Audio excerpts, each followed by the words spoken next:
to our very first in-person meeting.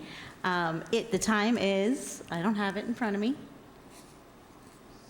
6:05, and we're going to open our meeting tonight, our special meeting of the City of Pacifica City Council, March 14th, 2022. Super excited to be here. Glad to see everyone. And tonight we have a special study session. So we're just going to jump right into our special study session, which is on utility pavement cut and construction waste truck roadway impact fee studies. And from what I understand, we have the pavement guru in the house with us tonight. Go ahead. Thank you. Thank you, Mayor. I met her in the parking lot. Good evening, Mayor, Mayor Pro Tem, and council members. Lisa Peterson, Director of Public Works. We do indeed have the pavement guru here with us tonight, Margot Yap from NCE Consulting Engineers. She is the president, and she and her staff did put together the studies that we'll be talking about tonight, the waste and heavy construction vehicle impact fee and the utility cut impact fee study. We also have Ryan Marquez, who works for the city as an associate civil engineer, who helped on this project as well.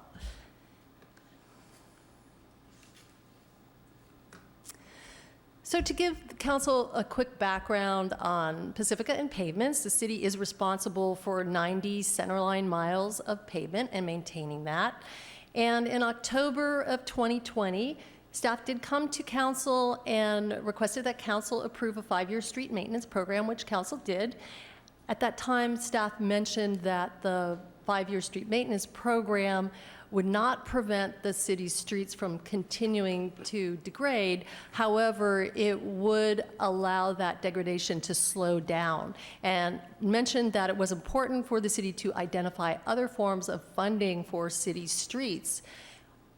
At that time, we asked council, and council did approve an agreement with NCE Consulting Engineers to complete the pavement impact fee studies that I just mentioned. And I think it's important to note that although state law does not allow cities to charge a use fee for your streets, for people to use it, vehicles, they do allow you to charge a one-time impact fee related to construction impacts from development or from utility cuts in your street. Additionally, regarding waste vehicles, what the law says is that if the waste franchise company agrees to include it in the franchise fee, then that can be done. The council knows that every couple of years the city does have Metropolitan Transportation Commission provide a PTAP ramp that allows us to have a consultant that reviews our streets. And we've talked about this before, where we get what we call a BOR report, which is a budget options report. Council also knows that as a pavement impact fee report. And our most recent report was from March of 2021, and it told us what we already know, which is that our pavements are continuing to degrade and that we do need to find additional funding in order to try to stop that degradation from happening. Now, as you can see on the PowerPoint slide, we have a chart that shows how pavements are rated in Pacifica. So pavement that's 100, we call it a pavement condition index. It's that is at 100, that is a pavement that's brand new. If you're down at a 0, that is a pavement that is failed. It has no more life left in it. In Pacifica, our overall pavement condition index for 2022 is at a 40, which puts us in the poor condition category.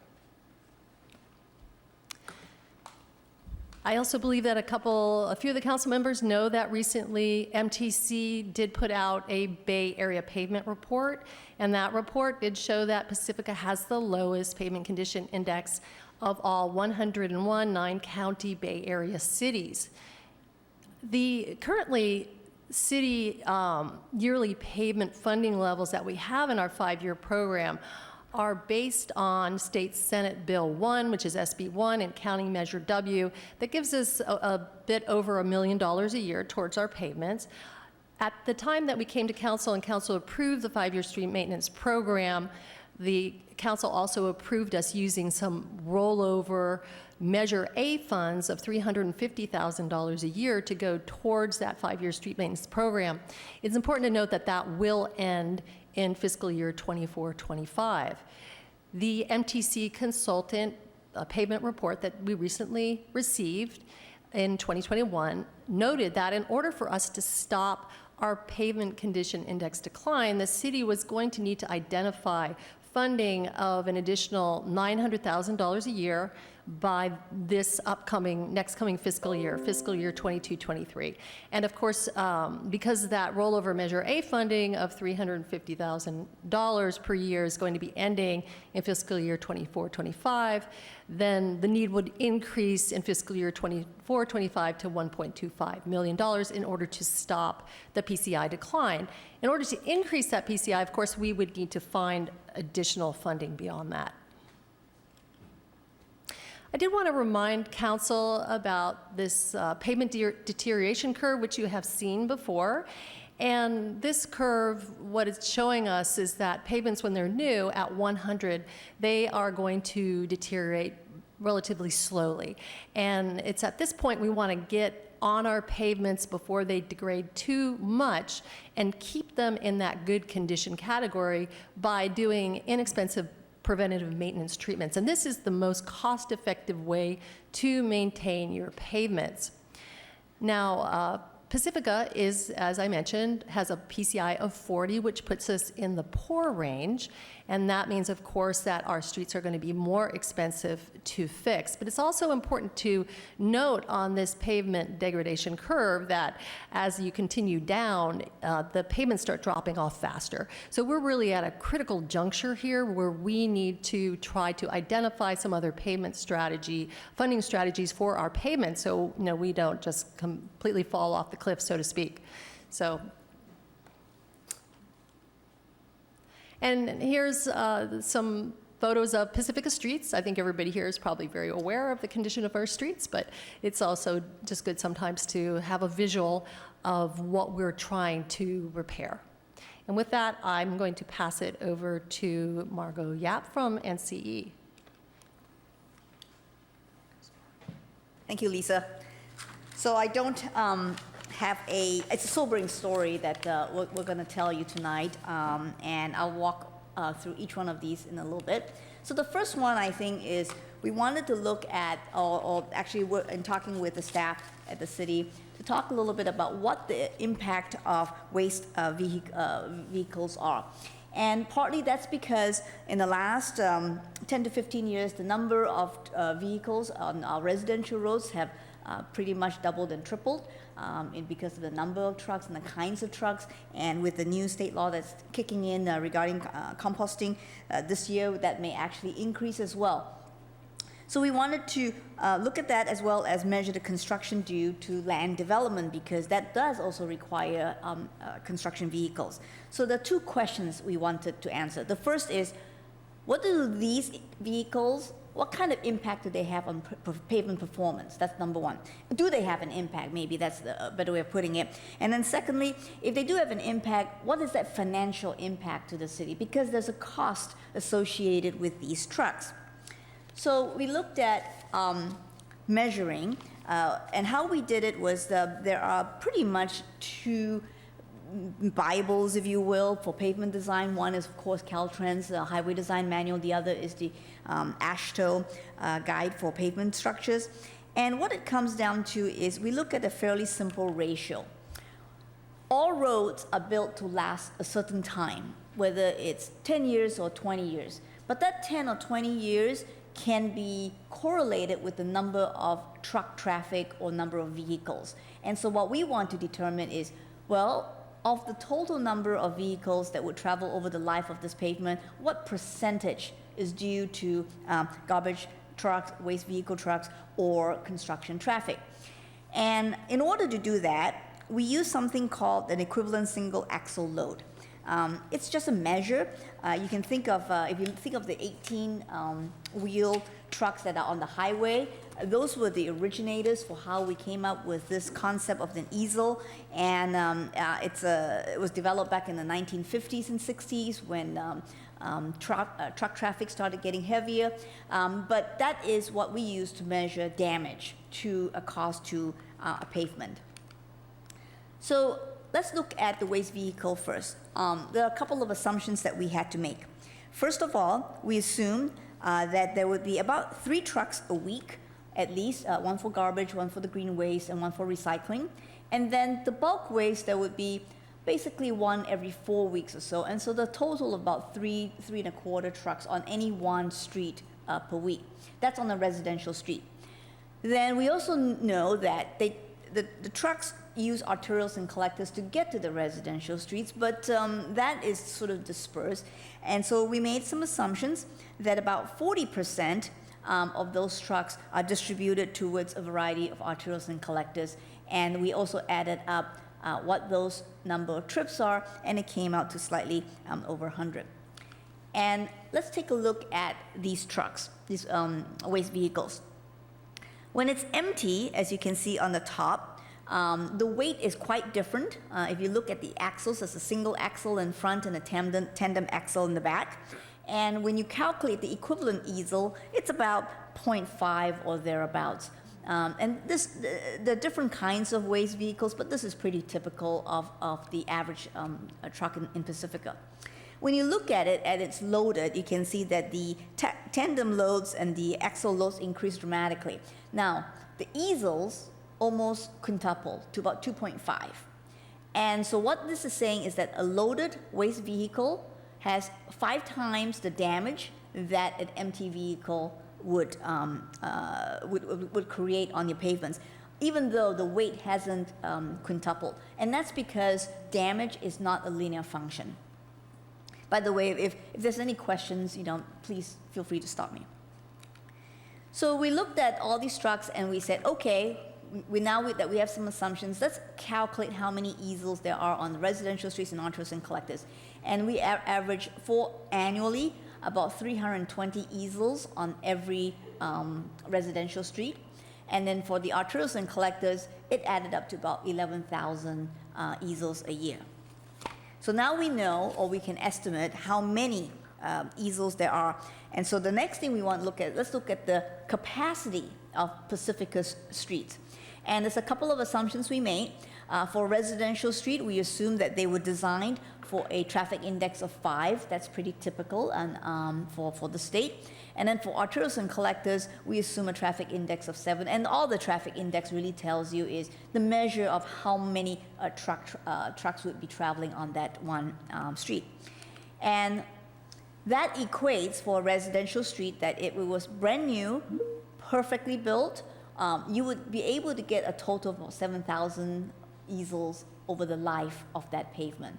And for arterials and collectors, a little bit over 120,000 easels.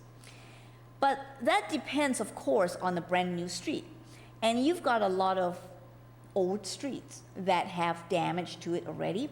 And so we had to then look at or calculate, well, what's the remaining life in terms of easels for each one of your pavements? And you can see, for instance, on this chart here, if it's a brand new pavement, as I said before, 7,000, 120,000 easels.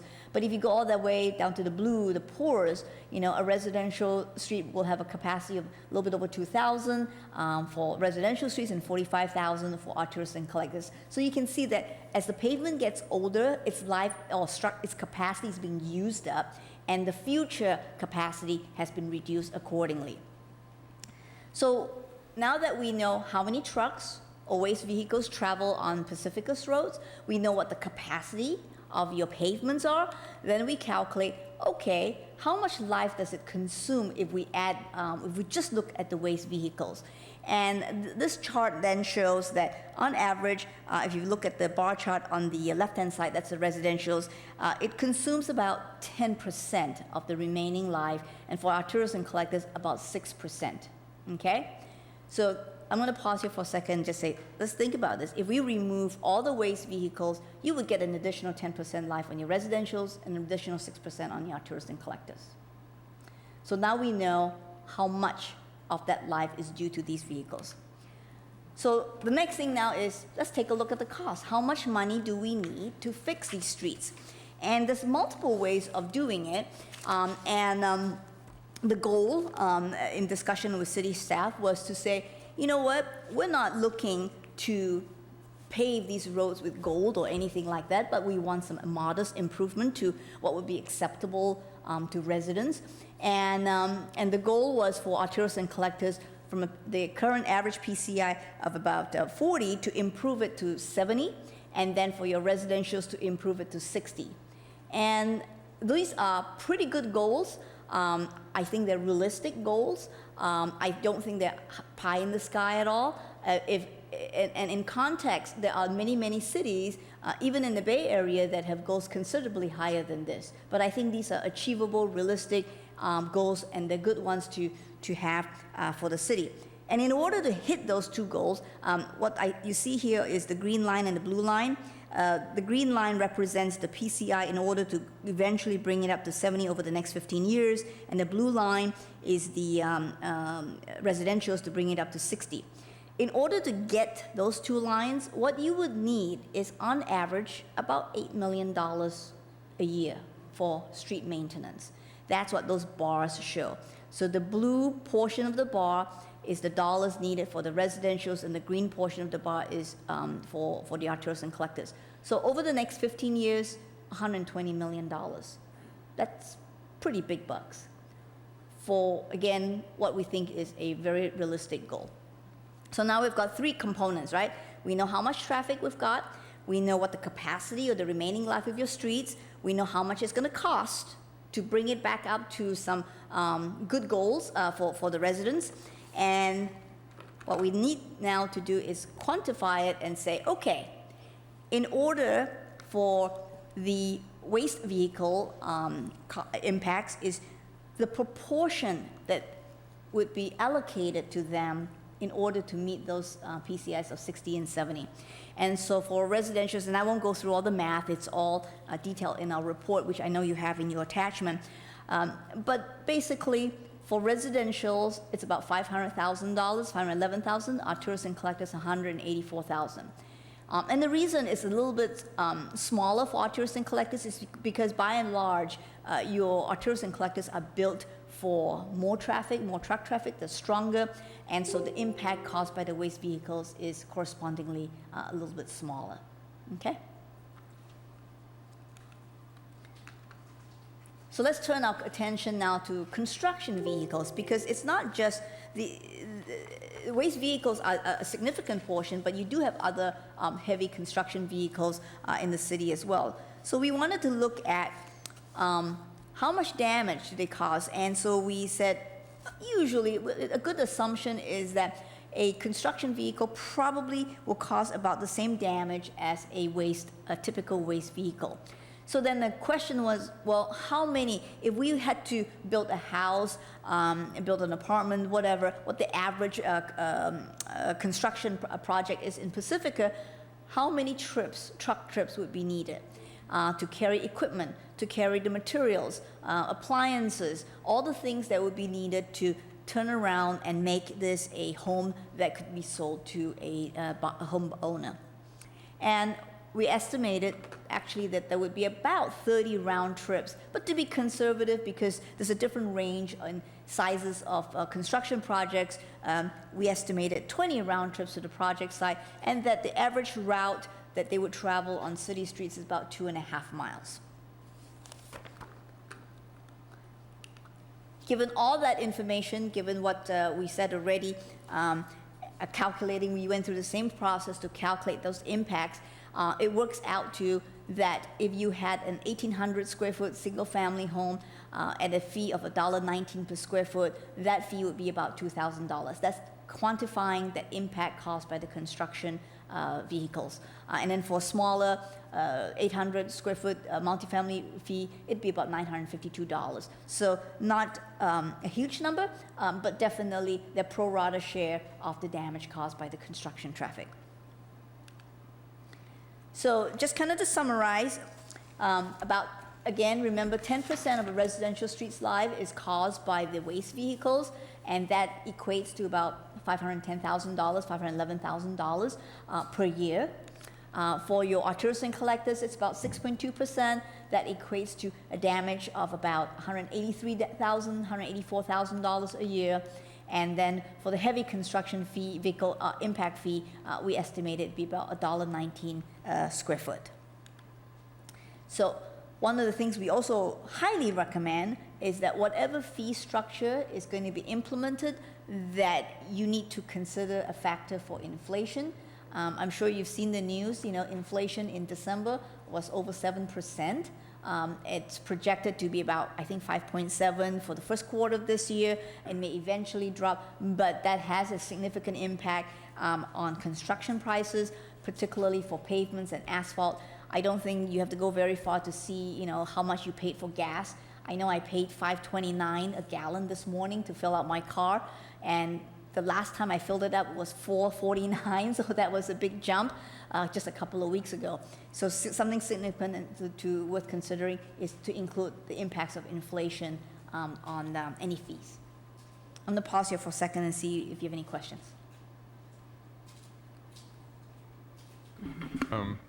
The $952, that's per unit, correct? Yes, this is all annual fees. No. You said you had 800 square foot multifamily, okay. Mm-hmm. And you had the figure 952. That's per unit. Yes. Okay. Yes. I just wanted to verify that. On the construction impact, yes. That's per unit. Any other questions? Not right now? Okay? All right, let's go to the other fun part. Streets, really kind of take a beating. It's not just the types of vehicles that travel on them. When you cut into streets for different kinds of utilities, those have impacts as well. So I thought we can do a quick slide here that shows how utility cuts damage pavements. So the first thing is, most people think that, well, if I dig a hole in the pavement and I patch it up, everything should be good. Unfortunately, that's not the case.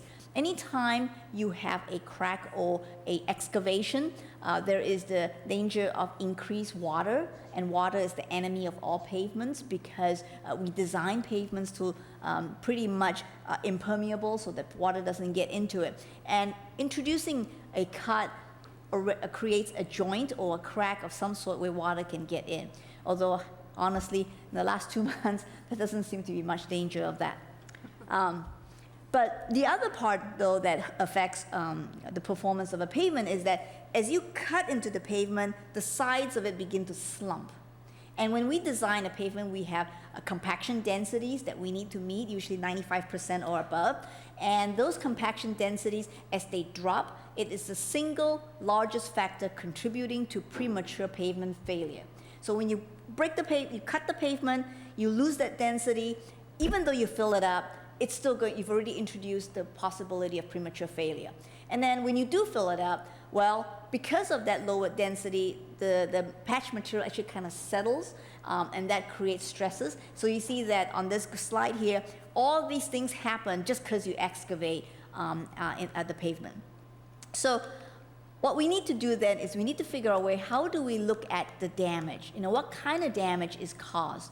And what we looked at was what we call a functional approach.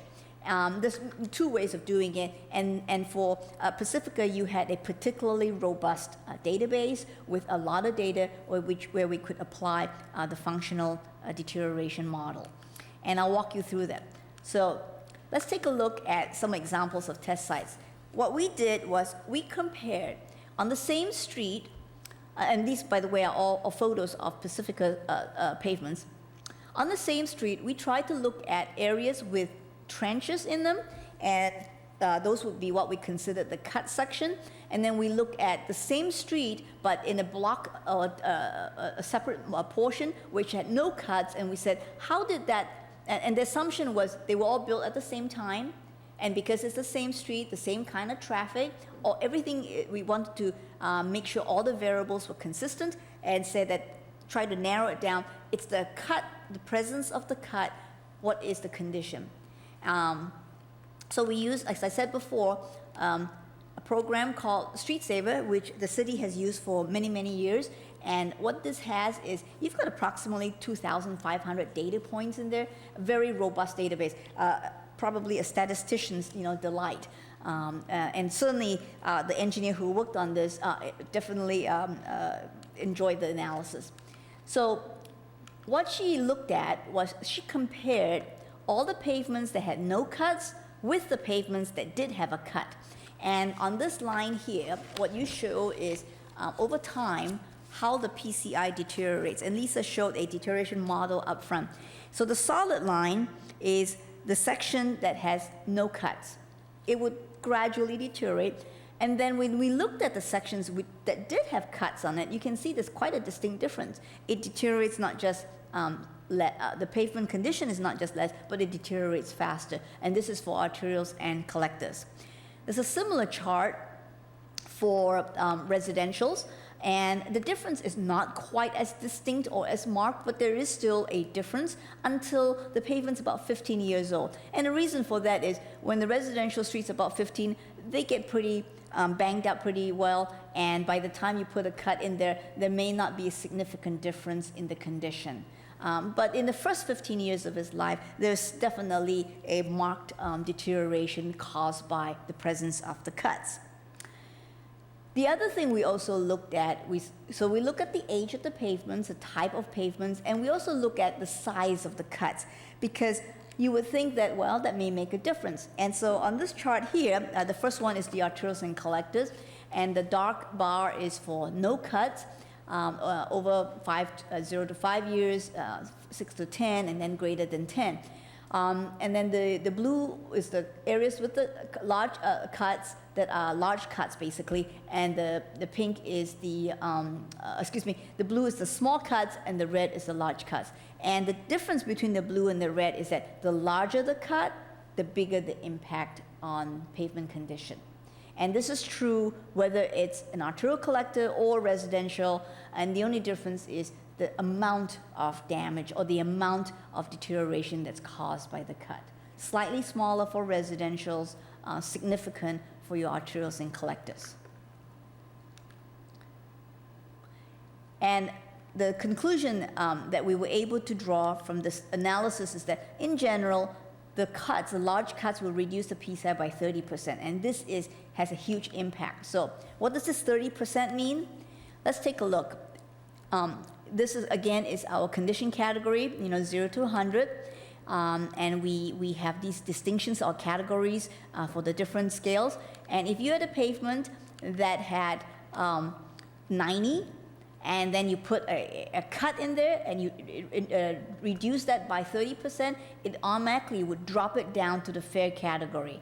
And that is significant because now the repairs for a pavement in fair condition is quite different than if it was in excellent. And if we did the same thing in between 70 to 84, it would still drop it down to fair. And then if you had a pavement that was in fair, it would drop it down to poor. So what we looked at then was, okay, what is the cost of these pavements all deteriorating because of the presence of the cut? So in order to quantify the cost, we come back to how much life, service life, is used. Very similar concept to what we did with the waste vehicle and construction vehicle study. And let's take an example. Here's a no-cut pavement with a PCI of about 80, and if we introduce a cut, it would drop it to about 50, I think it's 58, yep, 58, 59.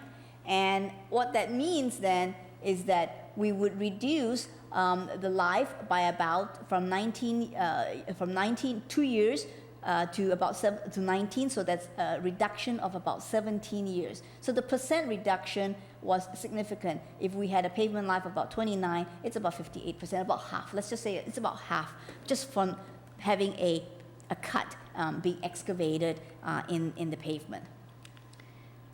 So large cuts, newer pavements show the greater impacts, and I won't go through all the statistics to make sure that they were significant, but you can see that the green line, what that shows is what would be the condition over time if it had a large cut versus a small cut that is the dashed line that you see. And this is true, again, for both arterials collectors and residentials. So now let's come down to the cost. So in order to develop the fee, what we looked at was the cost of repairs in Pacifica. We looked at your actual costs, and we took that cost and brought it down and said that if it was a pavement less than 10 years old, for a small cut, we would reduce the life about, let's say 25% in this example, or 55% if it was a large cut, and then apply a mill and overlay treatment unit cost $6.25 a square foot for your arterials collectors, a little bit less for your residentials because you don't have extensive, thicker, you don't have as thick of a pavement for one, and you also don't have all the ancillary items that would normally go into it. So about $5.25 a square foot. We combine these two tables, and we calculate then what that dollar per square foot fee would be to compensate for the reduction in pavement life. So, boy, those colors didn't come out very well. Here's the functional class, again, by arterials and residentials, and we looked at the impact of age, and we looked at small cut versus large cuts, and these are the fees. What you can see is that the newer the street is, in other words, the younger the street, the costs are higher, and then if you look at the size of the cuts, the larger the cut, the bigger the fee. Okay? Does all make sense so far? Okay. So let's take an example and apply it. Here are some typical large cuts that we saw in the city. These are big, long, longitudinal trenches. They take up a significant portion of the entire pavement, and we calculated and said, well, if it's less than 10 years old and you had a longitudinal trench that was down the entire street, what we would take is the fee, multiply it, and calculate it to, and this is about $63,000. In other words, it would cost $63,000 to repair the damage caused by the reduction, caused by the excavation of these utility cuts.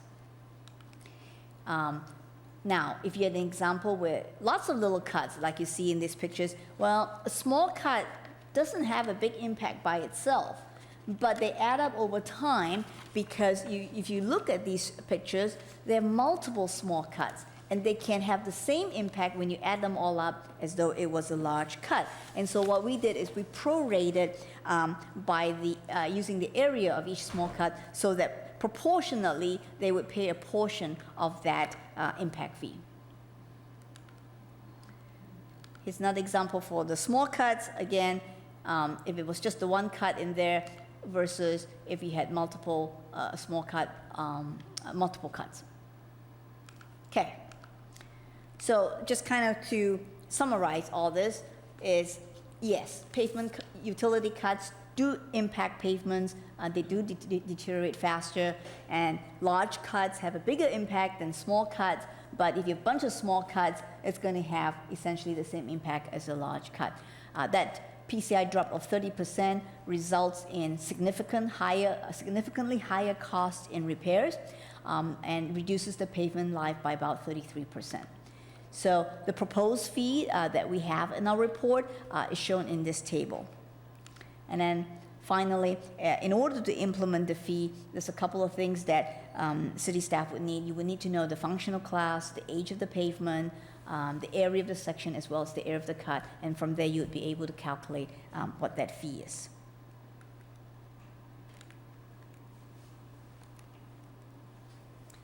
Thank you, Margot.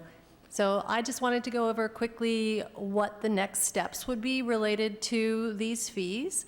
So regarding the waste truck fee, if it was agreed to during the franchise discussions by Recology of the Coast for inclusion in the franchise fee, we would bring options to the council at a later date for further discussion. Regarding the heavy construction vehicle and utility cut fee, any recommendations regarding this would be brought to the council at the fee schedule adoption. And additionally, we would be bringing forward some justifiable fee reductions. I have one slide on that I'm going to talk about after this. Impact fee projections, if approved, the waste truck fees, as Margot said, we would see up to $695,000 yearly based on those impacts.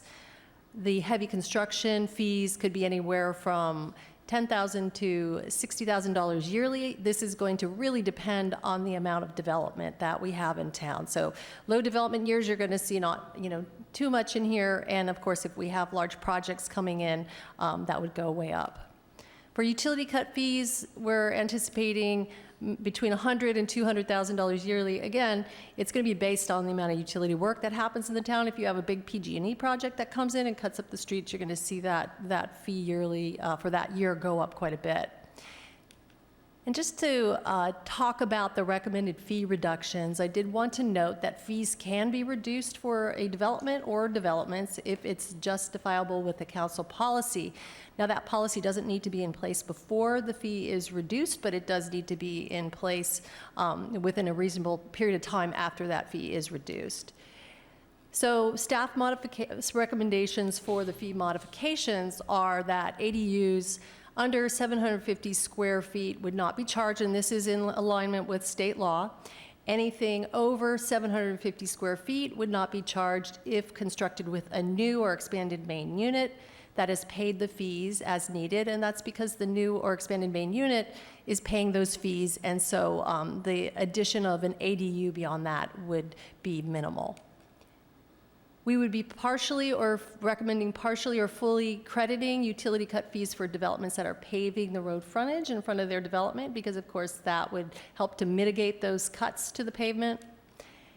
And we would be recommending reducing the utility cut fee to a minimal $500 for sewer lateral repairs that are not requiring a lateral compliance certificate. And the reason for this is because these are for residents that find they have a break in their line. Of course, we want to encourage them to fix those. So that's why we would be recommending a reduced fee for those residents.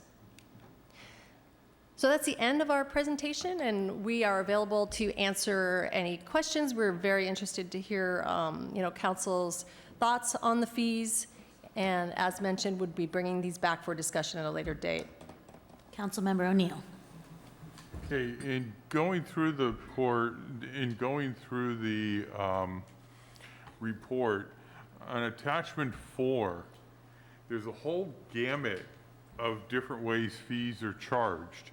One, San Bruno, single-family unit is $4,615 per unit, which that seems a lot higher than what you're talking about for our attachment 4. What you're talking about proposing or whatever. And then you also have Santa Cruz County that has $697 per mile. How do you figure that? Or did they figure that? Sorry, phrased that wrong. Yes, thank you, Councilmember O'Neill, for that question. Sure, so different cities impose the fees in different ways. Ultimately, for Santa Cruz County, they're just making a determination for residents to, or a developer basically, to tell them how far they're traveling back and forth to their development, and then they're going to charge per mile.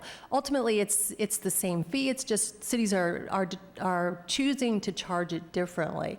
The way that Santa Cruz does it, frankly, would be way more time intensive, and have to be figuring back and forth, for each development, how far it is, from that development back and forth.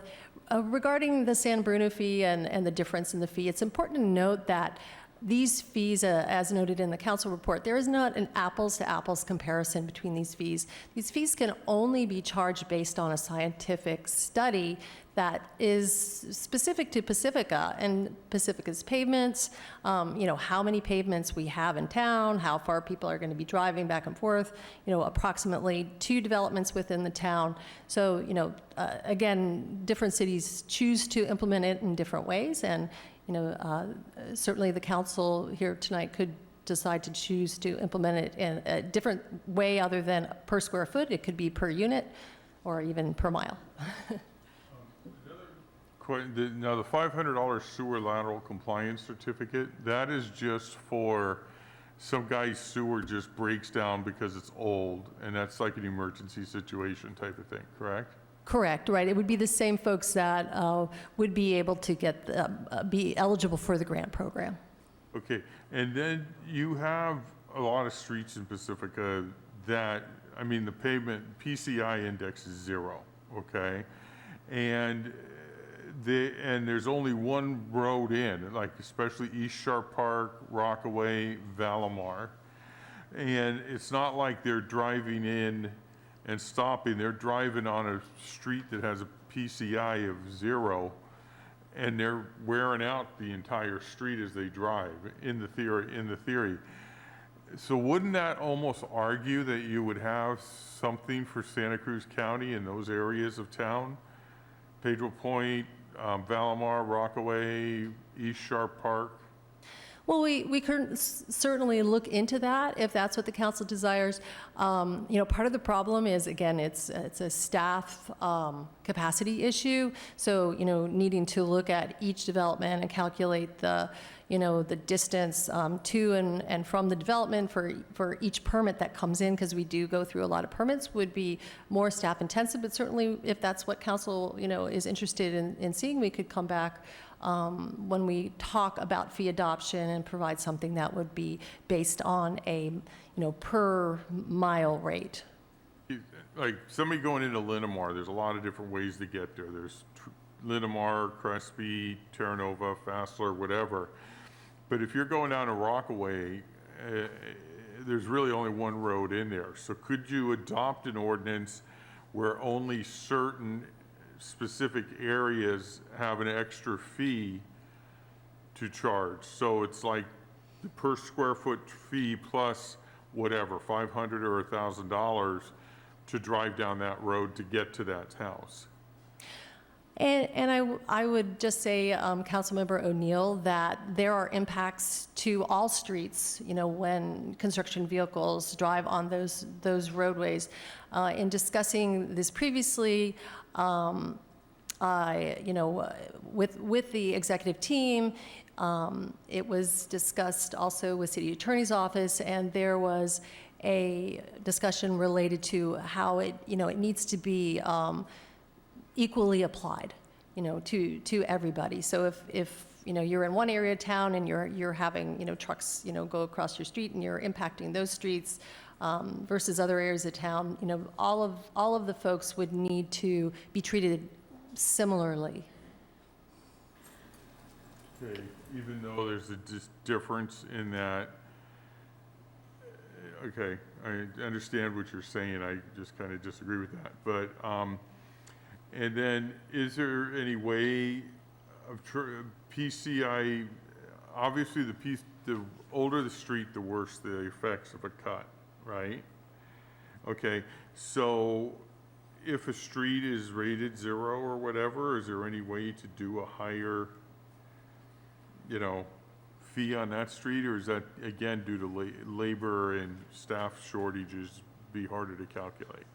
Yes, thank you for that question. It would be staff intensive. I think the way that the fee was developed was based on newer pavements and older pavements, kind of putting them in those 2 buckets. So certainly, pavements that are older, they see a different fee related to cuts versus newer pavements.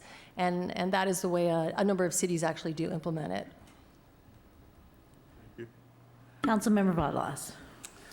My first question is, how many garbage customers are there? Well, that is a great question. And I think, honestly, just having spoken with somebody who's in the know and who's also in this room, I just heard that there was around 20,000 customers, is what I believe. So I see that charge going directly to the customers. Also, with gas prices so high, I can see additional charges because of gas prices that the public is going to pay as a result of this. I am concerned that there are many new fees we've added lately, and I can see that this one could rise up fairly quickly. Also, most of the cuts are due to sewer either improvements, the long cuts, or sewer lateral replacement. Sewer lateral replacement is a city mandated item for point of sale. And so you're already charging the people to do a new sewer lateral at point of sale. So my suggestion would be, instead of doing it in that manner, you take one street, you go down the street, you camera every single line, you find out which ones need to be replaced, and you do a bond on their taxes, and then you go through and pave that street after every sewer lateral has been fixed. Because this is going to keep happening because it's random. About 300 houses sell every year, so randomly there are going to be cuts in the street yet again, and it's going to bring down the pavement index. So also, other trucks, UPS, Amazon. I see Amazon going by 10, 20, 30 times a day, and I don't think there's any way that we can charge Amazon, but Amazon and UPS drive way more in Pacifica than our garbage vehicles. There is likely not a way that we could charge them to come here, but the vehicle trips are much larger. That's it. Mayor Pro Tem. Thank you. Thank you, Madam Mayor. Hi, Lisa. Hello. Those Amazon trucks have lately been blocking me as I've been trying to drive home lately, too. It's not here nor there. Over years of hearing Mr. O'Neill, the idea of assessment districts on occasion get brought up, and frankly, I'm sure I know less on the topic than Mr. O'Neill. But have we considered that as a means by which to raise revenue for specific areas? I certainly have Valamar in mind. As I drive down Winona, which I believe is technically a paper street, but literally has no pavement whatsoever, or for that matter, the last time I visited Rockaway, it's almost like, I'm being hyperbolic, a trench down the middle of the street, but it clearly needs to be repaved.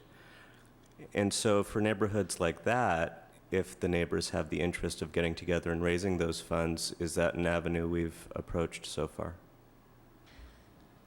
And that's a question I know the city manager has been talking about when we were having our Vision 2025 discussion, to talk about some of these bigger picture items, such as assessment districts. Having done assessment districts before, they are relatively complicated. They do take a long time. You do have to have residents that agree to it. But, certainly is something that could be looked at. I don't know, City Manager Woodhouse, if you want to respond to that regarding Vision 2025. Yeah, not specifically regarding Vision 2025. Thank you, Mayor and Mayor Pro Tem, council members. Kevin Woodhouse, City Manager. Look, I wanted to take the difference between large capital funding for reconstruction of streets, go back to the estimate that the city needs over $100 million to raise our PCI, right, to a good level.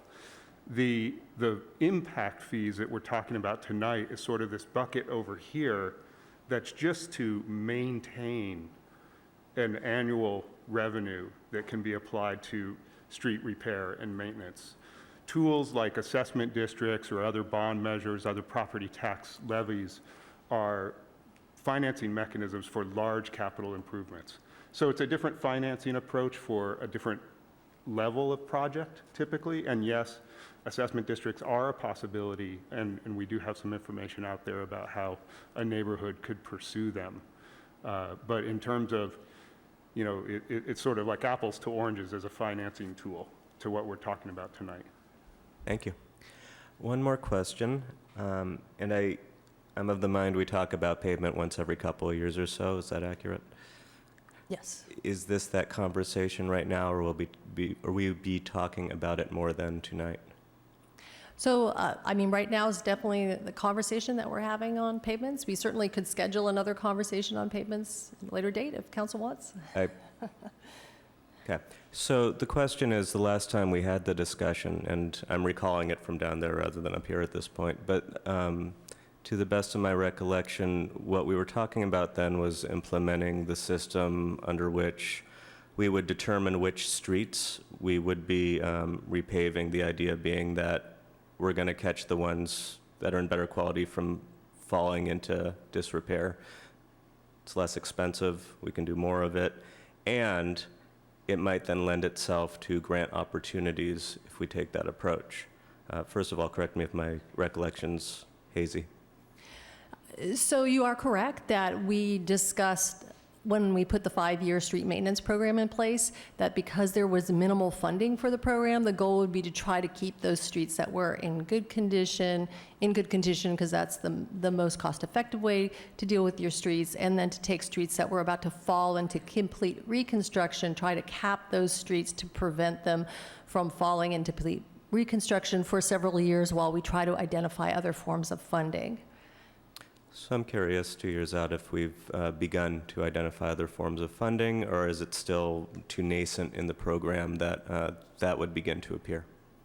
So other forms of funding, of course, are the fees that we're talking about tonight. That's the way many cities do take care of impacts to their pavement that are causing their pavements to degrade. Additionally, regarding getting grant funding, it is difficult to get grant funding for pavements. We do get some money, as mentioned, from SB1 that comes to us every year automatically, and Measure W, which is county pavement funds.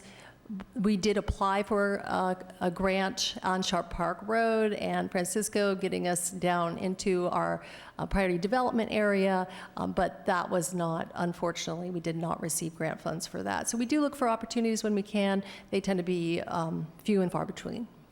And it's as I'm driving down a street like Rockaway and thinking to myself, boy, I wish we could pave this yesterday.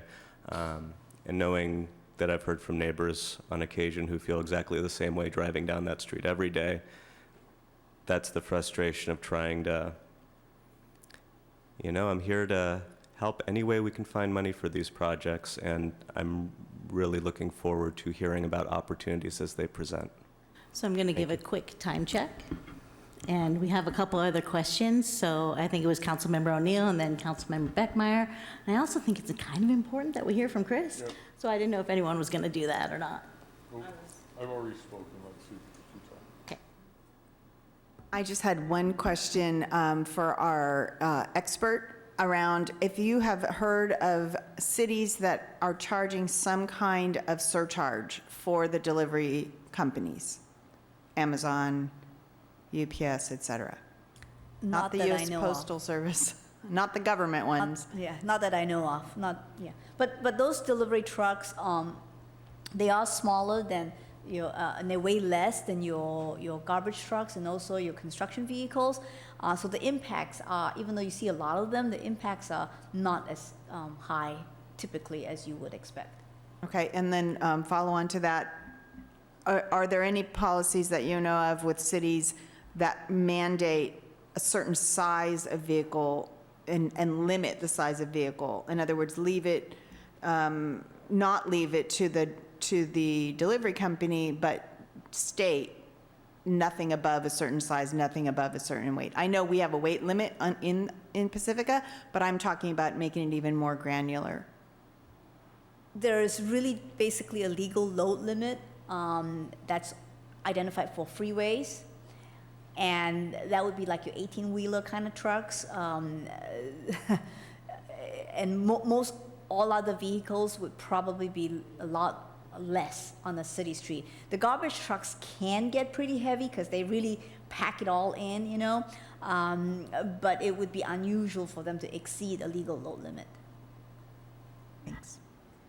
And so if I could just ask Chris a couple quick questions, because I think it's really important that we hear from you. Oh, wait. Yeah, Madam Mayor, maybe it's a good time to open public comment. I think that's a great idea. Why don't we open public comment? I see no cards. Might be a good time to remind the audience. Oh, it's a good time to remind the audience, if you'd like to make a public comment, there are cards in the back. If you could fill out the card, put your name very clearly with the agenda item number, and then give it to our chief. Chief will bring it up for us, and then we can get some public comment on the item.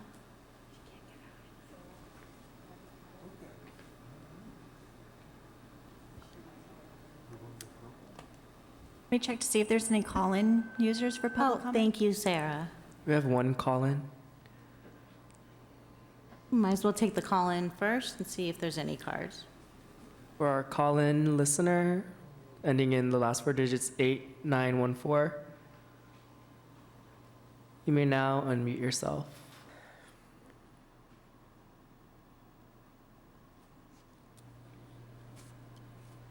Caller 8914, if you could please state your name for the record and unmute yourself to speak.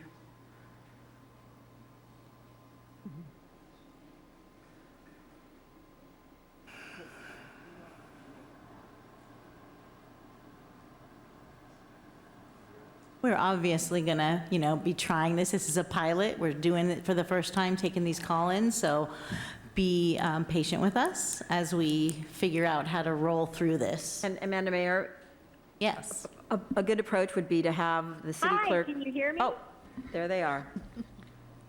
Yes. Yes, hi, this is Cheryl Amateur. I'm a board member with Pacific Coast Television. And as many of you know, PCC is looking to purchase our unit at 5 Excuse me, ma'am, I'm gonna have to stop you right there.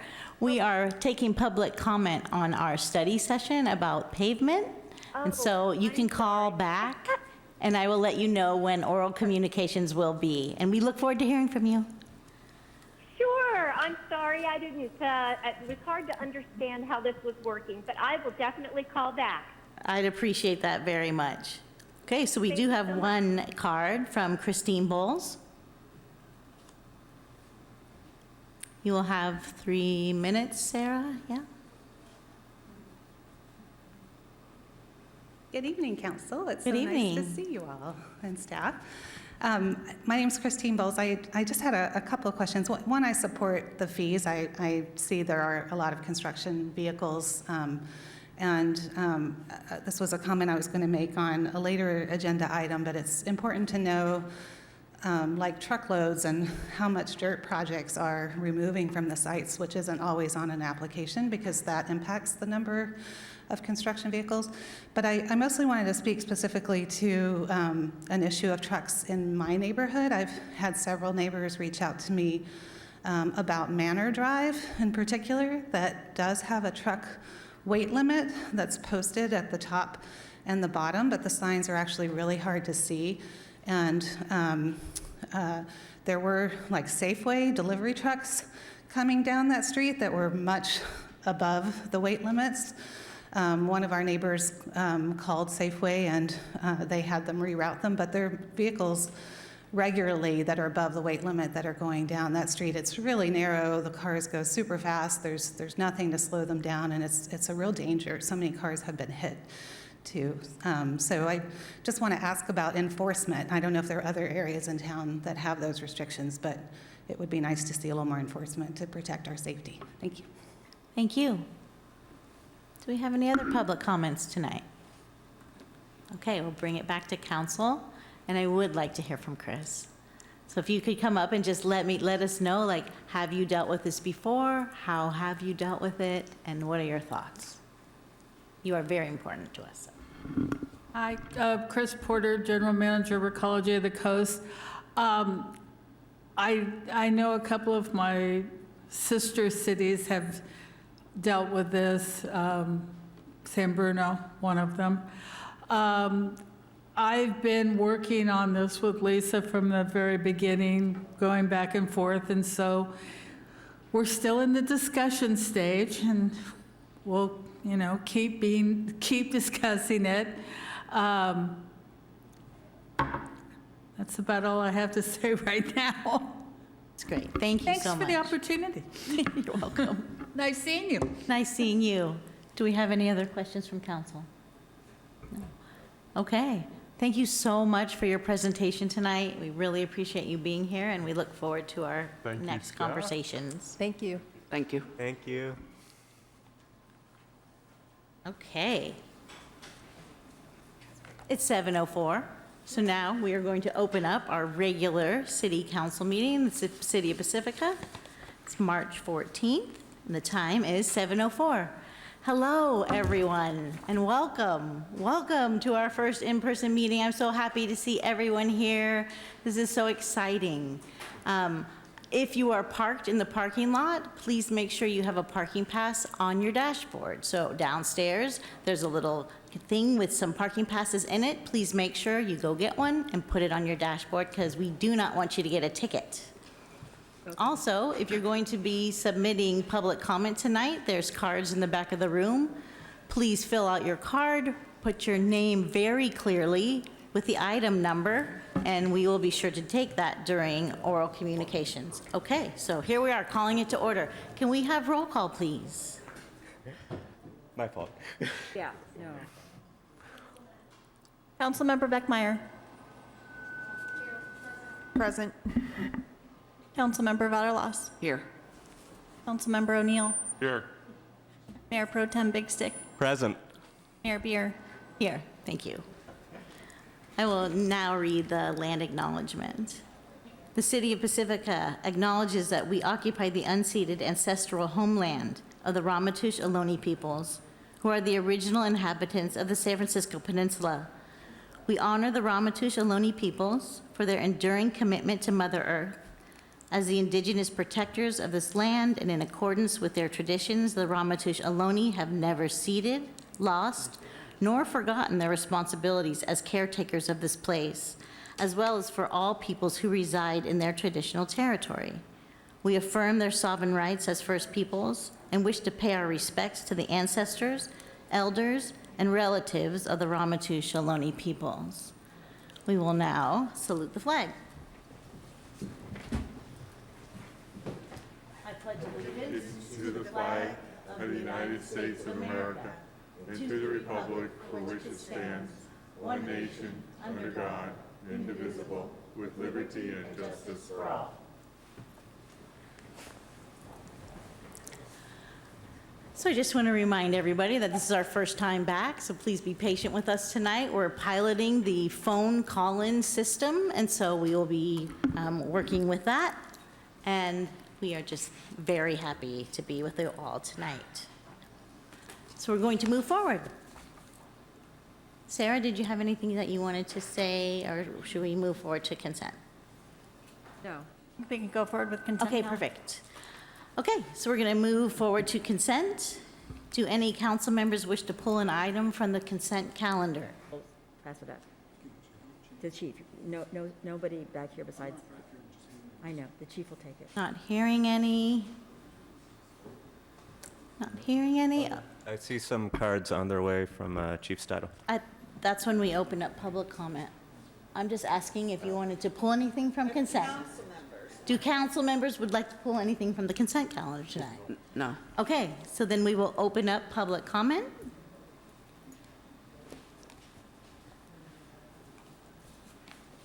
Okay, we will take the cards first. Mayor Beer? Yeah. Kevin Woodhouse, City Manager. Thank you, Kevin. During the study session, we had our very first pilot test for the phone-in Okay. comment, and it was apparent, as we anticipated, that there's probably about a minute delay between the video and the streaming Right. and what the person hears and compared to what's happening in reality here. So that's why her response and comment came late, right? So what we could do, and we're going to kind of ad lib, right, as we work through this pilot, we're doing public comment cards for people in person, and you could say right now that, you know, those who have called in, you know, be prepared, because after if there are any that want to comment on the consent calendar, after we do the in-person comments, we'll go to that queue. Okay. so that they're prepared. Yeah, please, go right ahead. So what you're saying is as long as they dial into that, they will have a queue there, to caller 1, caller 2, caller 3. It's not like your phone is busy, dial back again. No, they're in there queued, and Mr. Montemor is monitoring that. Okay. And, yeah, they're just waiting to be called by Josh with their I phone just wanted to number. be sure. Yeah. And then what staff will also do is staff will also tell council and the mayor, as soon as public comment opens, how many people, how many cards they have, if they know, and then certainly how many people are on queue for this item, so that the mayor can then decide, do you need to lower the amount of time for each comment or not? So that will all happen as soon as the mayor opens the item for public comment. Okay, that's a lot to happen when we open public comment Well, we're- tonight. You know, and we are learning as we go. We So- are. So, you know. And so it'll work better for us to take the cards first, correct? Yes. Okay. And then I'll just add one more thing for the call-in users. Once you are called by the last 4 digits of your,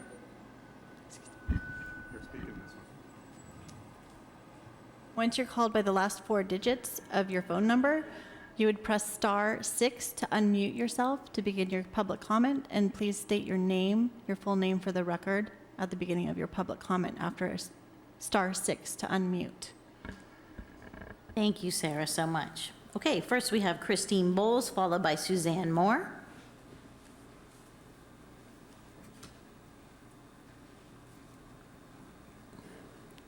Thanks, Mary. Good evening again, council and staff. My name is Christine Bowles, and I'm a licensed architect and a resident of the Manor District. I sent you several emails today with questions about item 9, noted some mathematical errors in the report, and asked you to pull it from consent so that we can have a presentation by staff and a chance to ask questions after the presentation. I don't have time to repeat the questions I sent you earlier, but those still stand. I want to say that our ability to meet our housing goals and RENA numbers is important for us to discuss as a community, especially as with the next year cycle starting, it seems penalties are being added to cities that don't comply with housing needs by deeming them ineligible for certain grant funding. So in reading through this document, I noticed a lot of good goals and processes that were set up and discussed when the RENA cycle started almost 8 years ago.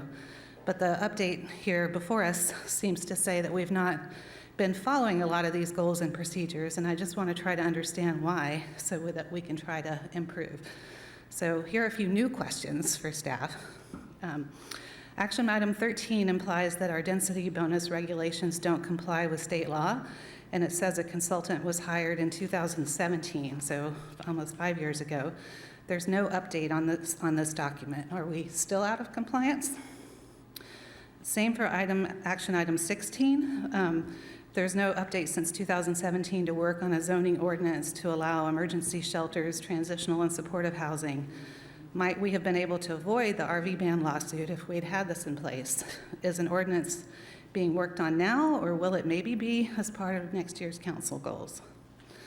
Then action item 17 says the city shall initiate contact with developers from private and nonprofit sectors interested in development opportunities in the city for rental housing affordable to persons with very low incomes.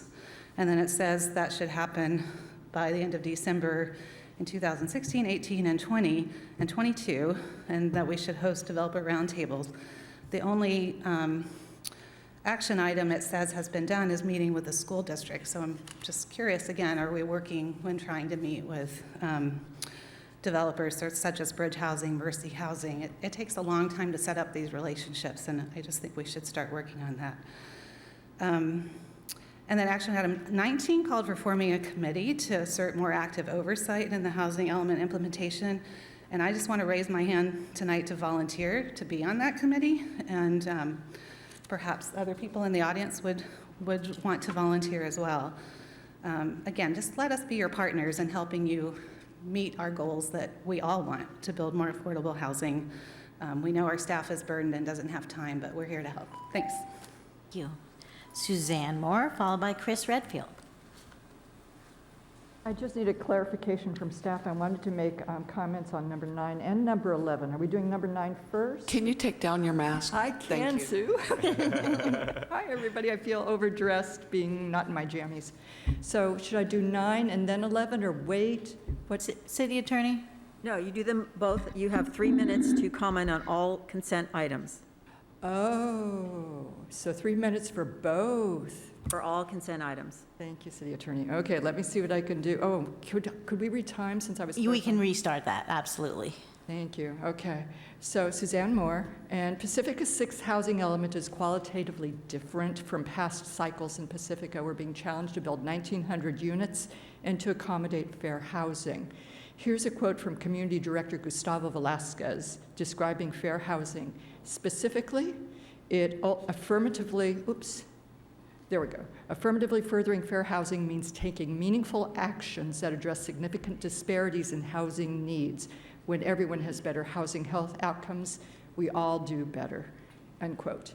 In Pacifica, in the 2015-23 housing element, the city identified, quote, goals and objectives and programs to promote development of housing affordable to persons of all income levels and special need categories, end quote. But in spite of that, we have limited new housing permits that have been issued since 2015, and over 80% were above moderate income units. Clearly, we need to expand our tools to successfully achieve much needed low income housing. We failed to create homes for many Pacificans, leading to long commutes, loss of essential workers, displacement, and even homelessness. We must do better. Pacifica is unique. We are a community with 40% open space that is treasured by us all. We're also a community with risks of landslides and fires. We have to balance safe, affordable housing construction with environmental protection.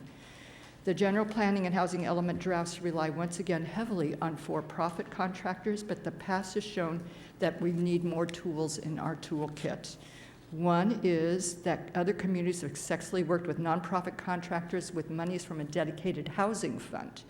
Pacifica could create a housing fund with fees from vacancies and title transfers. Second, existing housing that is converted to deed-restricted low-income housing will count toward RENA numbers. Our housing funding could contribute to public-private collaboration.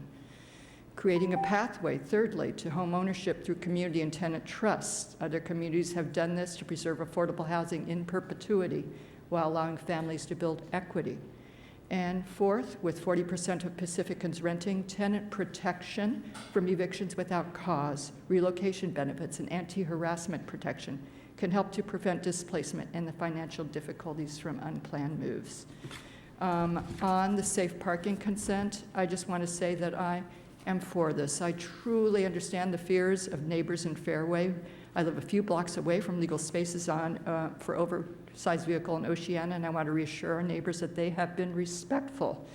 Program participants will be localized to Pacifica Resource Center, will be held to rules of conduct, will be provided with waste management and trash services. Most importantly, they're going to be helped to find permanent housing, and both the homeless outreach team and the city will be available resources. It's been a challenging passage to get here, but we're here. Let's make this happen. Thank you. Thank you, Suzanne. Chris Redfield, followed by Carolyn Harmillo.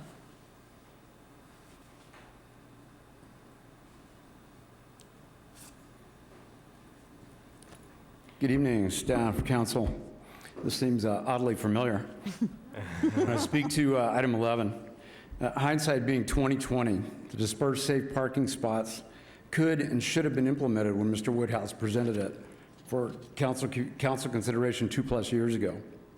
The current program is virtually identical to the previous proposal, the exception being this is forced, not voluntary by court mandate. Sadly, the political will did not allow it to move forward. Tonight is a formality of approval. Previous attempts for county funding fell on deaf ears. Perhaps the right doors weren't knocked on.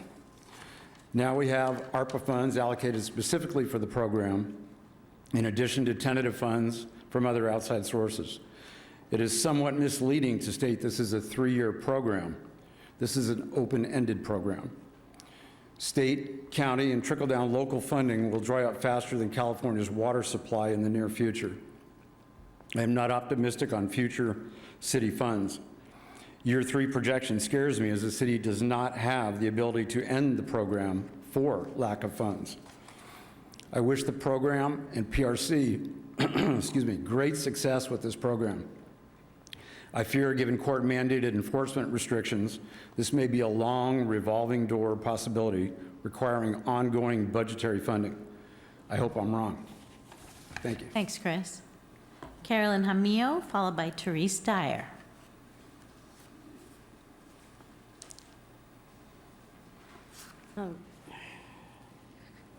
Good evening, Council. My name is Carolyn Jaramillo.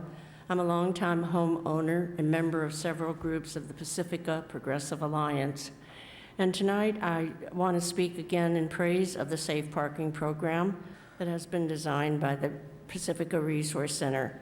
I'm grateful that you, the City Council, have accepted the program and willing to implement it here in the city. I think this is a program that will keep people safe as they transition from living in a vehicle to a safe alternative. A program that will give people the support and tools they need to make the transition. A compassionate program that will be administered by a competent and caring staff. A program that I think all of us here in Pacifica can be proud of. So again, I just want to thank you and thank Anita Reese and the hardworking team of the Pacifica Resource Center for their expertise and dedication to this community. Thank you. Thank you, Carolyn. Therese Dyer.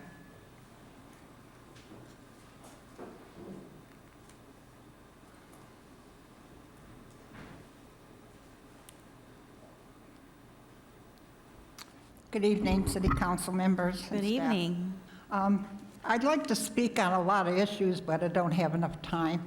But thank God you're open to the public now, because the seniors really left out. Those of us that didn't have a computer were way left behind. But I do want to comment on several things, and under oral communications. But number 7 is not really clear where that pedestrian improvement project is. It doesn't say where it is, and we're spending $305,500, and we authorize a budget or construction in the amount of $351,325, which includes a contingency fee. Why do we always have a contingency fee? You know, if I sign a contract with a contractor, that should be written in stone. It just seems like somebody's getting something in their pocket. It doesn't look right. You know, it should be $305,500, period. And they should know if it's going to go over or not, okay? So could you please be a little more specific and tell me where this project is? That answer. Just a reminder we're now Anna. It's a North Pacifica pedestrian improvement project, but what is it? I can't answer you right now because I can't. Why not? Because we're not allowed Well, to do then that. it should have been clear in here, or I wouldn't be up here asking questions. Okay? Yeah, So- absolutely. Will you get back with me and with the answer? Or do I have to put it under public record? We'll get back to you with that answer. All right. I personally will get back to you with Thank that you. answer. You're welcome. Okay, I see no more yellow cards this evening for the consent calendar. Mayor Beer, we have one hand raised for public comments on the consent calendar. Just want to remind our dial-in callers to please press *5 if you wish to comment on a consent calendar item. I'll go ahead and unmute the number ending in 9309. Please state your name for the record. You may now unmute yourself.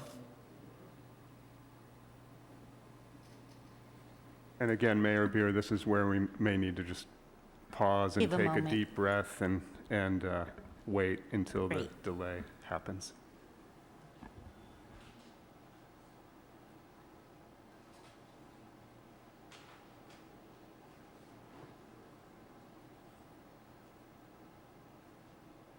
Tell you what's going on.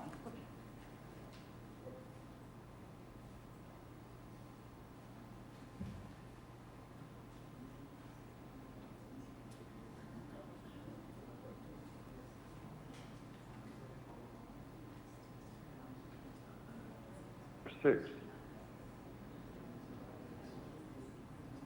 Oh, thank you. This is Clifford Lawrence. Do you hear me? Yes, If we you can could hear you. speak up just a little bit more, that would be wonderful. Okay. Thank you. Okay. I'd like to address number 9 and number 11 also.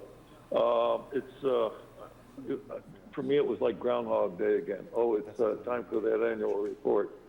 And I do recall that we went through some efforts last year to get this pulled from the agenda. And so we could, and then we were granted a special time to talk about it. But as I recall, this report, its intended audience is not us, it's the state, and you have a state requirement to do that.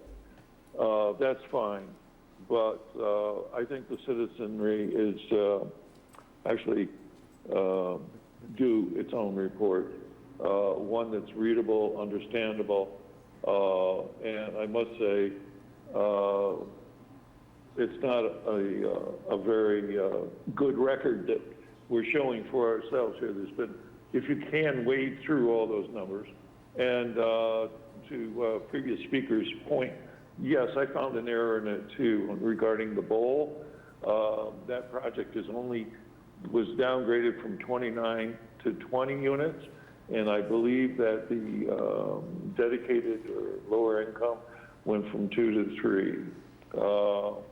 So there's another error in the existing report if you're going to be transmitting that to the state. We've got a lot of problems with getting housing, and I too would be interested in becoming involved with the Committee on Housing. As I said, my name is Clifford Lawrence, and I live in the West Fairmont area. On the parking, number 11, long overdue. I had submitted a letter to the City Council when this first came up saying there is no way we're not going to have to provide this kind of thing because you just can't force people out of an area without giving them an option. So with that, I thank you. Thank you, Cliff. Appreciate it. Okay. Is there any other calls, Josh? Yes, we have another hand that just raised. Wonderful. For call-in listener 3693, please state your full name for the record. You may now mute yourself.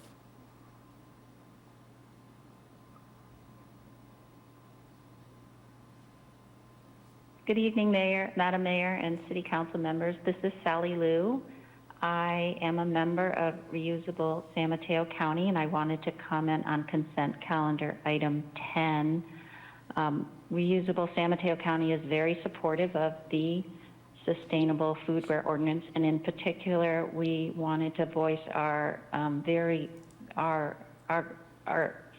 thanks. We are so grateful to City Council and City staff for engaging with us and discussing and supporting the reusable foodware requirement when dining in restaurants. And as we shared in our cost and waste analyses in our previous written comments to City Council, we really emphasized that the dine-in reusable foodware requirement would help our restaurants reduce annual costs. And we've had some follow-up conversations with the nonprofit plastic-free restaurants, which can help with the conversion costs. And in further discussions with San Mateo County Office of Sustainability, they also support reduced costs. So we just wanted to say thank you for your leadership with this ordinance. Thank you, Sally. Thank you, Madam Mayor. There are no more comments at this time. Okay, we're going to close public comment then and bring it back to council. I move that we approve all consent items 1 through 11 as stated. I'll second, but I do have comments before we vote. Please go ahead. Thank you. We had a couple comments.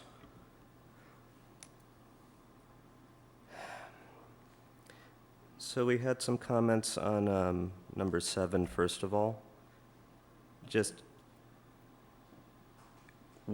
So it is fairly common language when we pass these that there's a contingency amount.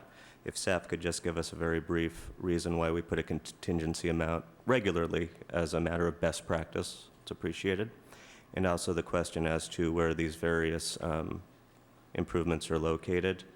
Perhaps, usually there's a place on our website where we can find that information.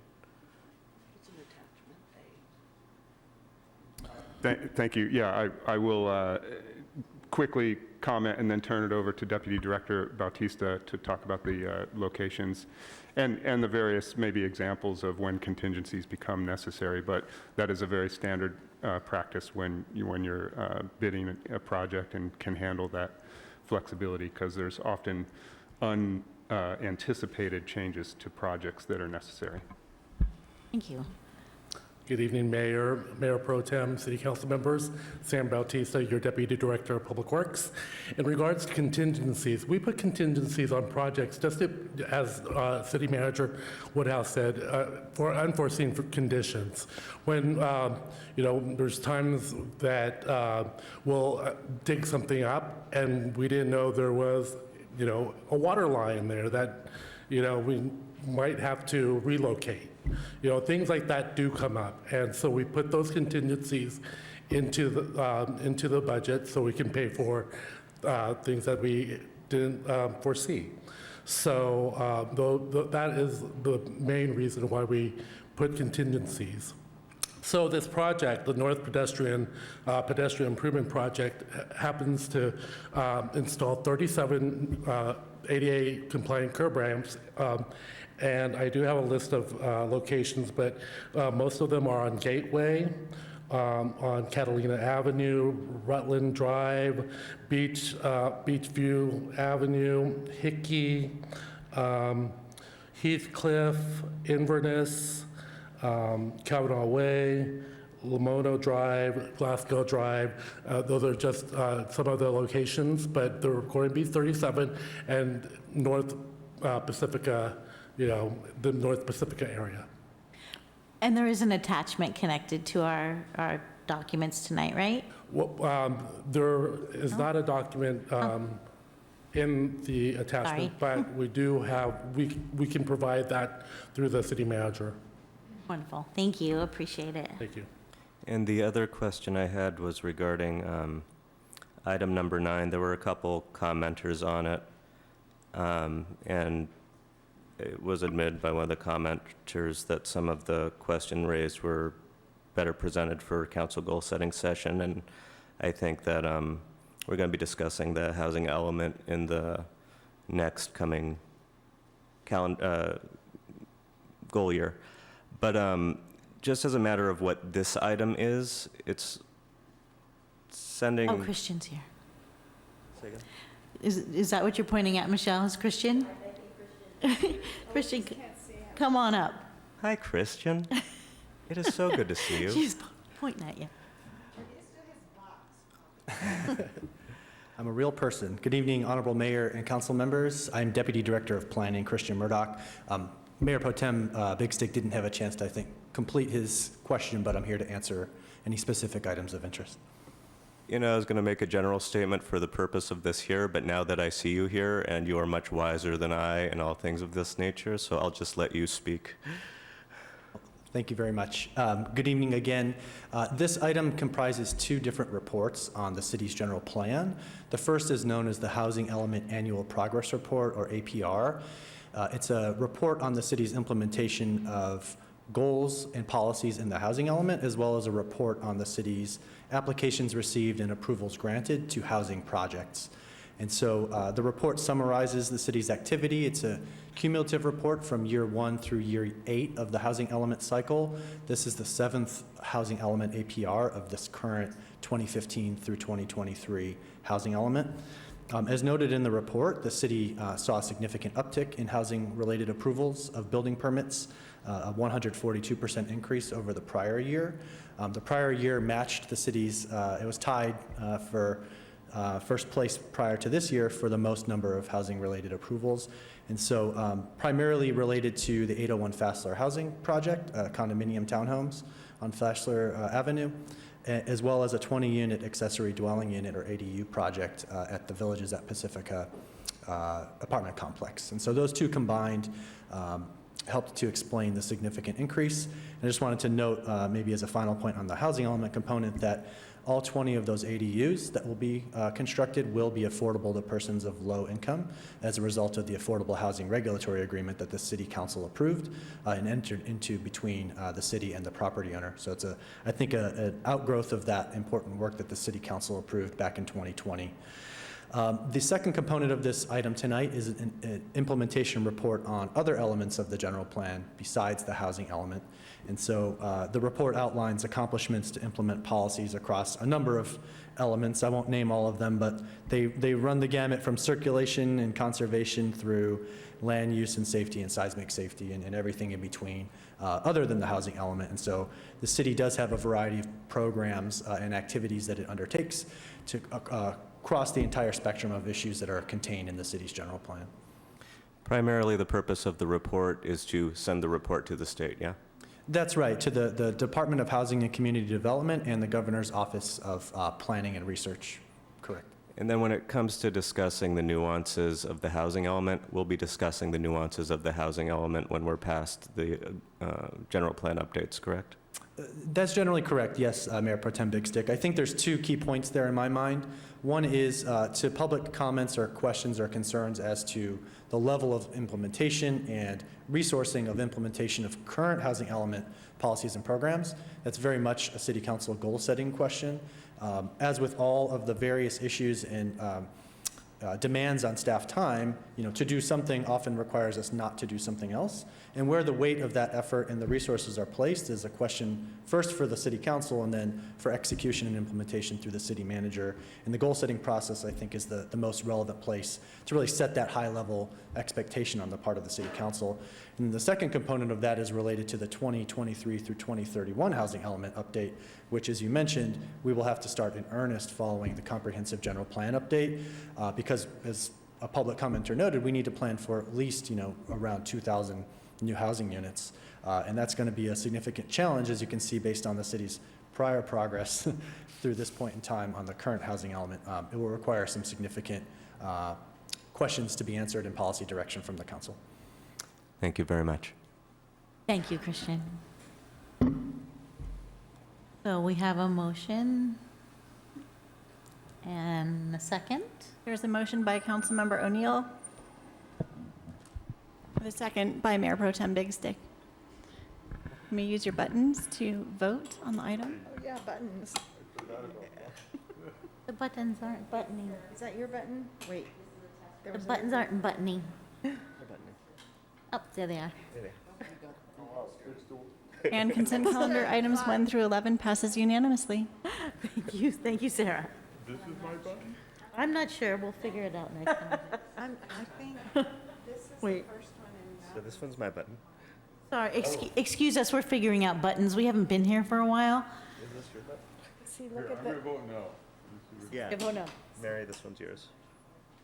don't do use. See, Mike, this one's mine, that For one's. voting? I can't vote no. I'm Well, it's too pressing no. late, we already Oh, no, voted. she hasn't flipped the This switch is yet. a test. Oh, okay. There it is. Okay, that doesn't count. All right. It's a test. All right, we got our buttons. Go ahead. Whew, we got our buttons. Okay. All right.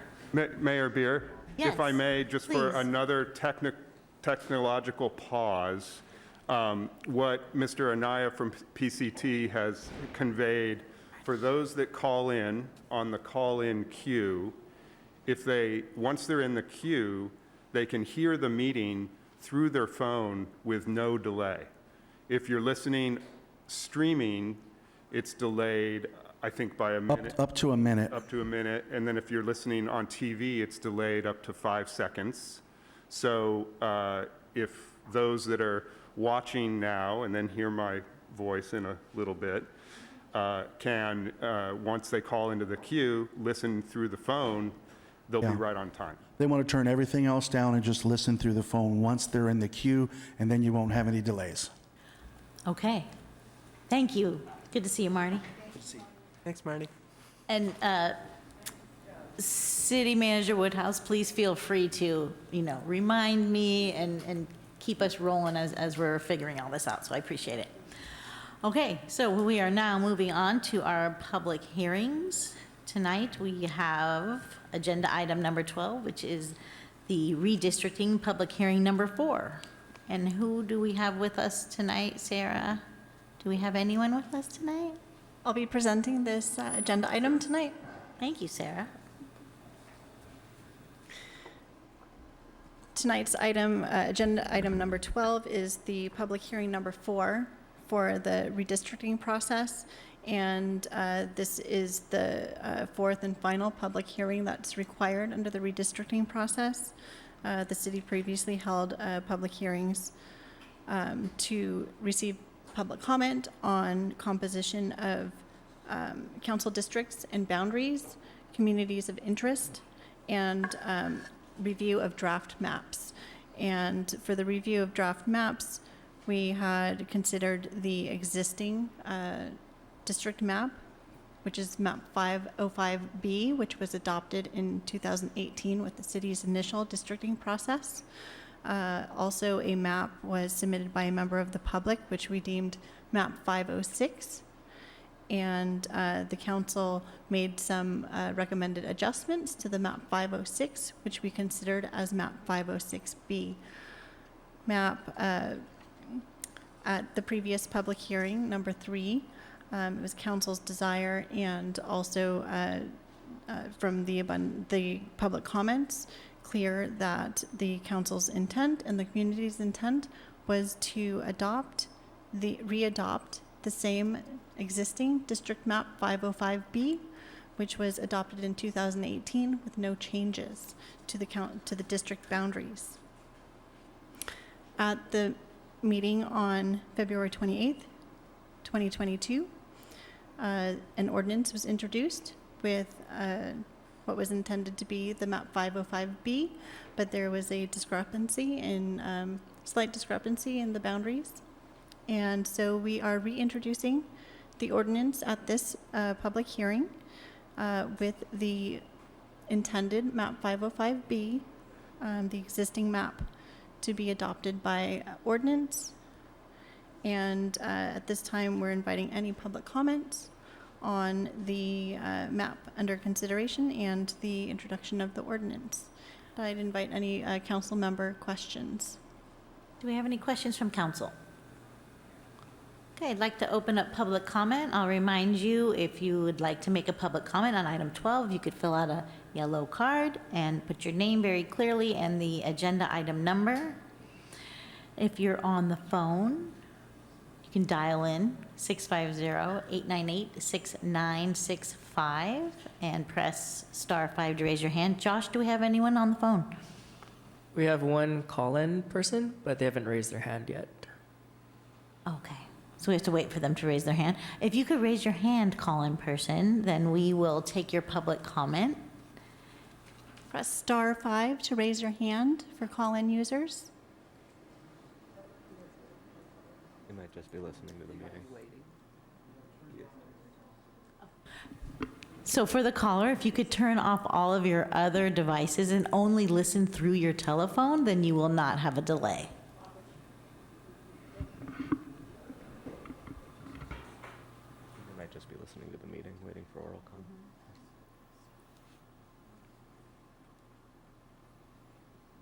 Okay, I have the hand raised now. Phone in caller 8914. Please state your name for the record. You may now unmute yourself. Sarah, there are no public comments.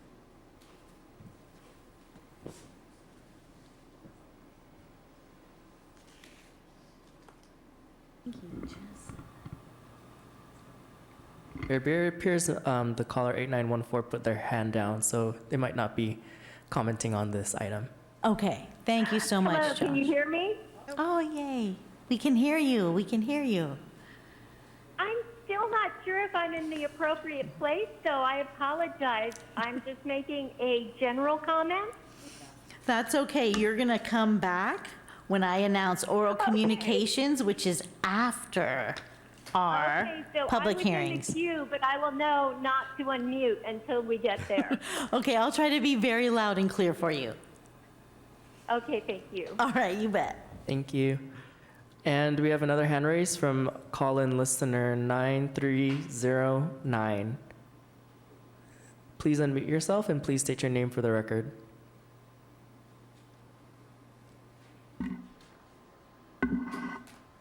This is Cliff Lawrence again. And for this item on redistricting, I want to let you know I'm very pleased that you went back to the 505B and look forward to its adoption. Thank you. Thank you, Cliff. Appreciate it. Okay, so we'll go ahead and close the public comments and bring it back to council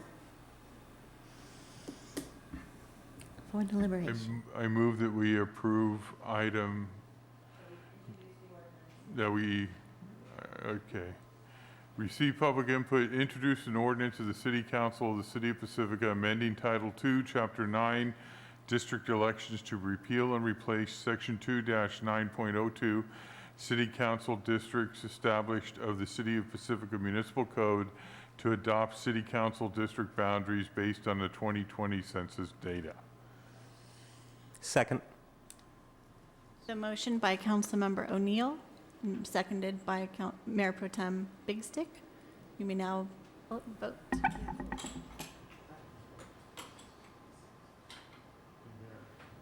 Item number 12 passes unanimously.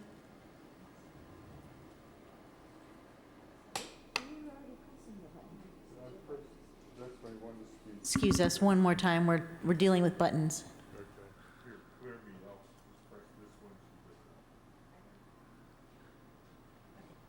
Clear you.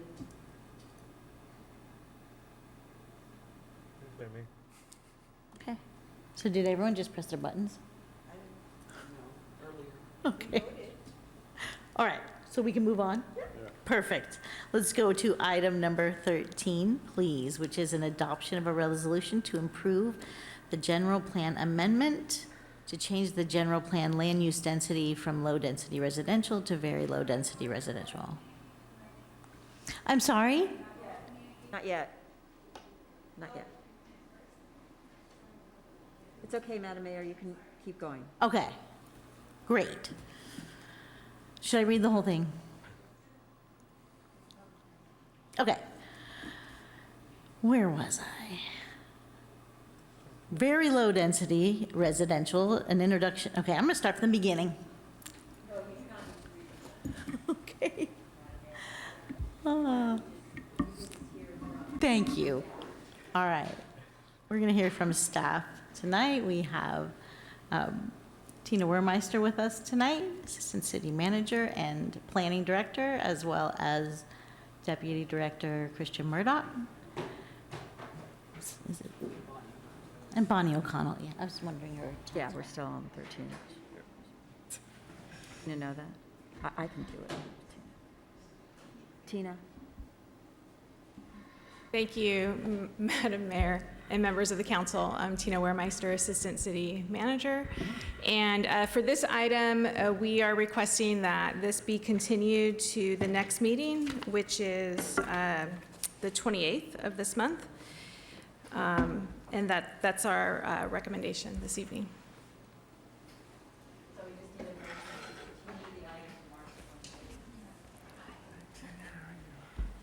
Motion to continue the item to March 28th.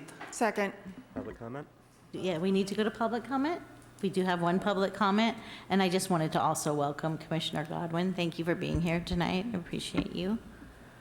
Tonight we have. Madam Mayor, the public comment will only be on the continued. Ah, okay. Okay, so Gerald King, we have you as our public comment. Just wanted to make sure you understood that you're commenting only on the continuance. Thank you. But come on up. Hello, my name is Gerald King, and I'm here to comment on the property at the terminus at the end of Talbot Avenue that is proposed. Yeah. Yeah, I have a concern because I live downslope. I was So told we that I wanted, have- sorry, I'm so sorry, but we wanted to make sure that you understood that you're commenting only on the continuance and not the project. Okay, then the continuance. And my situation is I live downslope from that property, and there's 6 properties on Talbot that were built after I moved into my property on Moana Way approximately 44 years ago.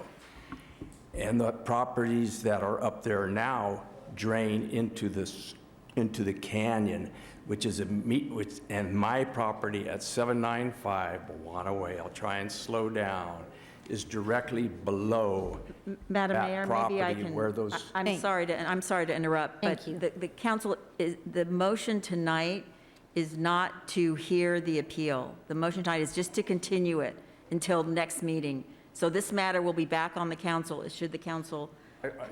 I got a letter and it said that I could come in and I know, and discuss so- this. I'd like to know where the water is going to drain from that property. That's And- what I'd like and to if the know. I'd like to council- submit a letter then.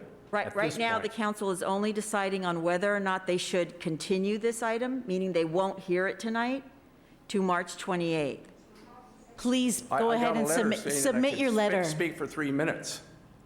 If you could send an email with your comment, I'd gladly communicate I with would you rather there. submit this letter. Perfect. For That would be great. Okay, Yes. where do I submit it? You can submit it. Thank you so much for understanding our process this evening. Thank you so much. Okay. Okay, we have a motion on the floor. And a second.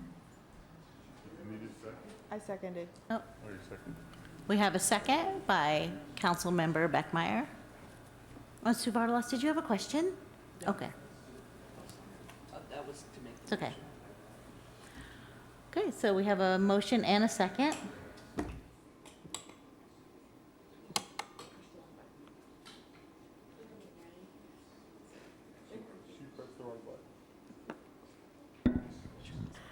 Okay, so it passes 5-0. So we will be continuing the public hearing to March 28th, 2022. Thank you. Thank you, everyone, for being here. We are now moving to item number 14, a consideration of an appeal of the Planning Commission's approval to conditions of a coastal development permit CDP 430-21 and heritage tree removal authorization for construction of a single-family residence on undeveloped lot known as TBD Olympian, and finding the project exempt from the California Environmental Quality Act. Good evening, Bonnie. Good evening. Good evening. Good evening, everyone. Good evening, Commissioner Godwin. Thank you for being here. Anytime. You ready for my staff report? I'm ready for you. All right. Good evening, Honorable Mayor Beer and council members. I am Senior Planner Bonnie O'Connor.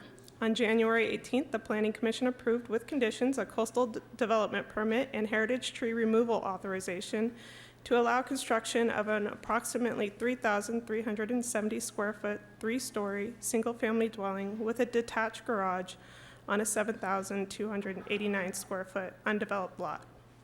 The downhill lot has an average slope of 38%, and development would include retaining walls with exposed sides of 3 to 7 feet with a maximum exposed side of 12.75 feet to support a swing-type driveway. The project would also include approximately 10 feet of developed street width to Olympian Way along the property frontage. While the garage structure will be designed to incorporate an accessory dwelling unit per Pacifica Municipal Code and state law, an application for an ADU in the coastal zone requires consideration of an administrative CDP by the planning director without a public hearing. Therefore, City Council shall not consider the use of the accessory dwelling unit as part of tonight's public hearing. The city received a timely submitted appeal of the Planning Commission's action on January 25th from a group of neighbors. The appeal form and attached letter listed the Planning Commission's findings on the project's conformity with the Local Coastal Program, or LCP, Pacifica Design Guidelines, Drainage Plan, Geotechnical Review, and Traffic Safety as the grounds for the appeal. The appellant added that their public comments submitted prior to the Planning Commission hearing related to drainage, lot coverage, and development height were not addressed at the hearing. Tonight's staff report addresses these bases for the appeal. In regards to the basis that the project isn't in conformity with the LCP and the Pacifica Design Guidelines, the report presents an analysis of the project's conformity with that staff presented an analysis of the project's conformity with the city's LCP, including policies related to protection of landforms and the city's adopted design guidelines. And after consideration of all the materials included in the record, the Planning Commission adopted the staff's recommended analysis. In regards to the basis that the project doesn't conform with height, traffic safety and operation plan, drainage plan, and geotechnical review, tonight's report explains how staff found that the single-family home and detached garage met the height standards of the municipal code. The height of the two structures are measured separately as they are not considered attached structures. The need for a traffic control plan was discussed during the Planning Commission's hearing and added to the Planning Commission's condition of approval. The city engineer is required under condition of approval 20 to review and approve an applicant-prepared traffic control plan to allow safe ongoing operation by vehicular and pedestrian traffic with the addition of construction-related activity and equipment and any material staging. Staff found that the hydrology calculations that were provided for the project were based on 100-year storm event, metered the post-construction runoff to meet pre-construction rates, and were stamped and signed by a qualified professional. The drainage plan provided in the Planning Commission's plan set met the size requirements of the hydrology calculation. Additionally, condition of approval number 4 required the applicant to have a qualified professional confirm the final calculations and design of the drainage plans to address any minor modifications that may result at the building permit stage of the project. Staff found that the preliminary geotechnical report prepared by Geoforensics met the content requirement of the municipal code and were stamped and signed by a qualified professional engineer. The Planning Commission approval also contained condition 17, which would require the applicant to incorporate all recommendations of the geotechnical report prior to issuance of a building permit. The applicant, in response to the drainage and geotechnical concerns raised in the appeal, voluntarily agreed to increase the size of the proposed detention system for stormwater. Additionally, the applicant advanced the drainage plan for the project by incorporating the multiple discharge point recommendations from the geotechnical report, which is presented in the proposed revised drainage design in attachment H of the staff report. The applicant supplemented the design in attachment H with a signed and stamped letter from Geoforensics stating the design meets its recommendations for the surface water. As a result, staff incorporated in tonight's staff report a slight revision to the condition of approval number 4 for the project to require a drainage detention system in terms of size and proposed discharge points for surface water to match the system design shown in attachment H of the staff report to the planning director's satisfaction. Finally, in regards to the basis that questions and concerns related to drainage, lot coverage, development height, and other pertinent concerns that were identified by the appellant were not addressed at the hearing, the report explains that all timely submitted written public comments were provided to the Planning Commission for their consideration, and verbal comments were accepted at the public hearing. This presentation touched on the remaining portions of this basis, except for the lot coverage. The staff report details that building coverage includes all enclosed floor area which occupies a building site, including second-story cantilevered floor area. Driveways and hardscapes, including retaining walls, do not contribute to the lot coverage calculation. Therefore, lot coverage calculations include 1,477 square feet for the single-family dwelling and 636 square feet for the detached garage, for a total of 2,113 square feet, which is approximately 29% of the 7,289 square foot lot and well below the 40% maximum allowed within the R1 zoning district. Since the publishing of the council staff report, 2 public comments and 1 comment letter from the applicant were received. All of these comments were provided to the council and available for public review prior to tonight's meeting. One of the comment letters, which was from the appellant's team, presented a peer review of Geoforensics' preliminary geotechnical report. The peer review identified that 1, the drainage plan as presented in the Planning Commission's plan set does not adhere to the Geoforensics recommendation that drainage should be discharged 15 feet from the house, preferably at the street, and 2, percolation-style dissipation is not permitted for use at this site. As noted previously, condition of approval 17 would address this comment. The condition would require the applicant to incorporate the drainage design requirements of the geotechnical report into the building permit plans. These necessary modifications would be reviewed and confirmed to the satisfaction of the building official at the building permit phase. Additionally, the comment letter received from the applicant also addressed this comment. by providing a letter from Geoforensics concurring with the peer reviewer's finding about the percolation and recommends the removal of the small weep hole at the base of the junction box details shown in the Planning Commission set. Additionally, the applicant's comments show that the rear detention basin is more than 15 feet from the house. The applicant has also detailed to planning staff that the proposed revised drainage design in attachment H meets Geoforensics recommendations for the surface water as captured in the letter provided in attachment I. Because the mid-property detention pipeline, which is located less than 15 feet from the building, would only discharge drainage if the rear detention pipeline was clogged or an event greater than a 100-year storm occurred. The final comment letter that was received post publication detailed concerns with construction traffic to the site and the desire for public participation in the approval of a traffic control plan. The city engineer would be required under condition of approval 20 to review and approve an applicant-prepared traffic control plan to allow safe ongoing operations by vehicular and pedestrian traffic with the addition of construction-related activity and equipment and any material staging. Engineering would reference the Manual of Uniform Traffic Control Devices to review the traffic control plan.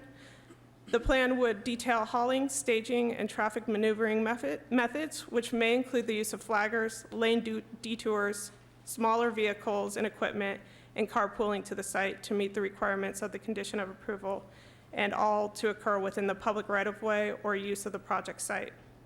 The final plan would be approved by the city engineer. Staff believes there is substantial evidence to deny the appeal and uphold the Planning Commissioner's approval as discussed above. Staff also believes that there is substantial evidence to support the application of a Class 3 categorical exemption from CEQA to the project. Therefore, staff recommends that the City Council deny the appeal and uphold Planning Commission's approval of the project.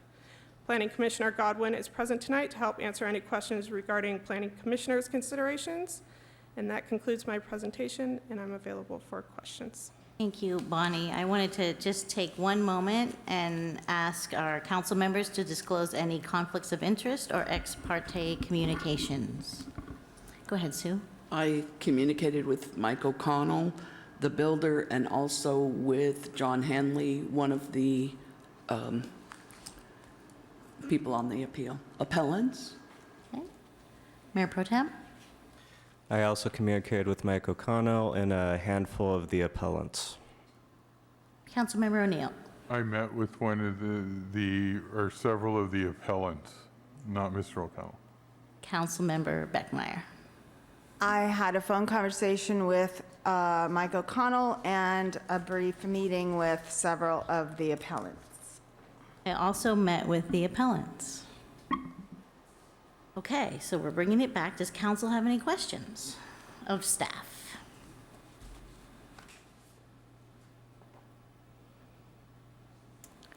Mayor Pro Tem?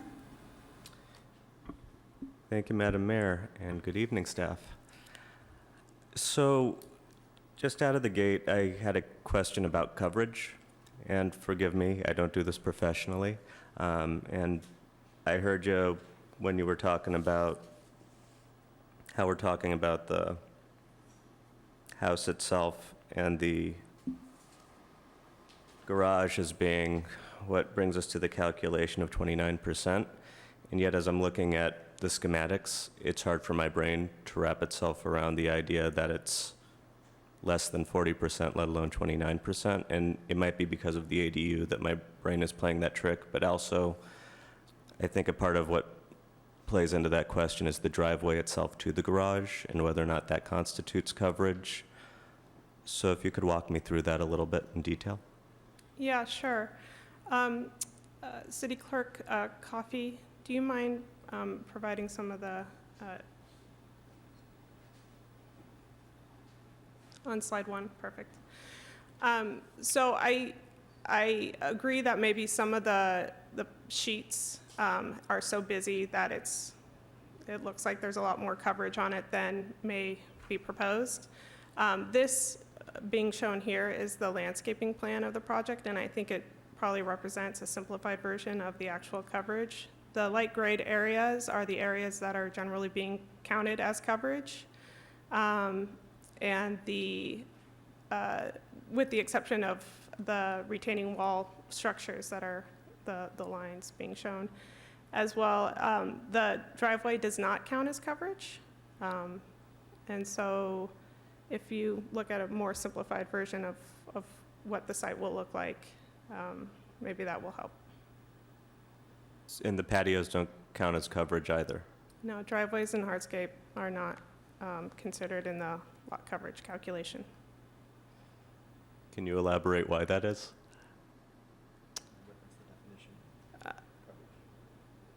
What do you mean?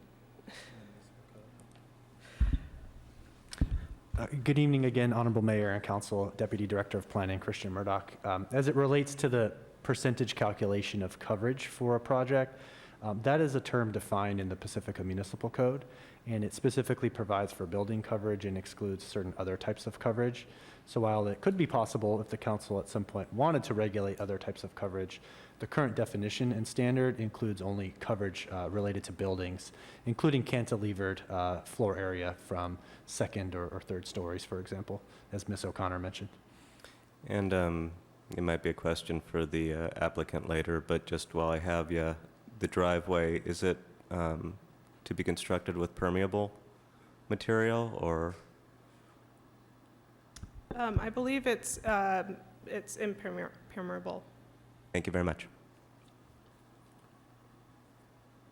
Any other questions from council to staff? Seeing none, then I will invite the appellant to speak. You have 10 minutes, but I'd like to ask you if you'd wish to reserve up to 3 minutes for rebuttal. Good evening. Good evening. With all respect, Mayor, I'm not sure, I'm not that precise to say how much I could say I'd like to reserve a minute if I reach that, if I have that much left. If I have to finish my presentation and I go over, I don't want to risk being cut off at 9 minutes and then say, hey, so I don't know how we work that. If I can reserve what I have left over when I'm done, I would appreciate that. Let me ask and see if that's okay to do. So it's clearly up to the appellants on how you want to divvy up your time. What the mayor has just said to you is that you have 10 minutes in total for your presentation, for the presentation as well as rebuttal, and you may use it however you want. Okay. Okay, I'll reserve 30 seconds. Perfect. And I would like to make I wanted to clarify one thing, but if he does his presentation and he finishes in 6 minutes, he would get the additional 4 for rebuttal if you wish. Oh, okay, that's fair. Yes. I appreciate that. That's what I was trying to get at. Yes. I really was. Now, I heard some talk earlier about buttons and, trying to get familiar with buttons. And, I spent 8 years in this room, so as a planning commissioner and a planning chair, and I know what you're talking about. Now, after 2 years of not being here, I'm not familiar with the buttons either. So Sarah Coffey informed me that I would be operating a little clicker to operate the slideshow, and I don't know where it is, and I don't know what buttons to push. Oh, Christian has it. And how does this work, Christian? So you press this button on the right side to advance, this one to go backwards, and if you want to point anything out, laser pointer. Oh, no kidding. It's very high tech. Yeah, fancy. It's fancy. Okay, so we'll begin the timer now. Wait a minute, let me get set up here. Wait. Set up, get the proper mic height and get my Okay. feet set and all of that kind of thing. So I've set the timer for 9 minutes, 30 seconds, as you wish to reserve 30 seconds. And That's what I said, so, And it will give you- what I understood from the city attorney is if I finish earlier, well, I say stop and I'm done, and then I have what's Yes, left in the bank. Yes. Correct. Okay, in that case, I won't reserve anything and I'll wait and see what I have left. I think that's a better option. I really do. Okay. So set it at a full 10. Load me up. Okay. Good evening, Honorable Mayor, City Council, and staff. I am Leo Leon. I'm going to present the appeal on behalf of the project appellants, who happen to be myself, and the adjoining properties to the project. Now, we have our first slide up there, and you can see from the top that the project has commanding views of the skyline, the ocean, the coastline, and all the hillsides from virtually the entire site. So the idea of the view is everywhere. The slide below, I want to clean something up. The green area down below, adjacent to the main structure, looks really nice there, but unfortunately, it belongs to the property next door at 135 Sussex Way, and I don't want you to be misled. As neighbors, we are not opposed to a new home at the Olympian Way. And saying that, the building site itself is in an area of historic landslides, and it's been documented. It's got loose soils, it's got all kinds of issues. And therefore, we desire a project that thoroughly addresses potential impacts and mitigation issues prior to project approval. We want to be consistent with Coastal Act 3006 policy, which states that the public should have participate in the building and the project, and we want to do that. We want to comply with the Coastal Act. Our main concerns are drainage issues, potential alternate designs, safety and accessibility. The project approval needs to be consistent with neighborhood character. This obviously is not. Be consistent with neighborhood character, adhere to all the rules and regulations governing development, which are numerous. There's many entities listed there. The next picture, I wish it was a little bigger. Olympian Way is an unimproved street and have no sidewalks. Many places you can only drive one vehicle through the street at a time. Has a history of incidents of trucks being stranded. We have asked for the city's help, and it's been granted on that. And access for police and fire. Now, you see on the lower right-hand corner there, you see a trick with its wheels off the road there, just hanging in the air, and they had to bring in a gigantic piece of equipment. Now, that happens, that's right next door to the project site, by the way, and that's 155 Olympian Way, where the wheels are hanging over into the yard. The current design, the drain system simply does not meet the recommendation of the geotechnical investigation. The geoforensic report said a percolation-style dissipation system is not permitted for use at this site. We hired our own geotech professional engineer. He said the same thing, and he said a little bit more too. But I just want to make the point, we paid for that engineer. He said don't do it. The city, this was new, the City of Pacifica's Department of Public Works has guidelines for drainage review, and they're very good, they're very extensive. No additional runoff caused by development can cross the property lines. The storm drain system shall provide for protection of abutting and off-site properties. That's all good stuff. A couple of examples here. Discussion of rationale used to design the system. I like that. Discussion of methods and/or calculations. We saw those. Description of how excess drainage will be detained. No water off the site. Descriptions of how discharge will be controlled to comply with city policy. When we looked at the package of the Planning Commission, we found that these guidelines weren't even in it. The Planning Commission, I don't think, even considered these. They didn't even have it to review for approval. And you know what happened? The result was that the drainage plan that was not permitted was approved. And the condition 17, which speaks to those conditions, which says it will comply with the recommendations of the geotech, were not followed because he said it's not permitted. Okay, we're going to switch. Coastal Act policies. Development shall be clustered and contoured into the existing natural slope of a design and scale which is subordinate to the landform and minimizes grading for access and think fire safety. Grading shall be regulated to protect the appearance of the landform and to limit potential runoff. Think drainage. Scale, a structure which is out of scale with its site and neighborhood, particularly single family dwelling, which are much larger than neighboring structures, are therefore discouraged. Think 135 Sussex Way.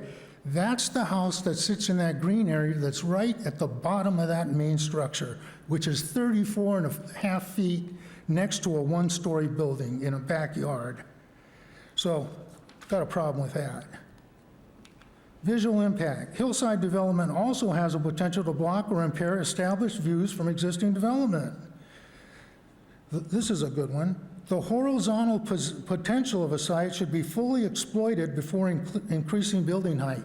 The current location of that building cannot be moved because it occupies the entire footprint down there.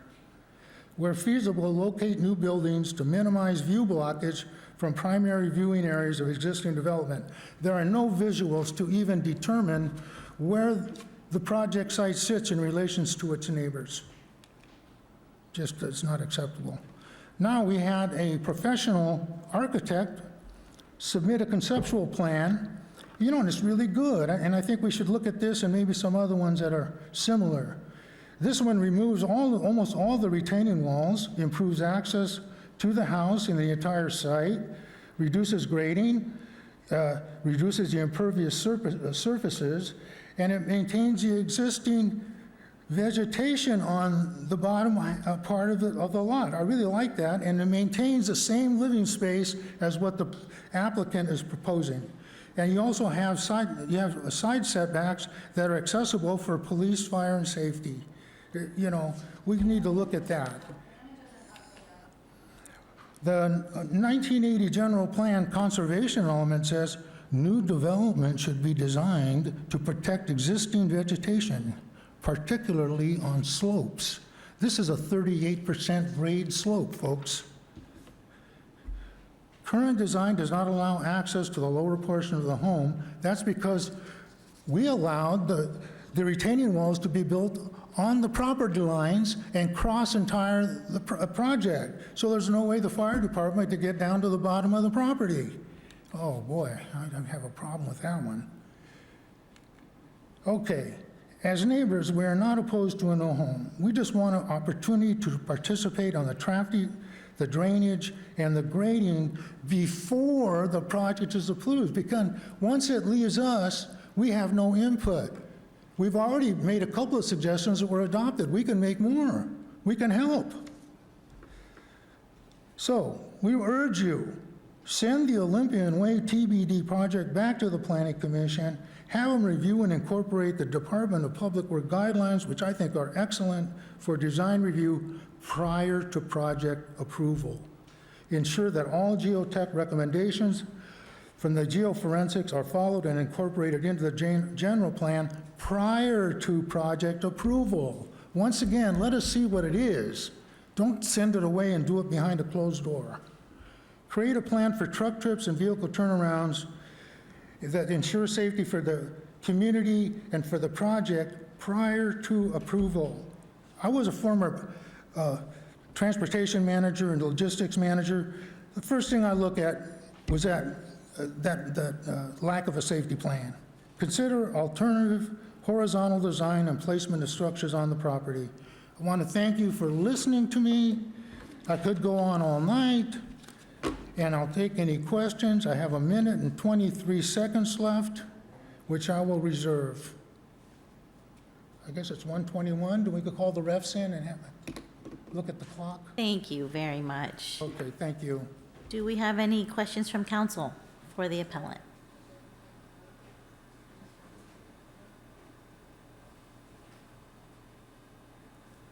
Seeing none? No, seeing none. Okay. Thank you. Okay, so it's time to invite the applicant to come on up and speak for 10 minutes. And if you'd like to reserve up to 3 minutes for rebuttal, you can.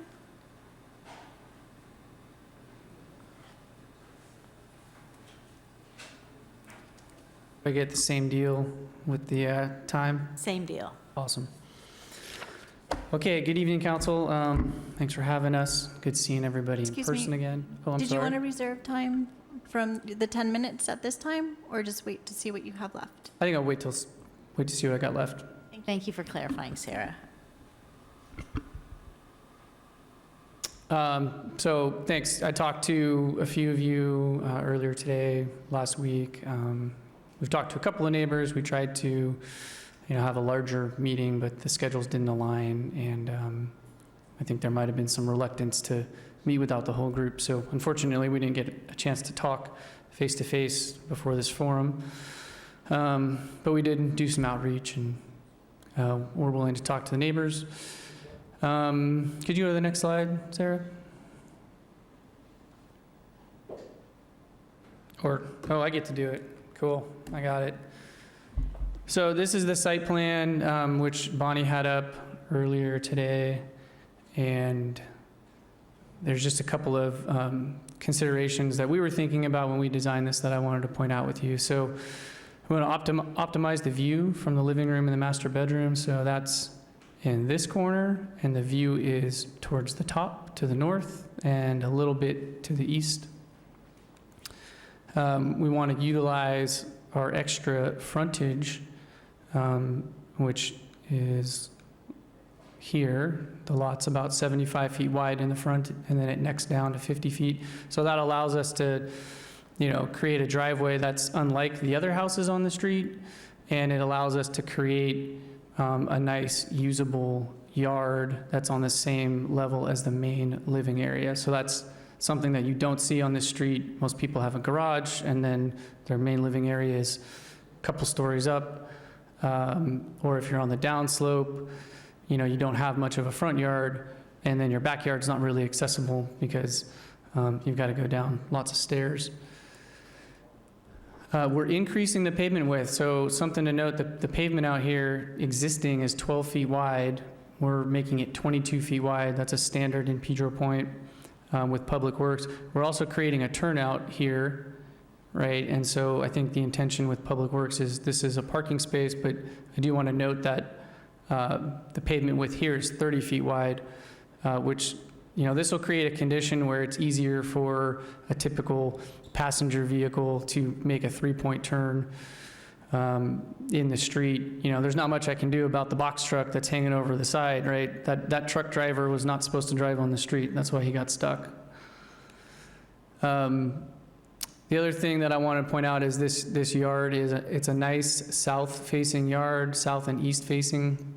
So it gets a ton of really great light, which is super important in Pedro Point because we do lose the light, early in the day due to the mountain.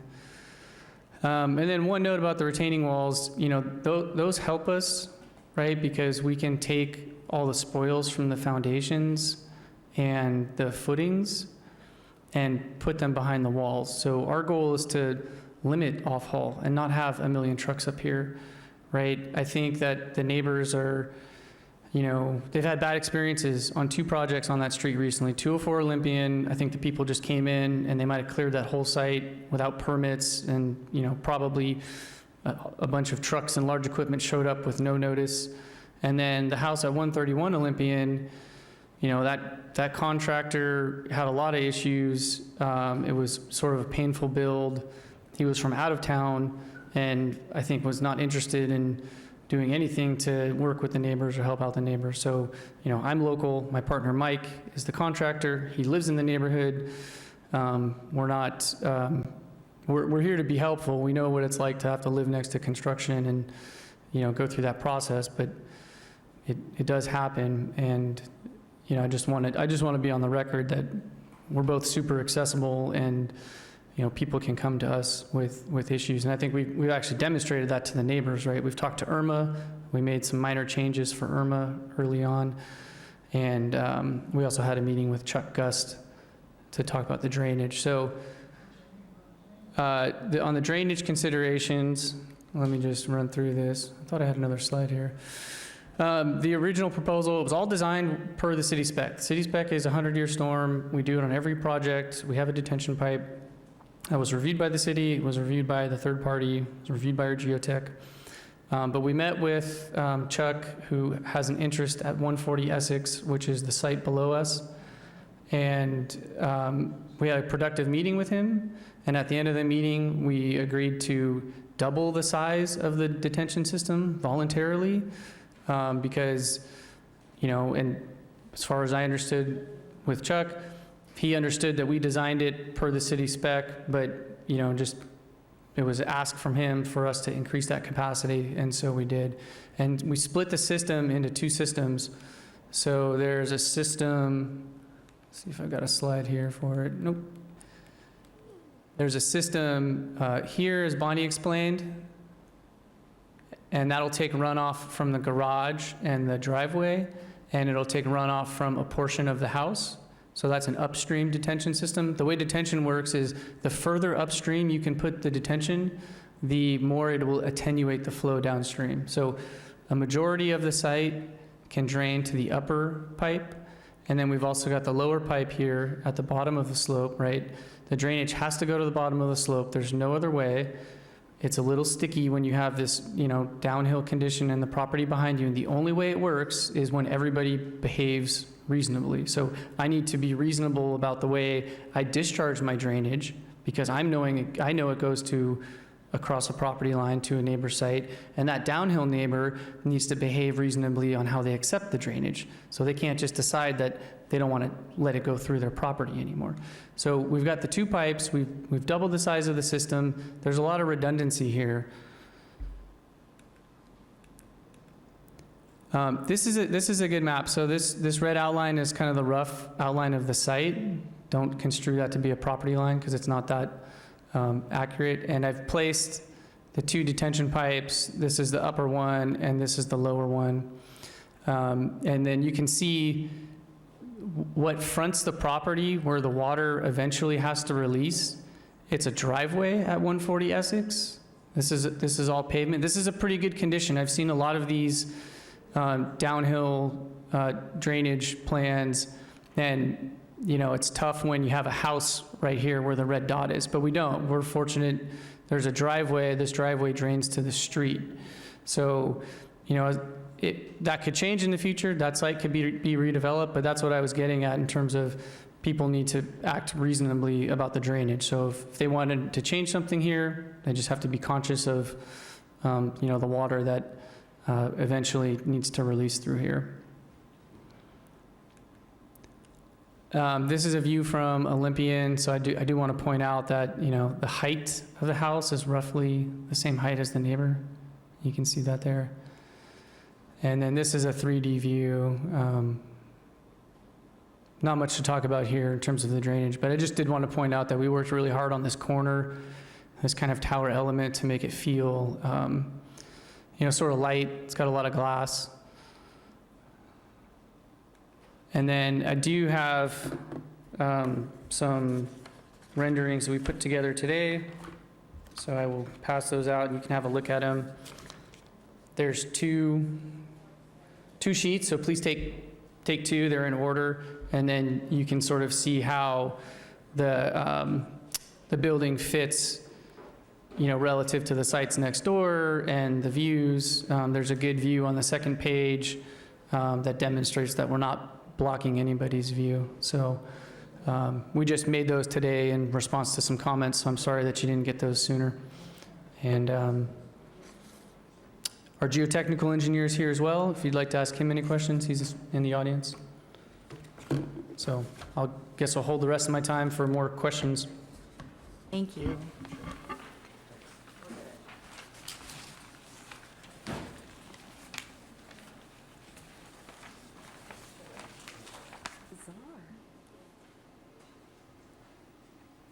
Thanks. Do you want to see if the appellants want to see them? I think they were asking for them. So do we have any questions for the applicant? Mayor Pro Tem.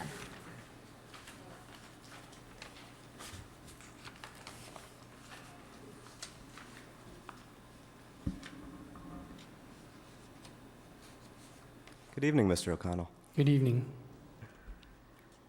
Good to see you in person. Good to actually have the opportunity to ask questions rather than just hearing. It's good to be here. I'm not used to fumbling around with all the paper because I've been doing it on the computer, so.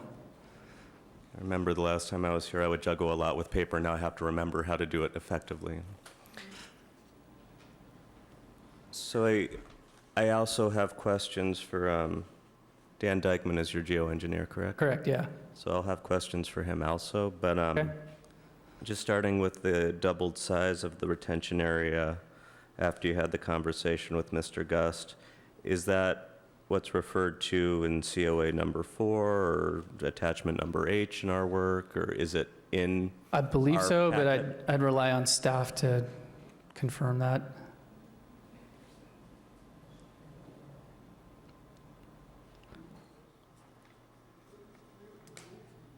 So it would be condition of approval 17 that requires the incorporation of the recommendations from the geotechnical report. From the I think there's also a condition that says it shall be as it's presented tonight, or something to that effect, Oh, yes, I'm sorry. on the drainage. Yeah, that is condition of approval number 4, that the design system shown in terms of size and proposed discharge points will match the system shown in attachment H of tonight's staff report. And so attachment H reflects the changes you made after you talked to Chuck Gust. Correct. Okay.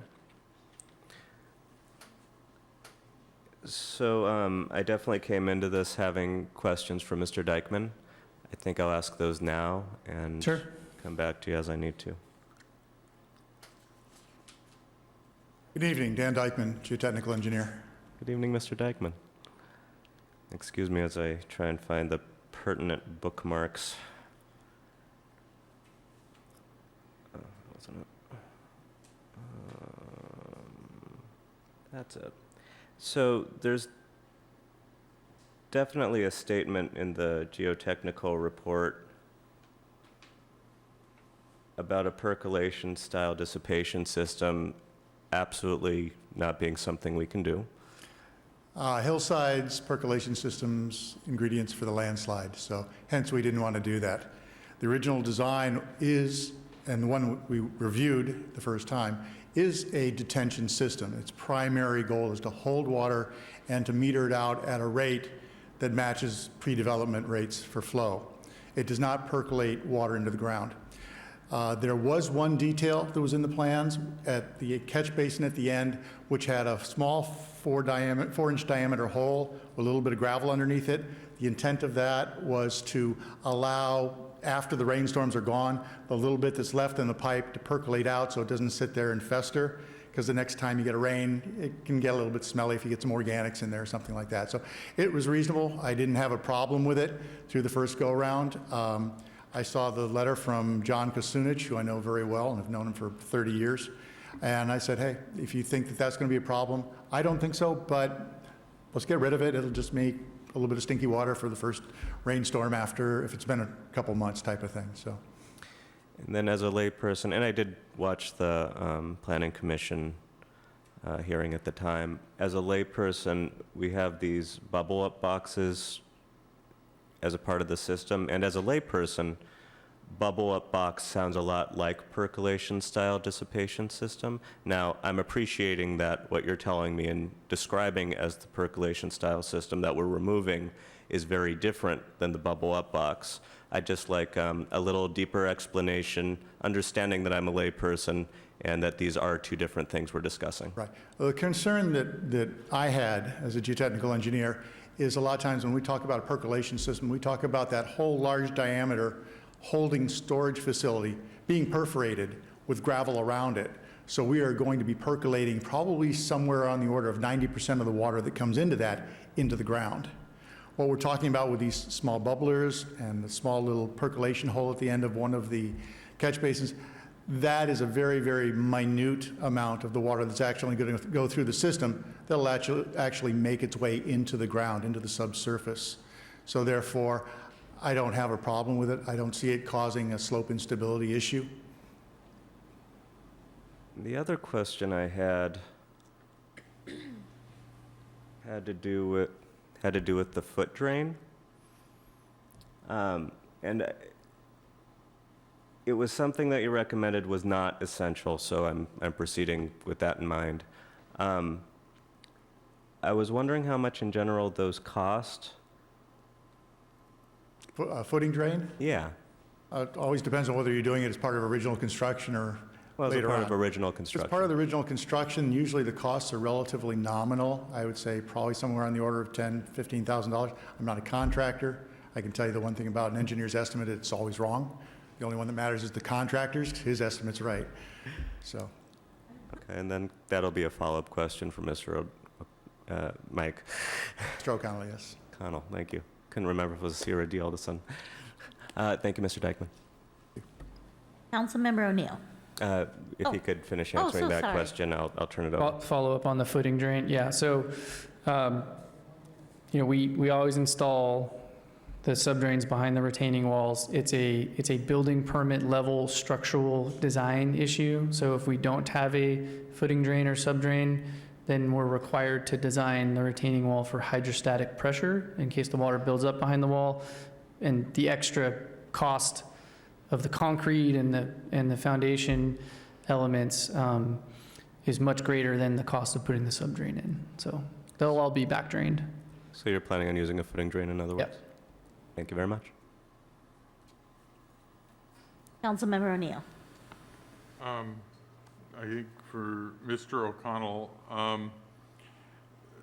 looking at, I'm concerned is that, and I'm reading from the staff report, page 6, hillside development has potential to block or impair established views. Now, we don't have a view ordinance.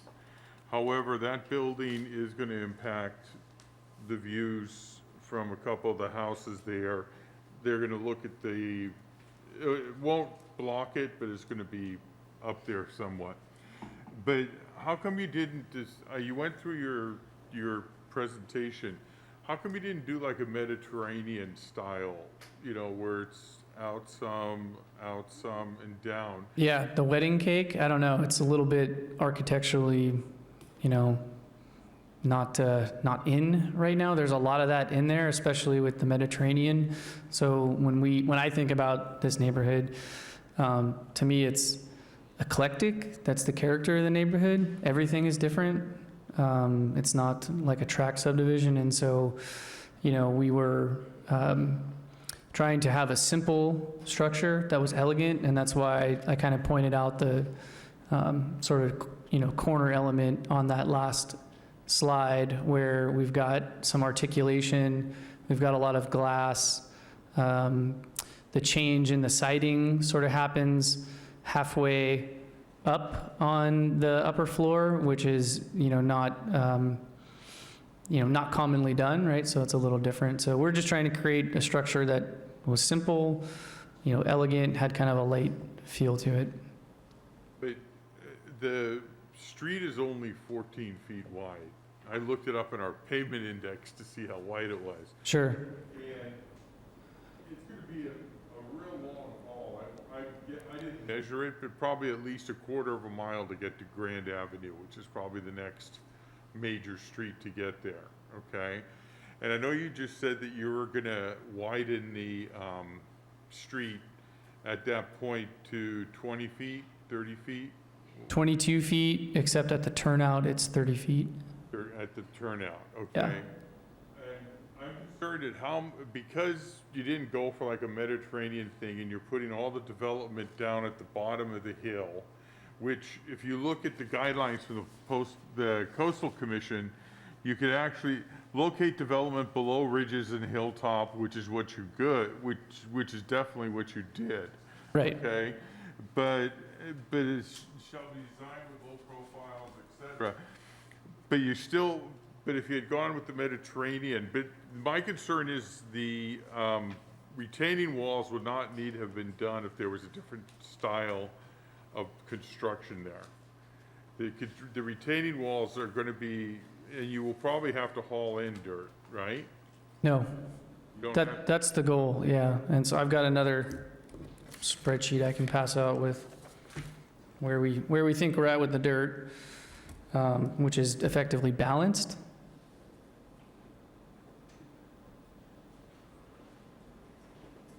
And then, did you, prior to your design, get the 2020 Department of Public Works guidelines for drainage review? Did you? I know you can't see it. I had not actually seen those guidelines until recently, but I've done 20 drainage projects in the city, and we always do them all the same way. And it's consistent with what's in those guidelines, right?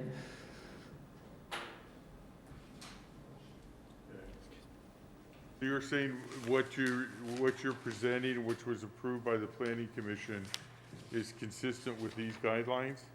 Correct, and it's consistent with the last, 24 projects I've designed here in town. Yeah, granted, if you haven't seen them, it's not fair to ask you if it's consistent. I agree. Well, when I saw them, I reviewed them. Yeah. I made the determination that they were consistent with what we did. Okay. And then, let me see. Will the city be abandoning the right-of-way we have on that street? Or, because the appellant told me that we had the city has right-of-way there.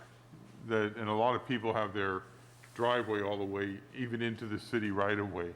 Will we be abandoning right-of-way? No, there's no proposal to abandon the right-of-way in that area. Okay. They would just build within it, probably through the approval of an encroachment permit. Okay, and then on your slideshow, you also mentioned, the water obviously goes down, and at 140 Essex right now, it's like parking, but, at some point, someone might build a house there. Have you obtained any sort of easement, encroachment, or whatever you want to call it, so that your drainage could go through Essex at some point? No, and that's generally not required. It's a historical drainage pattern. City attorney, does that? Sorry. Okay. I don't know that there's a legal question there. Okay, what he said was that the drain, obviously water flows downhill. And the house at the bottom of the hill is 140 Essex. And right now, the area that this drains into is parking.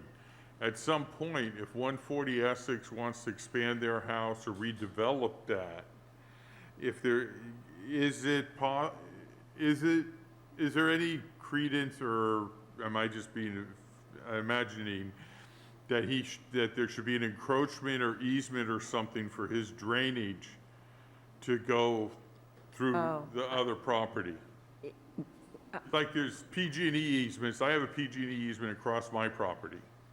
Right, but if there isn't an easement that already exists, are you asking if there's a prescriptive easement or just an easement as a matter of law for drainage? Right.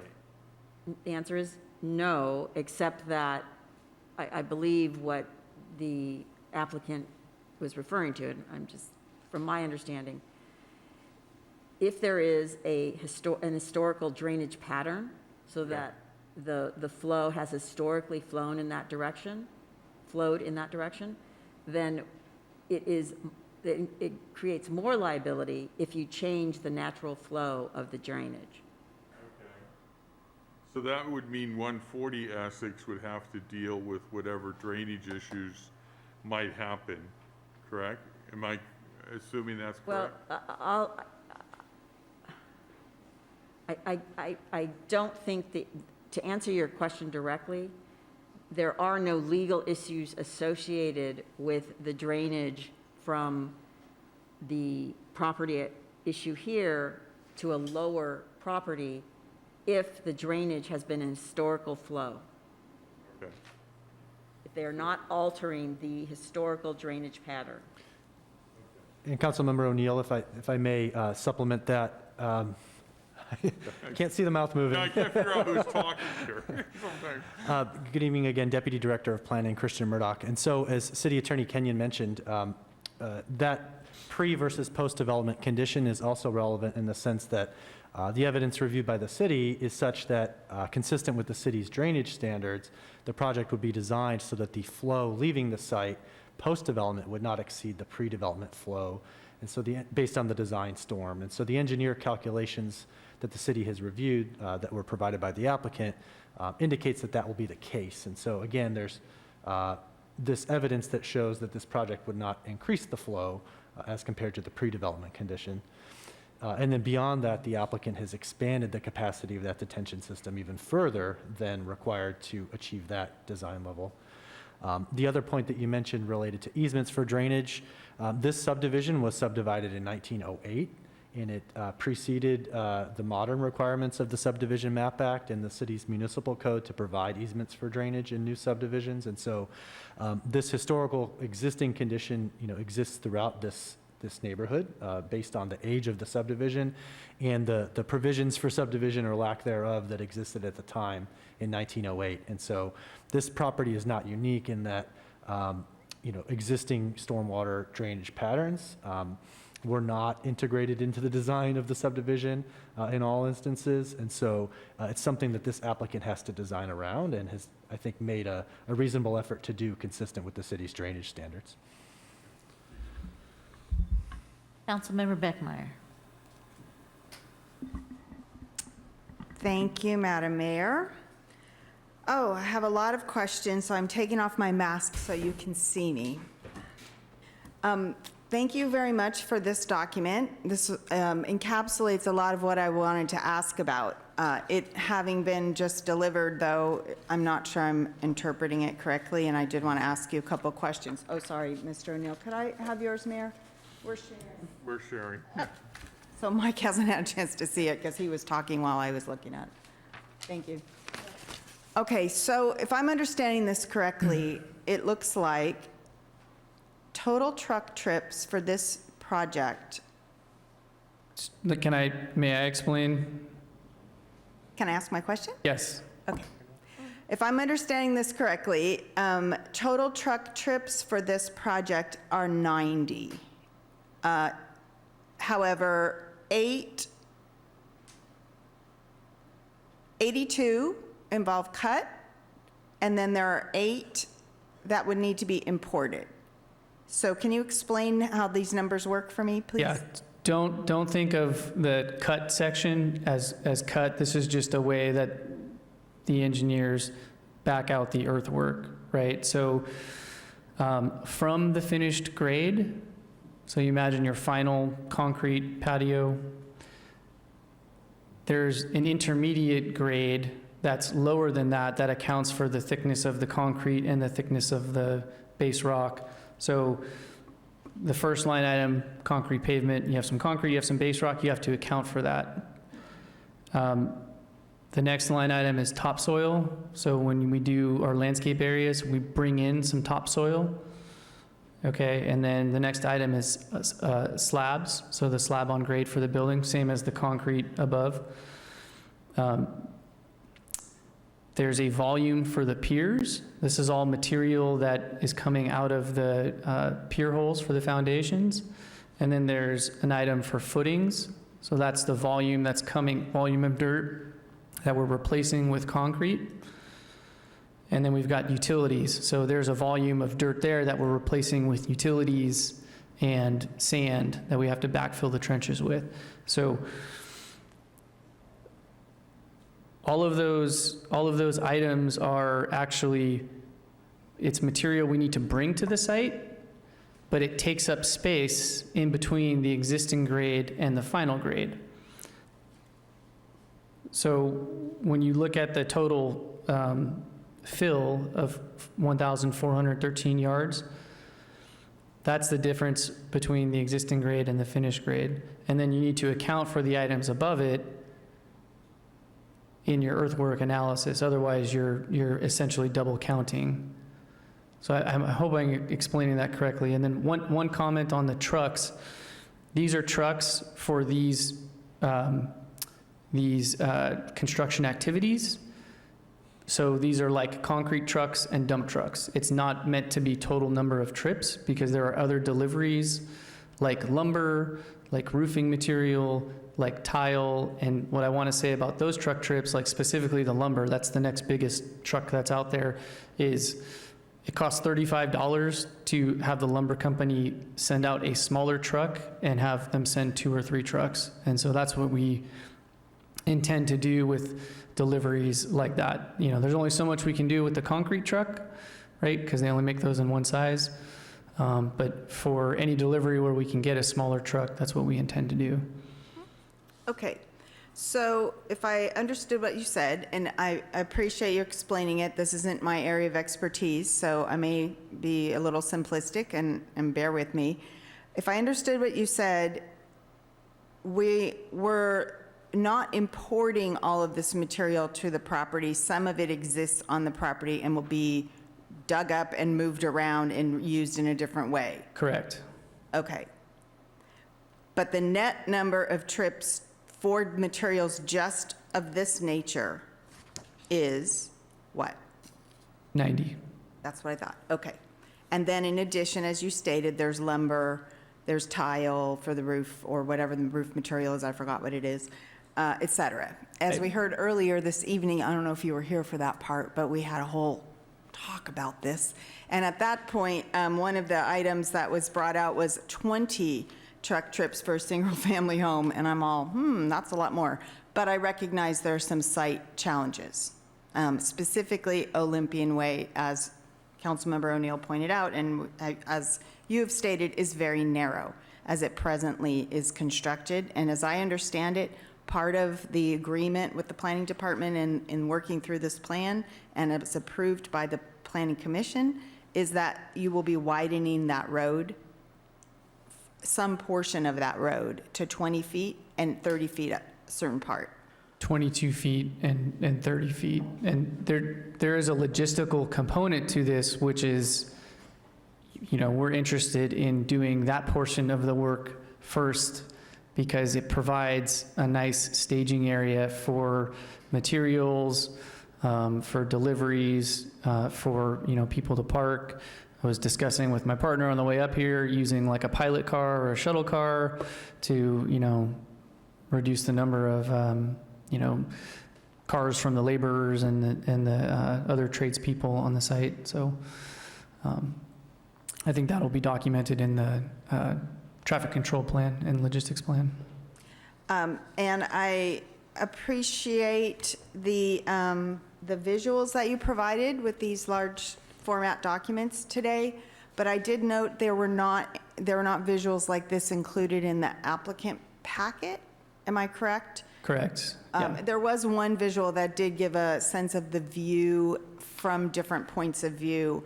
And I know there have been discussions in town over time with different projects around story poles and all kinds of different mechanisms, which I realize are costly and time consuming. But I'm going to suggest that it would have been helpful to have a better sense of what this project looks like from different directions, including from the open ocean, since it is in the coastal zone. And I think that's a vantage point that we have to factor in, as I understand it, with this particular site. I have a couple of other comments, but I think I'm going to hold them until after public comment. Thank you. Sure. Councilmember Vadalas. The appellant had an alternate design with no retaining walls. Can you explain why you have so many retaining walls and if this would actually work with no retaining walls? I can't say that it would work or it wouldn't work. I haven't seen that design. I couldn't really make it out from the screen, so don't feel it's appropriate to comment on it. The retaining walls are, necessary at the portions of the site that require a cut. They are beneficial to the project in the sense that they provide some usable level space, and they also greatly reduce the truck trips because instead of hauling off all that material, we have a place to keep it on site. Thank you. Mayor Pro Tem. Thank you, Madam Mayor. And just because traditionally I like to beat a dead horse even further to death, essentially what this says, I'm looking at this page, is that you'll need to make 8 truck trips in terms of fill specifically because essentially what you'll be doing is moving the cut that you take from and moving it around, so it's not going to require hauling off or bringing more on except for those 8 truck trips for that. That's what we anticipate being just a little bit short. So that aside,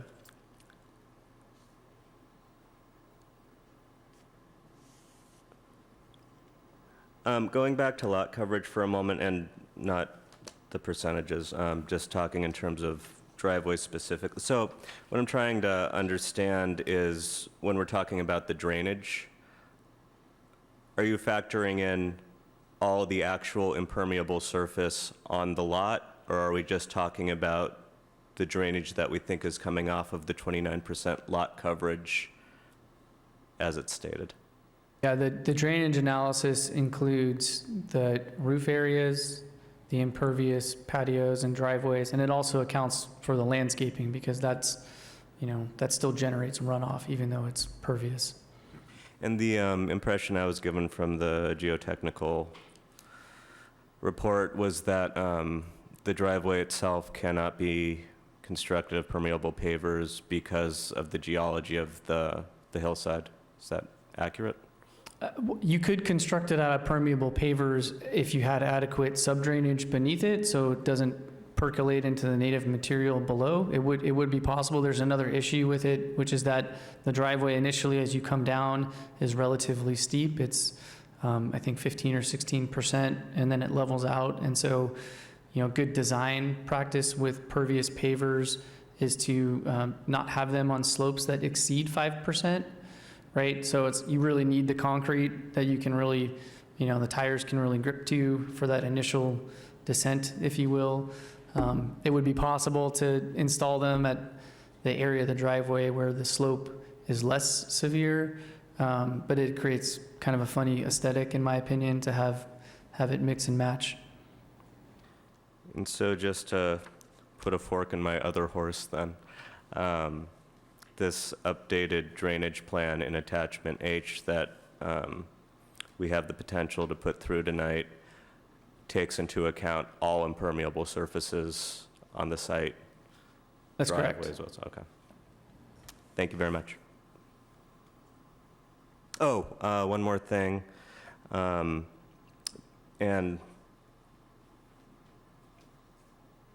pardon me as I'm trying the best way to figure out how to ask this. There was a lot of discussion at the Planning Commission meeting about working with the neighbors in terms of drainage at the end of the day. Should this go through tonight, will you still make that effort to reach out to the neighbors to further address drainage with them as a collaborative? Or is that? I think, outside of the scope of this project, yes, I'm absolutely willing to collaborate. I think that staff probably wanted to virtually kick me when I brought that up at the last meeting because it created a lot of confusion. But what I was trying to convey to the neighbors who feel like there's a drainage issue with the street and the area, it's that the solution is not anything that happens or doesn't happen on this lot. It's that everyone needs to collect their drainage. It's got to go through someone's property, and it's got to go to the existing drains and gutters and channels on Sussex. And we still have public comments to hear and deliberation to do, and I understand that I'm asking a question that is at the end of the night outside of the scope of what we're discussing, and yet it's just helpful for my understanding that should we put this through, there will still be an ardent attempt made to collaborate with neighbors for the sake of the hillside, which I think is a mutual concern of those up here at least. Yeah, I'd be happy to lead that charge. Thank you. Okay, thank you, everybody. The thing about going last is that everybody already asked all the questions. So I would like to open the public hearing and receive public testimony. So if you would like to, comment on this item, if you could please fill out a yellow card, put your name very clearly and the item number, and we will go from there. And then if you're on the phone, you can dial in at 650-898-6965. And if you turn off all your other devices, if you're on the phone, then you'll be able to hear the meeting in real time, and we will go from there. So first person I have is Robert Bowles, followed by Christine Bowles.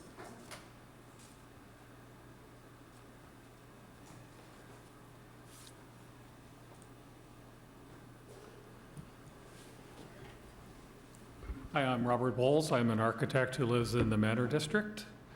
So nice to be able to take my mask off for a few minutes at least. 3, I guess. My basic feeling is that this project is way overblown for the very steep hillside. It takes up virtually every square foot of the property with either house or hard paving or landscaping that's designed and installed, except for the setback lines. I don't believe there's any reason for it to take up so much of the hillside, and the drainage situation would be so much better if the project was redesigned to pull the house up close to the road, where it would be easier to build, would take up less materials, less grading and drainage problems. So that's kind of my overall feeling about it. The applicant has just said that the grading would be balanced, and he presented some calculations. We haven't gotten a chance to see any of those. I think it would be nice for the public to be able to see them and look at them, and I think the Planning Commission would be it'd be a good idea to send it back to the Planning Commission so that they could look at it too. The project does not seem to comply with fire safety requirements. The hose lengths of 150 feet from the street cannot be complied with the big retaining walls, unless you want firefighters to jump down 10 or 12-foot retaining walls to get to the bottom of the property where the house is, the main house is. The project does not seem to comply with the Coastal Act in terms of minimizing grading and concentrating of project elements in a small area.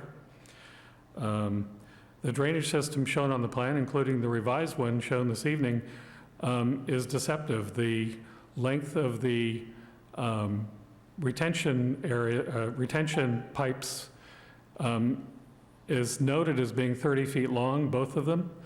They're drawn at something like 10 or 12 feet long, just eyeballing it.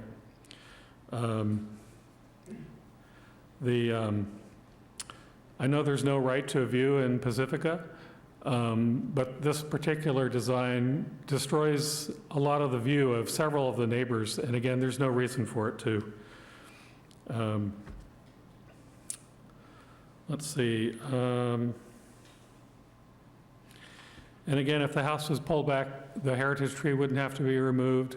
So much of the existing vegetation would not have to be removed. Remember, those are all important things that absorb water when it rains and absorb the runoff.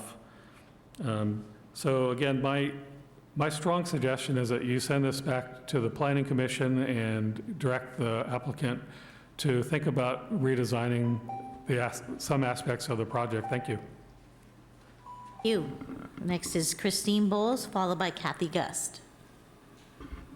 Good evening again, Council. My name is Christine Bowles, and I'm also an architect. And I just want to add that it was Bob that did that little alternate sketch of moving the house up the hill and in a couple hours. And like you said, it helps with the drainage. It helps meet the Coastal Act requirements of keeping existing landscaping. I think the applicant really should look at it.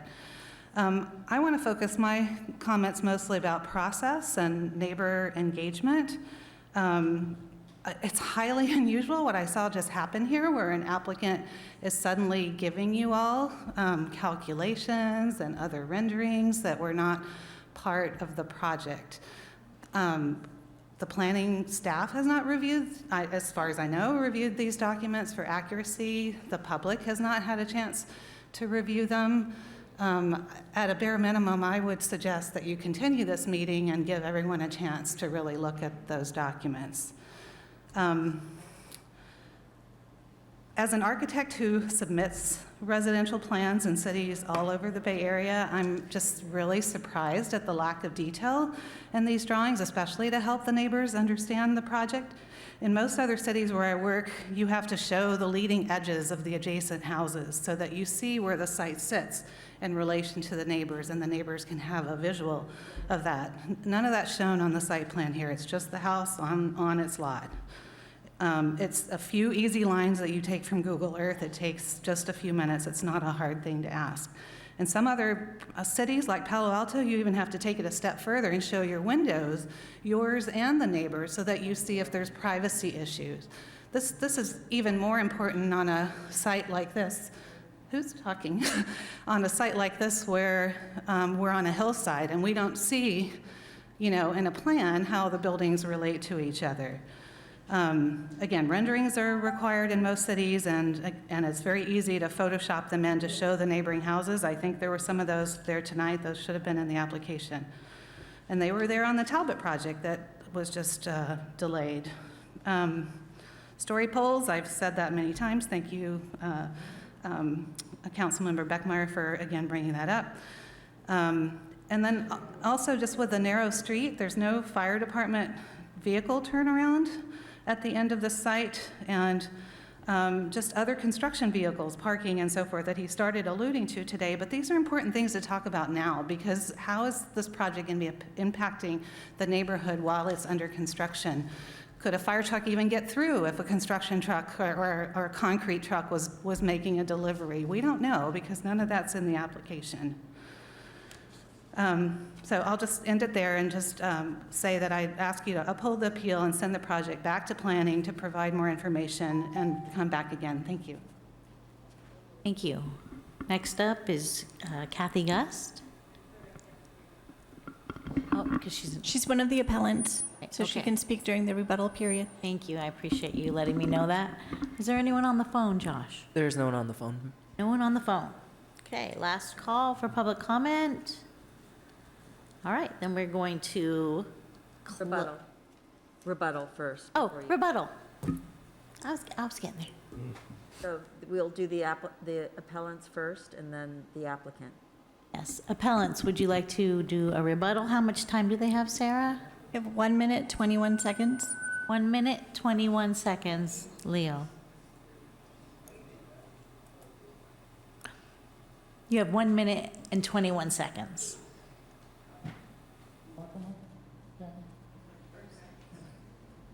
I'm going to step on my minutes. Hi, good evening. Don't let me. Oh, okay.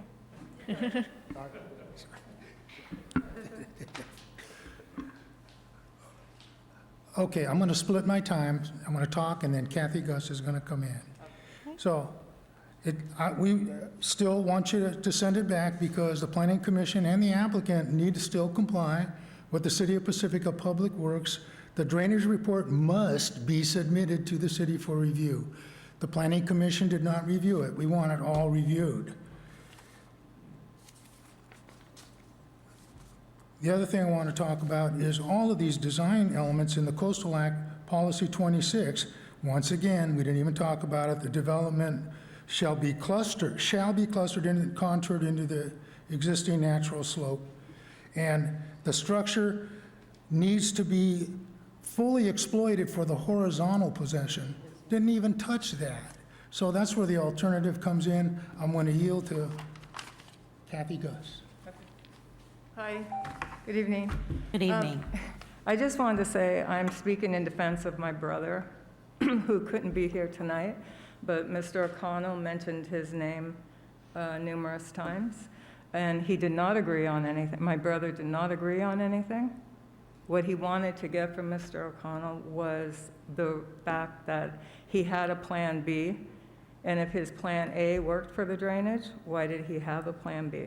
So that's the reason my brother talked to him in the first place. But he didn't agree on anything except for hiring our own Thank you geotech so person. much. Thank you very much. All right. And how about the applicant? Would you like to have some time for rebuttal? How much time do they have, Sarah? The applicant also has 1 minute, 21 seconds left on Is the that just a rebuttal. coincidence? It is. It's wild. I just wanted to hit on 4 or 5 things that I heard. So the detention pipe length, I think Rob or Bob said it was deceptive. It's not. It is 30 feet. There are 2 of them. It's 60 feet total. The heritage tree that was going to soak up all the water is actually dead. It's documented in the arborist report. The drainage report was submitted. It was in the Planning Commission materials. It was reviewed by Public Works. It was reviewed by CSG. It was reviewed by our geotechnical consultant. That is in the record. there was a comment about submitting, the extra materials, right? We know about the comments, those are shared with us. So the supplemental materials are meant to answer questions that we know are coming, right? So, it's not, I think I heard that it wasn't fair, that no one saw it. Well, it's like, I didn't get to see the alternative design that was presented until it was up on the screen either. And then as far as the meeting with Chuck, agreed or not agree, we left that meeting with an understanding that I would go above and beyond on the drainage and voluntarily double the size of the system. Okay. Thank you very much. I am now going to close the public hearing and bring it back to council for deliberation. Mayor Pro Tem. Couple questions for staff. The issue of the drainage report. To your satisfaction, was a drainage report submitted to the city vis-a-vis the guidelines for drainage review that the appellant was referring to?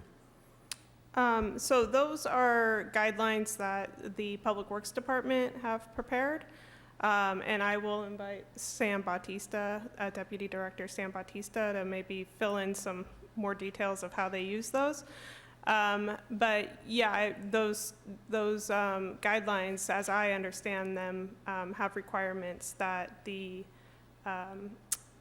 reports be prepared by a qualified professional, that they meet the 100-year storm standards, and that the post-construction drainage doesn't result in a runoff rate that's greater than the pre-construction. So I'll let Mr. Bautista go from there. Good evening, Mayor Pro Tem. Yes, engineering does look at the drainage report and looks at all the calculations and reviews them as Bonnie said in regards to all our standards, the 100-year storm. And we review to make sure that the post-construction flows are either equal to or less than the pre-construction flows. So we do review all aspects of drainage. Thank you very much. My other questions are fire related, as there were a couple issues in regards to fire brought up. Do we have a representative from the fire department here tonight? If not, perhaps I'll refer it to Christian. I'll do my best. I have a sense of what the question may be, and I think it may have come up in a recent project, and so I'll respond based on the question. So the two questions, and I'll ask them both. I think they're relatively simple ones. And the first one is, there's other houses on Olympian, so presumably the fire department has a plan for how to get their trucks in and out in worst case scenarios. And the second question was regarding the length of a fire hose and whether or not it would be able to get to the property as shown. Sure. So as to the first question, it's really one that fire would need to address as to operationally how they respond. I will tell you that I have had detailed conversations with a prior deputy fire chief, Barry Bierman, with respect to fire access along Olympian in relation to a different project. And it was an area of concern. The streets are narrow, there is no fire turnaround, but it's an existing condition, and they do their best to work within the limitations as they are. As to your second question, the 150-foot hose pull distance is the basic standard. However, if you read the fire code, there are exceptions for what's known as an R3 occupancy, such as this proposed project, where if that occupancy is proposed or if the building is fully sprinklered, as this building would be, then you can exceed that 150-foot hose pull length. And so whether fire reviewed that or not, I can't attest to that specific fact at this hearing, but I can tell you that this project is not bound by a 150-foot hose pull length. And in terms of the previous, was it deputy chief or chief?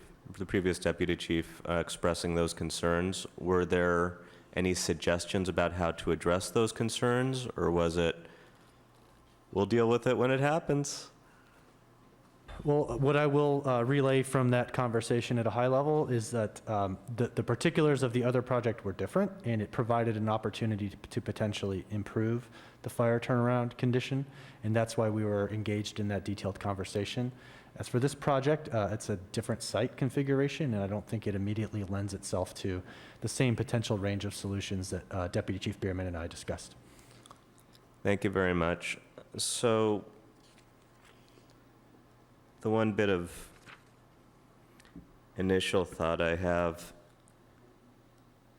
is how difficult it is to sign off on this when I feel like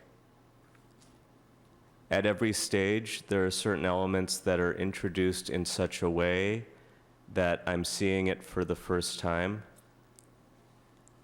And I'm not entirely comfortable with that.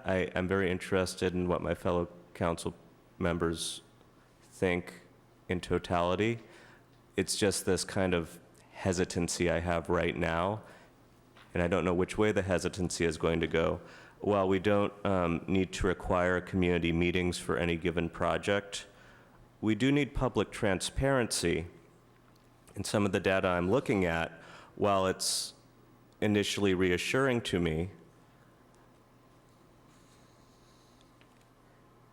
it's coming very close to feeling like a step was skipped, and that step was allowing the public the full breadth of the ability to comment on the particulars of this. So I'm very curious what my fellow council people are thinking, but that's kind of the fence I am currently sitting on. Councilmember Beckmeyer. Thank you, Mayor Bear. Well, I'm sitting there with you. I've got a lot of concerns about this project from the point of view of the information that was brought forward with some of the renderings, with the data, and I appreciate the clarification about how that occurred, that it's an attempt to be responsive to questions from the public, which I appreciate very much. I would like to have planning commissioners, however, have an opportunity to weigh in on this. And from my point of view, the specific request I would have, I'm thinking I would like to send this back to planning. And I would specifically like planning to work with the applicant and or condition some kind of understanding of what the project's going to look like. Because the renderings I saw make it look, it's in space. It's only in tonight's presentation that I felt I had a good sense of the view from different points of view. And I'm not talking about protecting views. I'm talking about what the massing and the size of this project, while meeting the city's requirements for the lot size and all of that was covered earlier. I'm just not comfortable about how it fits in the neighborhood. And my concern, my next concern, was the point you brought up about fire safety. I saw where the fire hydrant is when I was there and noticed it's kind of far away. I appreciate the clarification about the sprinkler system. But if there are alternate ways of siting the house on the property that address some of the concerns that were raised tonight, I would want the applicant to have the opportunity to explore all of those, and the neighborhood to have the opportunity to participate and understand what that looks like. So those are my two main points. The third thing, though, that I wanted to comment on is Mr. O'Connell and I had a conversation earlier, and I can't remember who brought it up, but I used the phrase, I think, construction fatigue.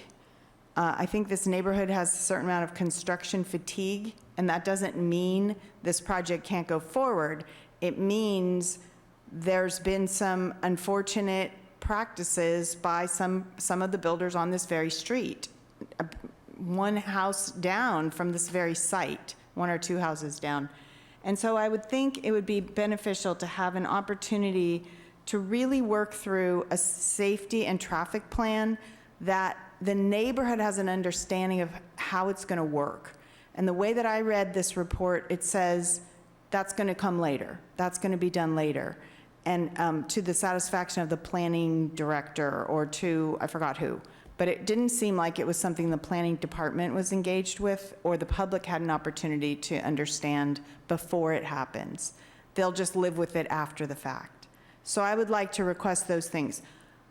I contacted the city attorney earlier today because I'm not sure it's even fair for me to ask for those things, but that's what I think is needed for this project, and that is where I stand on it. Councilmember Vadalas. I feel that it was hypocritical for the appellant to say that the applicant submitted documents after, when we just got this full packet from the appellant. So it goes both ways. Both of you submitted items after the fact that we didn't see prior to this meeting. So that's one of my concerns. Also, one of the items said that the property doesn't fit in with the neighborhood. So I checked about 20 houses, 2859, 2870, 3000, 3340, 3221, 4015, 3420, 3228. Those are on the same street and the street right below. That's just a few of the houses. And yes, that's the great thing about Pedro Point. There's a house that's 900 square feet, and there's a house that's 4,000 square feet. It's great. But to say that this one is oversized for the neighborhood is actually not true. These are just on Olympian and a little bit on Essex, so just above and below. I feel like it was sited off the street for less visual impact. I think if you had a massive house at the street, it would have a lot more visual impact than setting it down the hill a little further, my opinion. I will listen to what everyone else has to say, and maybe I'll come back. Councilmember O'Neill. In regards to fire safety, I looked at the PUC map of fire zones, and this is, believe it or not considered a high fire danger area, which kind of surprised me given it's about. But planning, when we take and do this, do you run this by North Coast Water? Oh, by the water district? Yes. These plans were not submitted to the water district, no. Because getting back to the fire issue, I do know that there's one of the reasons they're rebuilding the water tank on Sheila is to provide better fire suppression water pressure to lower Lindemar. And I know you and I were both on that call, Christian.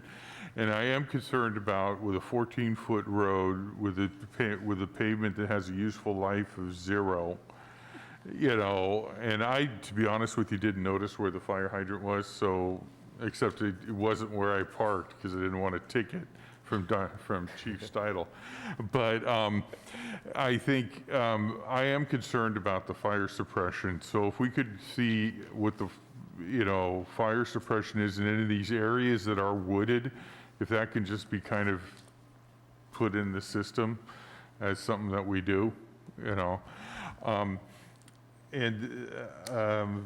also kind of surprised that the floor area ratio per the municipal code doesn't include like driveways and stuff like that. I always assumed. It's floor area. That's what I said. You're talking coverage. You're talking coverage. Talking coverage, right, lot coverage. If maybe you could have a floor area ratio and a separate one for total lot coverage, I think would be helpful for this, especially with the retaining walls and stuff and something like this. And I've heard two things. The applicant, I believe, said this was pervious pavement, some parts, but where the grade was real heavy, he was not. But then I believe staff said it was impervious, and staff, I believe, said it was pervious. Did I hear somebody wrong with the masks?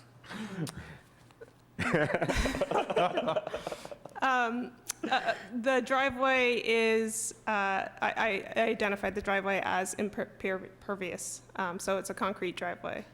Okay, so that, but the patio area where the hot tub and the playground and the patio is pervious? I did not comment on that, but I believe it's all impervious. Now, would a pervious surface area lessen the need for the drainage? So it'd put less burden on a drainage and the percolation issues? Or would it make it worse? Yeah. Well, I think that's something that perhaps Deputy Director and City Engineer Bautista would have to comment on, or the applicant would need to comment on. As was mentioned earlier, pervious paving has particular design parameters. And so given the steepness of the site, it may be appropriate in some places if supplemented with an under drain so that it's not actually infiltrating into the hillside. Right. That's something that possibly could be explored depending on the location on the site and the steepness of that area.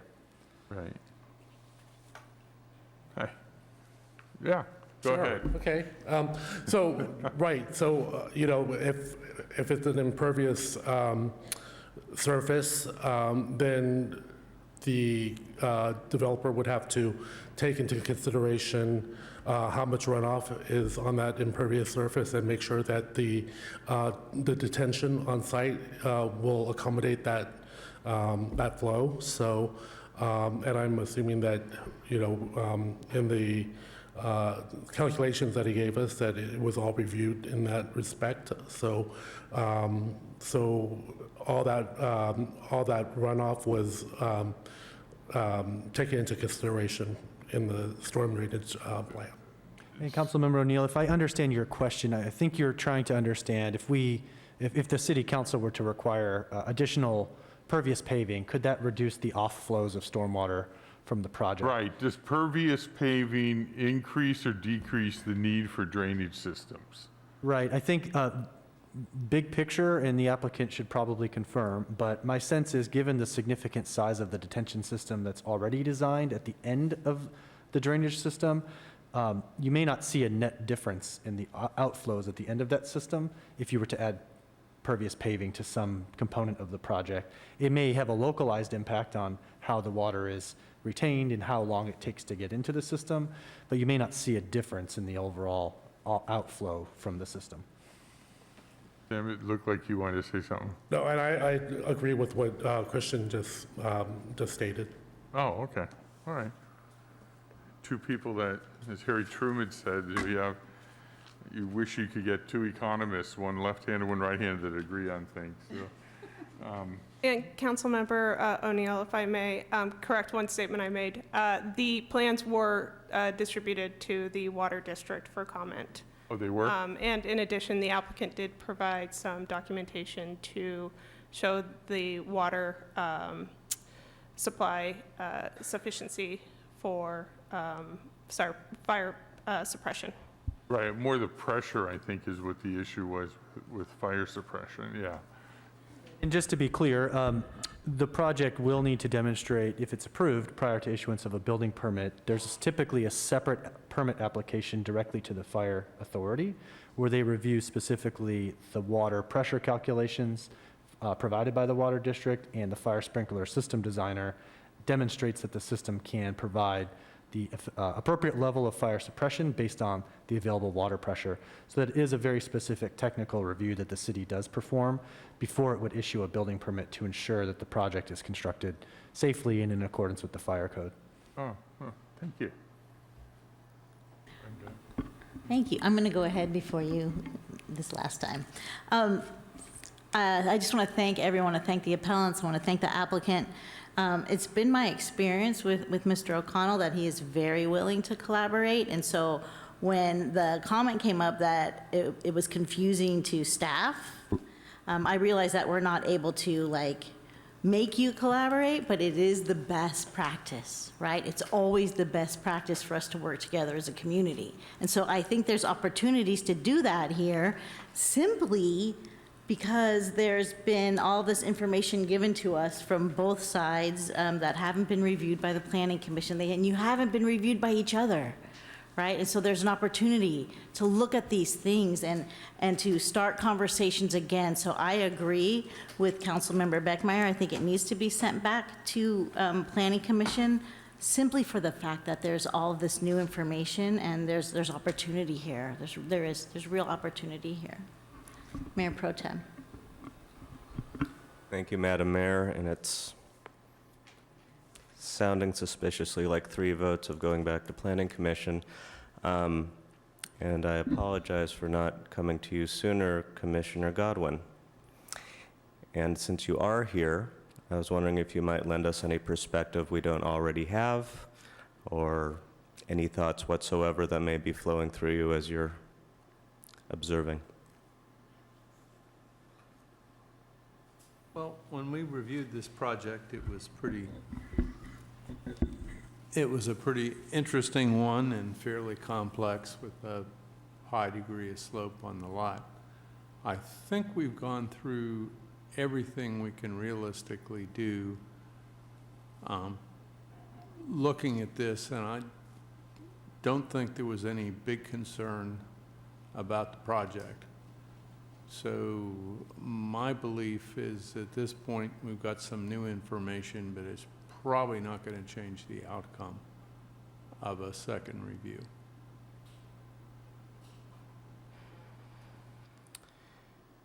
I appreciate it. And it is good to see you. Thank you for being too. here.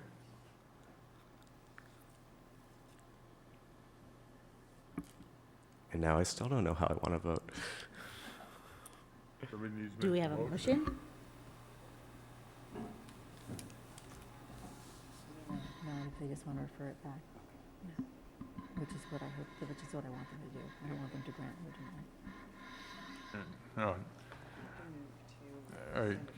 In regards to consideration of the appeal, the Planning Commission's approval with conditions of coastal development permit CDP 43021 and heritage tree removal authorization for construction of a single-family residence on an undeveloped lot known as TBD Olympian, assessor's parcel number 023-037-030, and finding the project exempt from the California Environmental Quality Act. I should vote we send it back to Planning and the Planning Commission. So if I could Motion. just clarify that motion before it's seconded. So the motion would be to refer it back to the Planning Commission for reconsideration. That would be the Yes. motion. And we would need a second to discuss it. Let it die. I'll second that, but I wanted to ask if there's any specific direction that we would give to the Planning Commission about the areas in which we would want them to review. I heard that there are concerns about the traffic plan, so I think maybe the traffic plan could be fleshed out. I think that's the big issue I heard. Drainage. And drainage. I think they've done about everything they can for drainage, though. Yeah. But I just meant because there's been some late amendments to what the Planning Commission had last seen. So, Okay, yeah, the Planning but Commission. now we have a motion on the floor. So there's a second to that motion as stated. So is there going to be amendment to that motion or? Yes. Okay, so then the maker of the motion would like to make an amendment, and then we would check with the seconder to make sure the seconder is still Is there seconding any the other motion. any other amendments from? So it might be helpful to retract the motion for a moment and just discuss what we'd like to see before making the motion. I'm okay for that. Does the seconder agree with the retraction? Yes, I second that. Well, the maker of the motion is withdrawing his motion. Yep. Okay. Okay, so what do we want to see with this? Well, he wanted to discuss about it, so. Well, that's essentially what we were doing, and so yes. So we were talking about fire, we were talking about what the renderings look like, safety and traffic report, and drainage. For me, a big reason why I am inclined to send it back is because I have all of these pieces that like have done everything except for click into place, and it looks like they do. I would certainly recommend that Mr. O'Connell reach out to the neighborhood to have a discussion prior to that meeting. I don't think for things like the size of the project itself, I don't see anyone agreeing, but when it comes to something like drainage, just having that discussion of what your vision of drainage looks like so that the neighbors aren't concerned about the hillside falling out from under them, that right there might be a big piece to this. And that aside, just having a full package to bring to Planning Commission, drainage, safety, renderings, fire. Yeah, and also the discussion about the views, so that would also be a good discussion to have with the appellants, right? Because you brought us some images that they haven't seen yet, so it might be soothing for them to understand that you've looked at these things and that the views are not obstructed and how it really plays out. So I think those documents are really important to include in the packet that's going to the Planning Commission. Anybody else?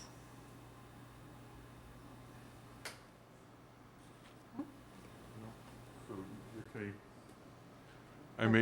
I'm making a motion to remand this back to the Planning Commission with the amendments discussed by the council with the direction that we've given of issues that we would like to see. So could we just list out what those issues are again? Fire, drainage, Safety and Traffic traffic safety. report safety, traffic, with the renderings. and we're renderings. Yes. I second. Okay, so we have a motion. Motion and a second.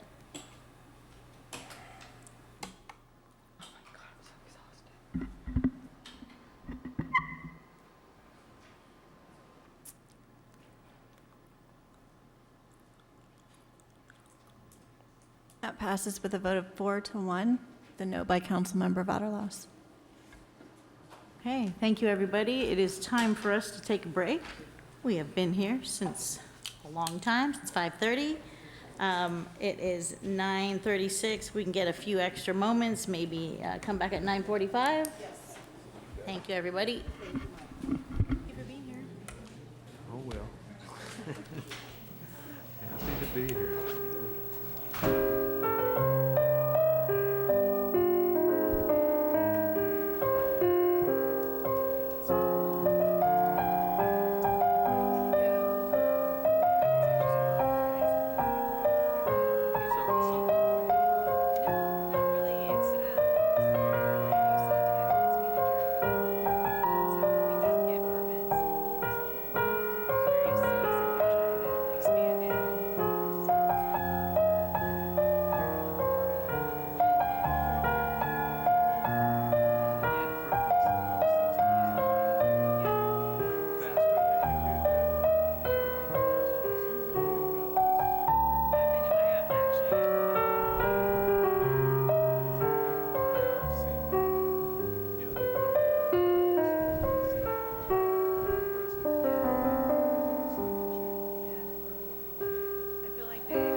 to council as a body, not to any member thereof. Council members shall not enter into debate with speakers under oral communication.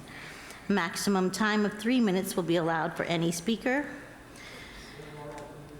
And we also have the phone-in oral communications, and so for the lovely person who we spoke to earlier, now would be your time to call in to give your public comment, and if anyone else has any cards, if you could fill them out, and we will get started. Okay. We will have Robert Hutchinson and then Therese Dyer.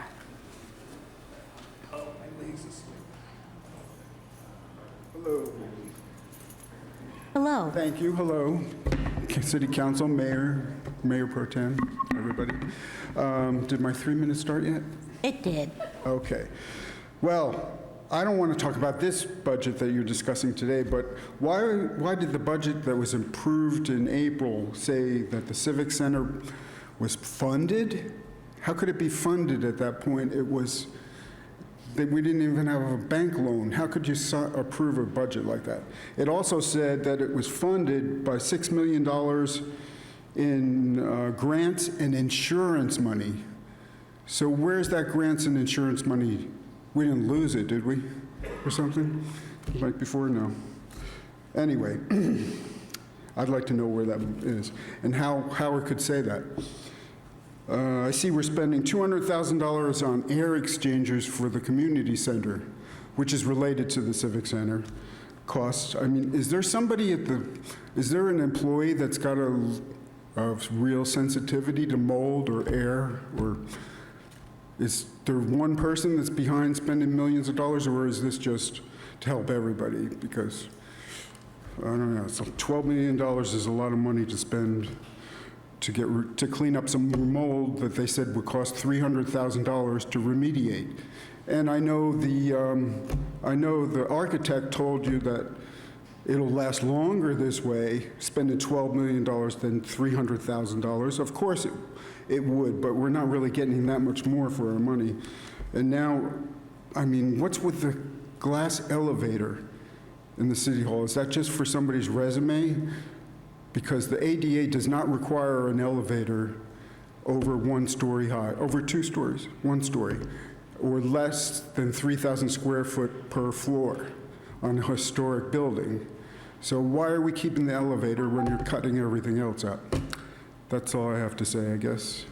About that. Thank you very much. Thank you. Okay. We have Therese Dyer and then Suzanne Moore.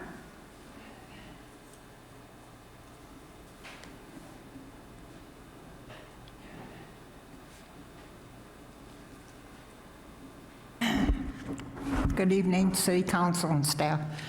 I just want to make a comment about the transferring of all the departments at the community center.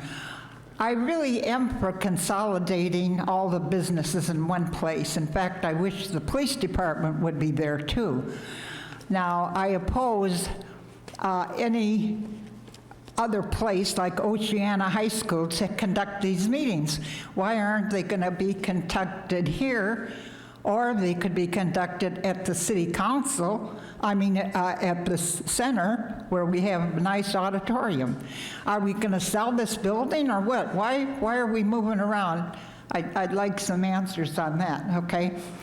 And the other thing is, it's kind of a sensitive comment, but anyway, I got a copy of the description of the city manager, and it's dated 5/26/04. I don't know if you ever looked at it, but it's a little outdated, you know. It needs to be revised, because under essential function requirements, it says the city manager must be effective and persuasive communicator, both orally and in writing, be able to interact with elected officials, staff, diverse and active community members. Well, I think I'm an active community member. And now I met with him at one time, and I had 13 questions for him. And he answered all of them but one.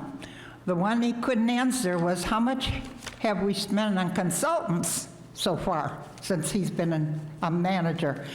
And so now I put it under public records. It'll take 12 days, but eventually I'll get the answer for that. And the other thing is, I made a second appointment with him, and he literally threw me out, you know, with his secretary escorting me out. For what reason, I don't know. I didn't even have a chance to ask my first question. So I would suggest that he go to anger management. I really do, because we don't need a person like him to represent Pacifica. Thank you. Thank you. Suzanne Moore? I don't see Suzanne Moore. Okay, Carolyn Jaramillo? I don't see her either. Well, I'll put them. All right, Anita and then Christine.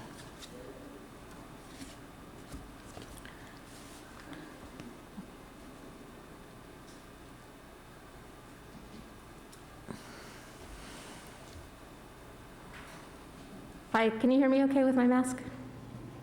You can take it off if you'd like. Okay.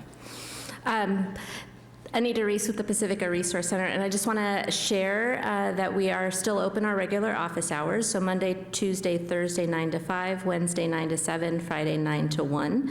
We're closed from 12:30 to 1:30 for lunch Monday through Thursday, and we are open one Saturday a month, which is generally the second Saturday of the month from 9 to 1.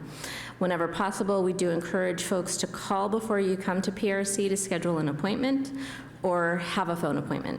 Our phone number is 650-738-7470. All of our tax appointments are currently scheduled, but if we may be able to squeeze folks in if there are no-shows or cancellations. So please contact PRC to schedule an appointment to drop off tax materials for our IRS certified tax preparers to prepare them for you, generally within 3 days of the drop-off. Our next grocery distribution is on Wednesday, March 23rd at the American Legion Hall, which is at 555 Buell. Call to sign up in advance or arrive after 3:30, and we'll provide groceries if you need them right away. And if you can't go to get groceries at the distribution, you can definitely call us for a pantry appointment. We are still shopping for folks and bringing the groceries out to you. Again, our number is 650-738-7470. The Housing is Key website, which is the program from the state and the county that pays for back rent due to COVID, is actually shutting down as of the end of this month. So we're encouraging anyone who has past due rent to apply before March 31st in order to get your application in the queue. They are still working to process them, but they are going to go first come, first serve. So get your application in as soon as possible. And if folks can't or aren't eligible, they can still come to PRC and we can help with back rent, mortgage, as well as utilities. I wanted to share too, as of March 9th, 414 applications have come specifically from Pacifica to Housing is Key. 211 households have been served with over $3 million in support. So that's since the program started, which was back a year ago.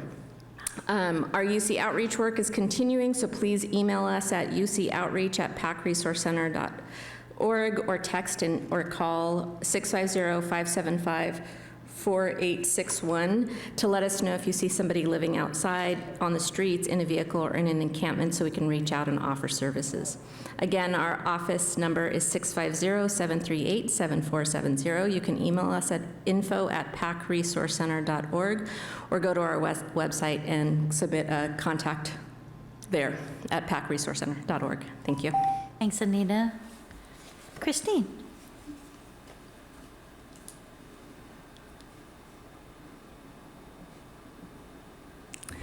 Good evening again, Council. I'm Christine Bowles, and first I just want to apologize for my little outbreak calling order. I was so weird to have oral communication so late in the meeting, and I hadn't noticed that, so my mistake, and I'm sorry.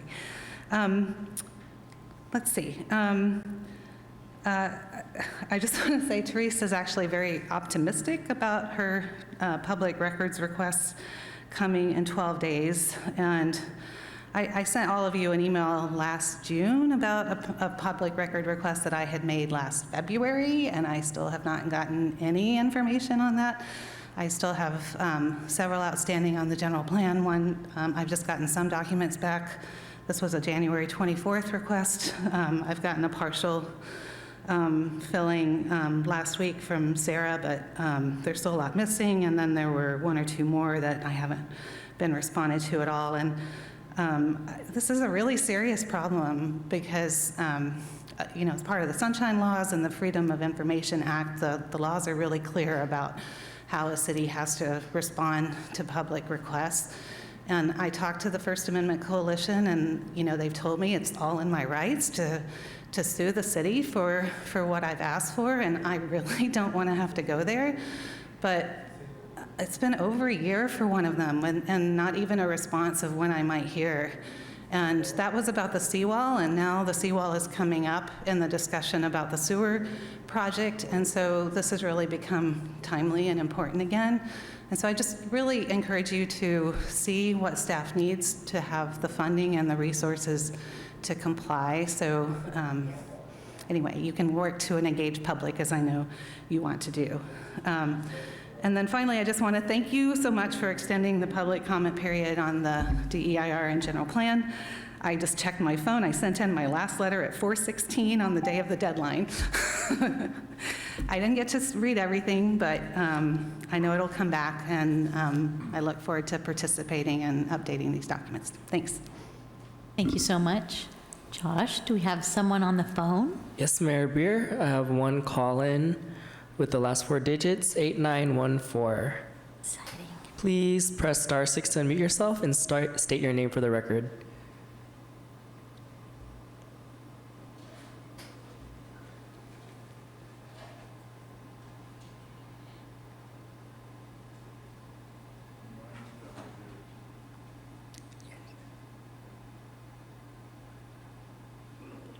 Hello. Hello. With you? Yay. Well, I first want to thank everyone on the council for your extreme patience and your endurance. But I'm so thrilled to be with you tonight. I have persisted to bring you a message of happiness. I'm Cheryl Amater, and I'm a board member for Pacific Coast Television, the entity that you know very well. You can wave at Jason in the back of the room, and earlier you had Marty running interference. But I mainly want to come and report something positive. First of all, as a lot of you have heard, we are needing to purchase our unit at 580 Crespi Drive in Pacifica. We're currently in negotiations and have submitted an offer, or will be submitting an offer, and things are looking good. But we very much want to let the public know that we need your support. We've got some exciting things coming to get our message out and to invite the public to support us. And the most exciting thing is we are reopening our studio. We have survived COVID. We were there with you. We were there for businesses. We were there for schools. We were there for government. And now we're going to be there in person. We will celebrate this grand opening, and as if that's not good enough, we are turning 45 years old as a nonprofit organization, but we have existed as a heartbeat of Pacifica since 1963. So mark your calendar, please, ladies and gentlemen, March 26th from 1 to 5 p.m. Everyone is invited. You can come in, look at our state-of-the-art 21st century community facility. Imagine what you or someone you know can do to create a TV show, radio show, or a podcast. It's never been easier to create a program, and we have even figured out ways where you don't even have to leave your home. Or if you want the excitement of the studio, come on in. We'll work with you there. So this is important. You can watch our open house at www.pacificcoast.tv or come in person March 26th between 1 and 5 p.m. We do ask that you go to our website and RSVP whether you're going to watch or come in. Again, that's www.pacificcoast.tv. So please join us in this happy event and celebrate this amazing community. And I thank you personally for serving this community so well. I've been impressed. Thank you. Thank you so much for calling back. Mayor Beer, there are no more phone calls at this time. Okay, then we will close oral communications and bring it to council communications. Who would like to go first? I'll go. Go ahead, Mike. First off, I just got this email 6 hours ago that the House Committee on Transportation and Infrastructure is holding a subcommittee hearing on aviation noise on Thursday, March 17th at 7 a.m. our time, which would be 10 a.m. their time. Obviously, it's St. Patrick's Day, so I will not be available. But it is a live hearing and there is a link here. So I don't know, I guess I'll forward it to the city manager. And I don't know what you want to do with it there, if it's website or if you want to send out, you know, this is airport noise. This is their chance to actually talk to the Congress, who is the boss of the FAA, and to maybe see about doing something. And I would like to encourage people to especially mention, that looks terrible, mention they are now developing the rules and regulations for supersonic transport. And right now, supersonic transport cannot go over on land. They cannot go boom on land. They can only go boom over the ocean. And what scares me is that they'll look at it and at the corner of Crespi and Highway 1, they press the button and go boom, okay? So if you want to watch this and access this, it's Thursday, March 17th at 7 a.m. our time. And I'm going to be calling Anna Eshu, our upcoming congressional person, and she's always been very supportive, just like Jackie Spear was at the airport roundtable about this thing. But I just wanted to get the word out there. If you want to go for the hearing, either email me off the city's website. I'll forward it to Kevin for Kevin to also, I don't know, do something with it on the city's website. And that's that. I'm just looking to see if there's anything else here. I did meet with Kevin, the mayor, and I did meet with Mitch Postel about our hosting of the Council of Cities dinner in August, and it looks like that seems to be going pretty well. The mayor has it well under control, and I think it will be a very interesting program, unique in the annals of Council of Cities. So that's pretty much, that's it. And I did speak to Stacy McLaughlin, our facilitator for council goal setting. And I am disappointed the council will miss the PCT open house because we're all going to be in our goal setting session that day. And that's me. That's it. Thank you, Councilmember O'Neill. Who would like to go next? Sue Vadelas. I attended a phone meeting with Senator Becker and Assemblyman Mullen, and we discussed a California rent registry, bulk sales of foreclosures, which is harmful to the people who live in them, and giving the people who live in the foreclosures first option to purchase instead of selling them in bulk. Also, we talked about the RENA numbers, and Kevin Mullen would like all converted units to be considered in the RENA numbers. So he's pushing for that, and that's a very positive thing for our city. I had lunch in the senior Mardi Gras day. And it was great food. I was really surprised. Thought it would be very bland, and it was Mardi Gras style. It was great. And they have another one coming up on St. Patrick's Day. I don't think I can go. I went to the Fairmont Homeowners Association meeting, which I do every month, and let them know what's going on in the entire city, as well as what's happening up in Fairmont. And we do have the street pedestrian improvements going on in the north end of town starting soon. And then we will get to some street improvements in the north end. I went to the City and County Association of Government legislative meeting, which we discussed the latest bills that come forward about housing, drainage, and stormwater and transportation. And I went to the City and County Association regular board meeting. We had a presentation by 21 Elements. 21 Elements did our Home for All, the housing is key, no, wrong.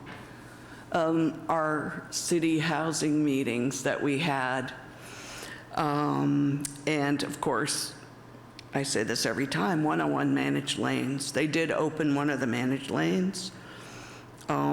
I did go to the Chinese Real Estate Association installation, and I very briefly talked to Senator Wiener there. Not very long. So, okay, and that's it. Thank you, Councilmember Badalas. Okay, Councilmember Beckmeyer. I had a Beautification Advisory Committee meeting. The notifications have gone out to groups that have formally adopted bulb outs, and the response has been good, and there's a waiting list, and this is on the Palmetto Avenue bulb outs. And I don't think there's anything new to report. We will be getting something coming forward to us very soon about the beautification awards process, which is being revamped and made more frequent. So that's coming up. Economic development meeting. I didn't bring my correct notebook, so I'm trying to remember if there was anything urgent there. It was a really productive meeting in terms of the subgroups. The subcommittees, I think, are working really well together on their various charters regarding outreach to businesses, and working really well with Fiscal Sustainability Officer Yulia Carter and Alyssa, I forgot her last name, Baranti. So it's great to start seeing some movement from a lot of plans that have been going on for some time. Had a planning meeting with Mayor Beer and Jenny Walter from Coast Pride and Katie Brookshire from Table Wine, getting started on some plans for our Pride celebration in Pacifica this year. More to come on that.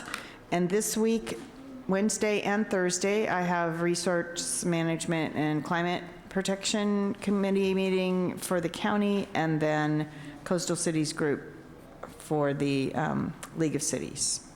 And that's it. Thank you.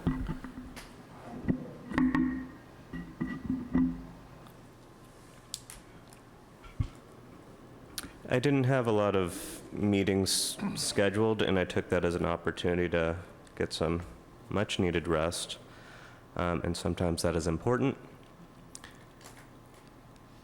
So I did attend the Pacifica Resource Center board meeting on the 2nd. They accepted and passed their audit. Their financials are in good shape. And they passed the RV parking program on the board level, where we had prior passed it on the city council level. And they were having a discussion about updating some website design. And it's so good to know that the hours of operation are back up in full swing.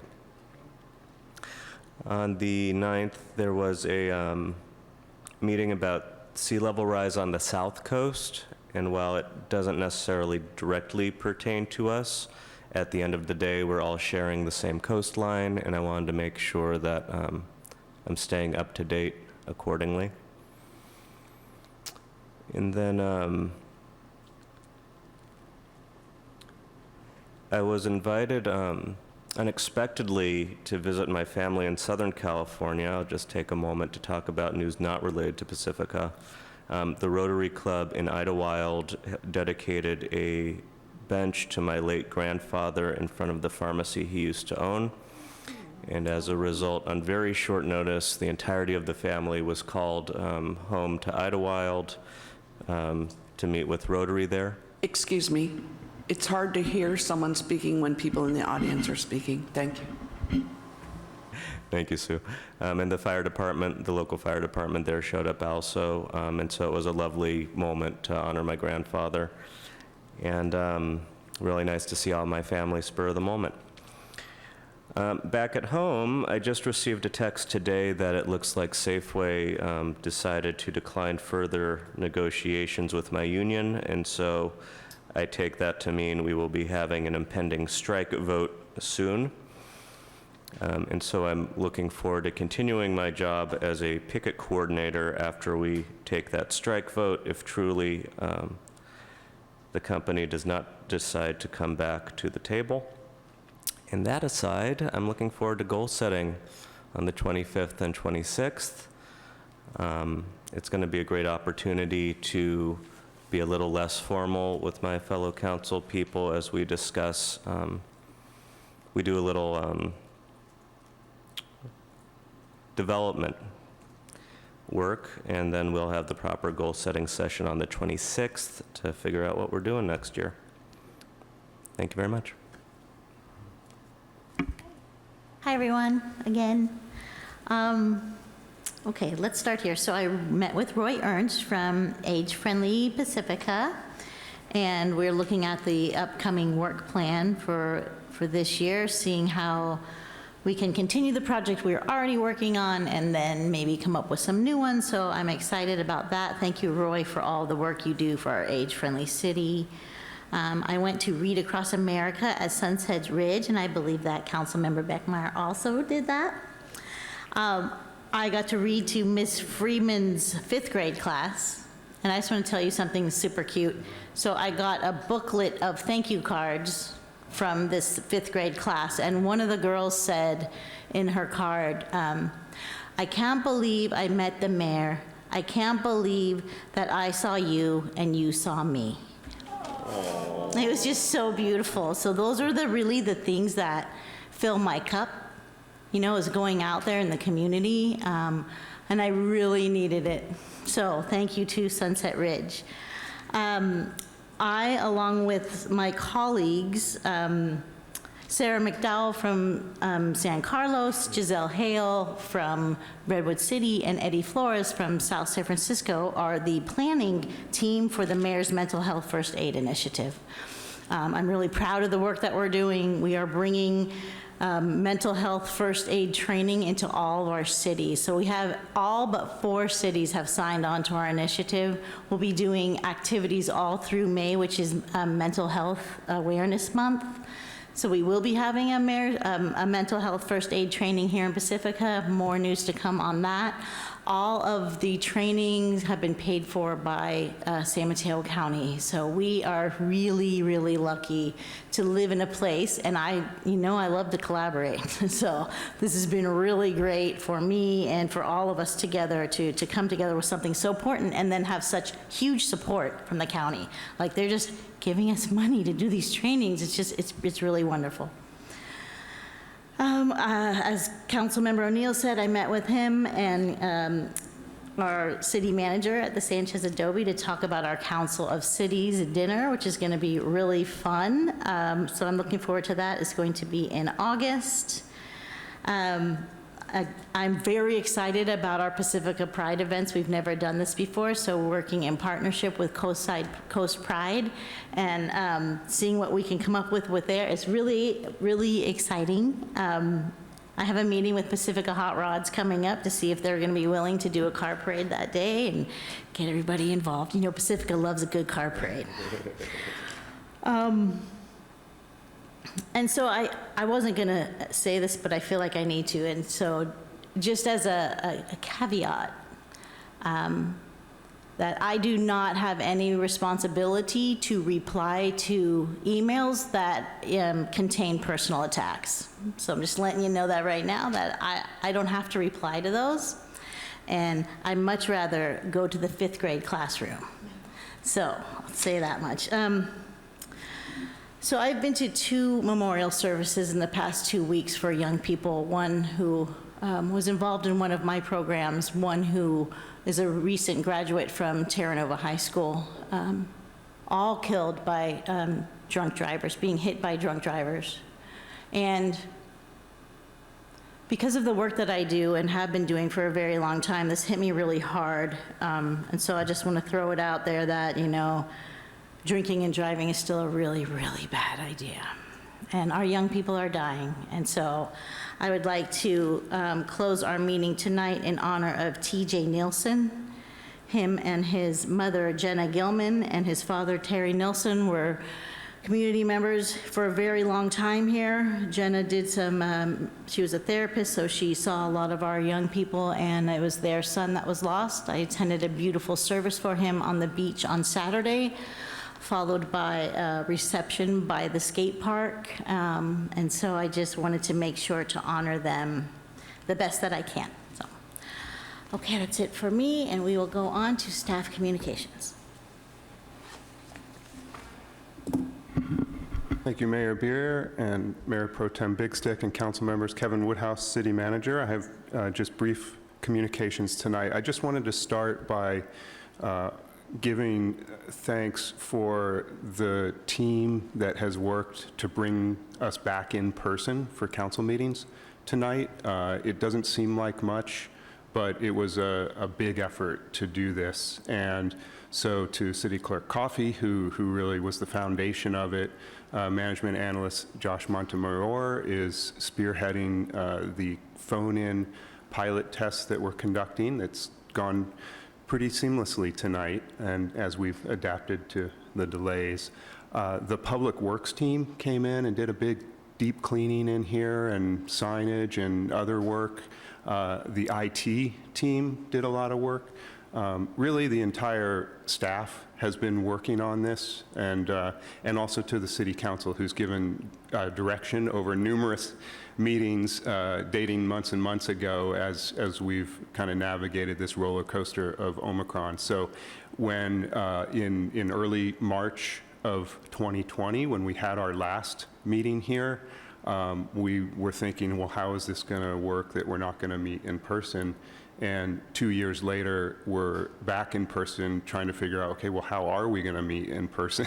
So it's been quite a roller coaster and a lot of effort from all of the staff and also to the community members for bearing with those ins and outs and technological glitches and everything. So the patience and understanding is really appreciated on behalf of everyone so that we can make this process work. And I'm sure I missed some people in that, but I think we all work together as a team to make this try to happen. So the one thing that I did want to mention, which Mayor Pro Tem Big Stick mentioned, is we do have council goal setting, annual goal setting coming up on Friday afternoon, the 25th, and all day Saturday, the 26th. I've been working with the facilitator, Stacy McLaughlin, same facilitator who conducted it last year, as has the mayor and Mayor Pro Tem in the design of that. And it's likely to occur at the community center, both on the Friday afternoon and on Saturday, but we're still finalizing those details. So the agenda will be out and posted by the 22nd. Related to goal setting, I wanted to draw attention to the status update on all of the council priorities that we just completed. It's posted on the website under the council goals page. And in addition, that update includes a long list of non-discretionary projects, about 30 projects that the city is working on and undertaking. So a total of about 50 projects are described in that status report. And that really provides background to council's goal-setting discussion that will occur. So I wanted to mention that, and that completes my communications. Thank you very much. And just one thing about the report that City Manager Woodhouse just mentioned, when I went to print it out at my house, I actually thought there was something wrong with my printer. Like, I thought it like printed a bunch of like duplicate copies because it printed for so long. So there's a lot of information in that report, and I just wanted to make sure people understand how much work has been going on. Okay, so now we are at our consideration items. Item number 15 is our fiscal year 2021-2022 mid-year budget update, and we have Julia Carter with us tonight. So thank you so much for being here. I look forward to your report. Great. Madam Mayor and City Council, so the item before you tonight is a mid-year budget review and adoption of the resolution adjusting the fiscal year 21-22 operating and capital budget. Next slide. So throughout this presentation today, we will briefly talk about mid-year objectives, methodology, touch base on the general fund, the revenues and expenditures, and talk about other funds as well. Oh, thank you. So, yay. So before we dive into the analysis, I just want to, I'm very pleased to report that all mid-year adjustments are within the close margin of the original budget. And the general fund operating revenues are going up by 2.3 million. It's about 6%, so most of it is in one-time revenues, as I will cover a little bit later. The expenditures are up by about 600,000, which is about 1%, and this is after we included one-time salary savings. And general fund, unassigned fund balance increased by 3.7 million to a total of 6.7 or 17% of operating expenditures. And this is after factoring in a little bit better than expected general fund performance at the end of the last fiscal year, additional one-time revenues and salary savings. Also steady performance of other funds. Operating other funds revenues are up by 1.7 million. It's about 4%, and this is due to adjustments in projected sewer charges, additional excess ERAF allocations that we received earlier this year. Other funds expenditures also increased by 2.3 million or 4%, but again, this is a good news here because most of these expenditures are due to delivery on capital projects that have been recorded in this fiscal year. And operating other funds, fund balances are projected to be on track as well. Oops, what did I do? Sorry. I think we're on slide 4, yes. So before we jump into the analysis, I just wanted to very briefly touch base on the mid-year objectives and methodology.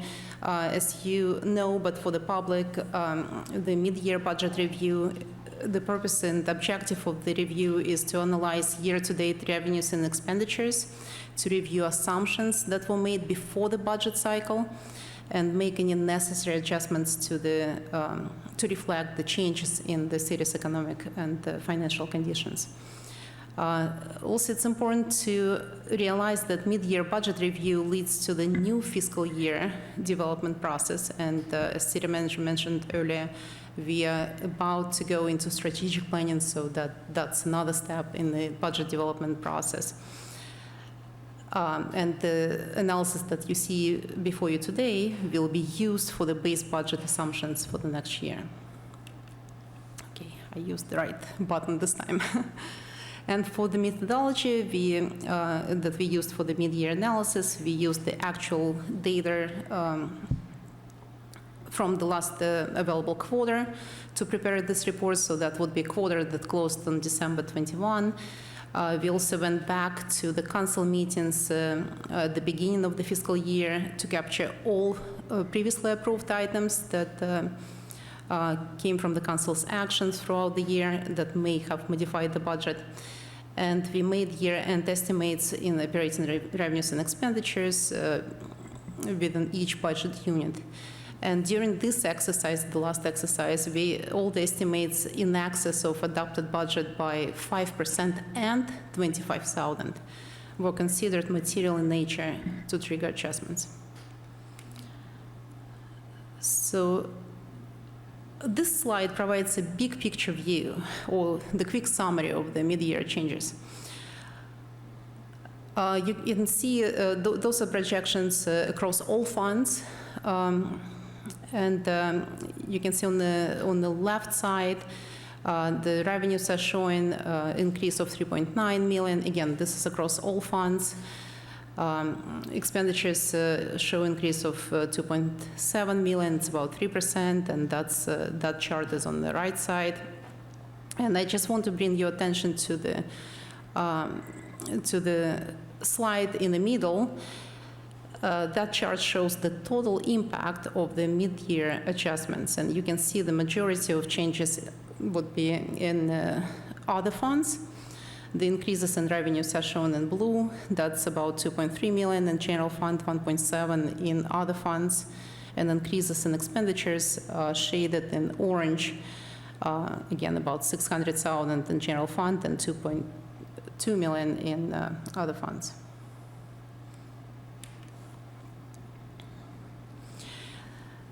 Now let's take a closer look at general fund revenues. Again, the blue column represents the adopted budget, green is the revised budget, and you can see the first variance here is an vehicle license fee. You may remember at budget adoption we had anticipated a delay in remittance of those revenues, reflecting the impact of state's obligation to backfill VLF and in lieu revenues currently owed by the state to the cities. But based on the most recent information we received from the county, the Pacifica is projecting to receive 3.7 million, so we included this adjustment. And this figure includes the shortfall adjustment, which we included here. So you can see the variance of slightly over $1 million. Sales tax shows an increase of 157,000, and this is based on the information provided by HDL, that's the city's sales tax consultant or advisor. And next, yes? Can I ask a question? Yes, of course. Okay, on this thing here, you have revised fiscal year 2020-21 general fund revenues. And you have a revised budget 43.1, but you have a net increase 2.3 million or 6%. Now, but you have the two of our major income sources, cannabis and tot, both showing negatives. Right. But should the net increase, should that have been black? Because you have it as red. Green, or? That's correct. So I listed everything that is changing in red. So that's unrelated to the negative numbers. So the color's wrong, not the numbers. Yes. Okay. The numbers are correct. Okay, for revenue, okay. Good catch, thank you. And speaking about cannabis revenues, yes, you can see a decrease of 115,000. That's about 13%, and that's due to slower than anticipated business activities and delayed in openings of 2 dispensaries. We will continue monitoring these revenues for the upcoming budget. Another decline is in TOT category. Unfortunately, hospitality industry was affected by pandemic the most. Even though some of this decrease was anticipated, in budget assumptions, the revised budget projects additional 55,000 decline. It's about 3% of the adopted budget. And this is again due to slow recovery in travel activities and hampered by Omicron variant, I'm sorry. The biggest increase is in intergovernmental category. And this category represents general grants and reimbursements.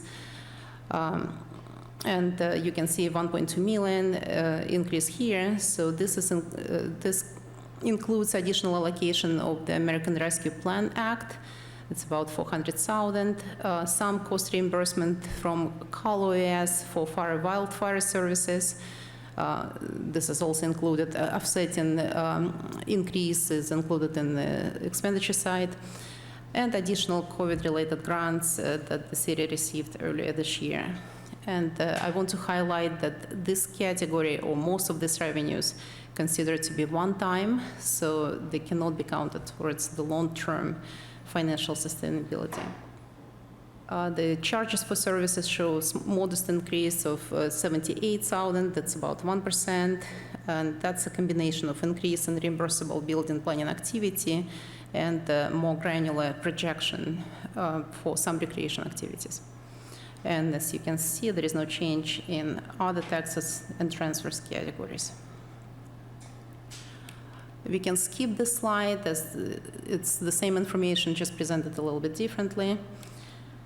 And if we move to general fund expenditures, on the expenditure side, we projected expenditures 3 categories, as you can see here on the slide: salaries and benefits, contract services, materials and supply.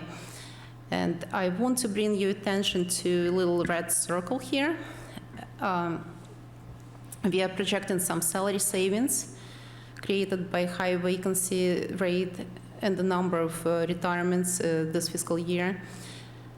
And also new employees that are coming on board typically are coming at a lower salary step than the incumbents. So typically we wouldn't recommend including salary savings to the personnel budget, as it could mislead personnel cost, but considering that the projected upcoming structural deficit that we anticipate in the next year's fiscal year and beyond, and the vulnerability of general fund and assigned reserves, we recommend making this one-time adjustment to factor in $1 million in salary savings to offset the increases in other categories, and also replenish the general fund projected reserves. And this is the measure we recommend taking in preparation for the next budget cycle. And the increase in other categories mostly related to previously approved items, as well as some adjustments that are listed on the next slide. Oh, on the next slide after that. So that's the same information that we just covered. So for personnel adjustments, we have 2 items here for you. So additional fire overtime cost of about $500,000 related to wildfire protection and wildfire relief reimbursable by Cal OAS. And as I mentioned, this is also included in revenue adjustments. And the second personnel adjustment is a reclass of a finance manager position which is vacant now, to deputy finance director position, and that's a classification consistent with organizational structure in other departments. And there is no fiscal impact of this change in this current fiscal year budget, and this is because of the timing of this request and the time that will take to adopt the new classification and recruit for the position. But if the council approves this request and job classification, we will include the additional cost. It's about $15,000 for the full year at the top step estimate, and we will include it in the base budget. I already mentioned the previously approved items. At every council meeting, city manager recommends agenda items for the council's consideration and approval, and some of them may modify the budget. So we went back and listed all the items that we included in those adjustments. Those adjustments presented in attachment 2 to this report. It's approximately $351,000 for the general fund, and again, this is your attachment 2. And finally, staff adjustments increase in contractual services and materials and supply categories due to some additional legal costs, engineering costs, as well as hiring substitute childcare teachers, and increased cost in activity related to senior lunch program and few other miscellaneous items that described in the staff report. Beulah? Since senior meals and a lot of the senior programs are something like 90% covered by grants, when the cost of meals go up for senior lunches, does the grant go up? Or is Absolutely. it Yes, so and that- you can see increases, it's corresponding increases in revenues and expenditures. Okay, so the income is increasing, as is the expense then? Correct. Okay, thank you.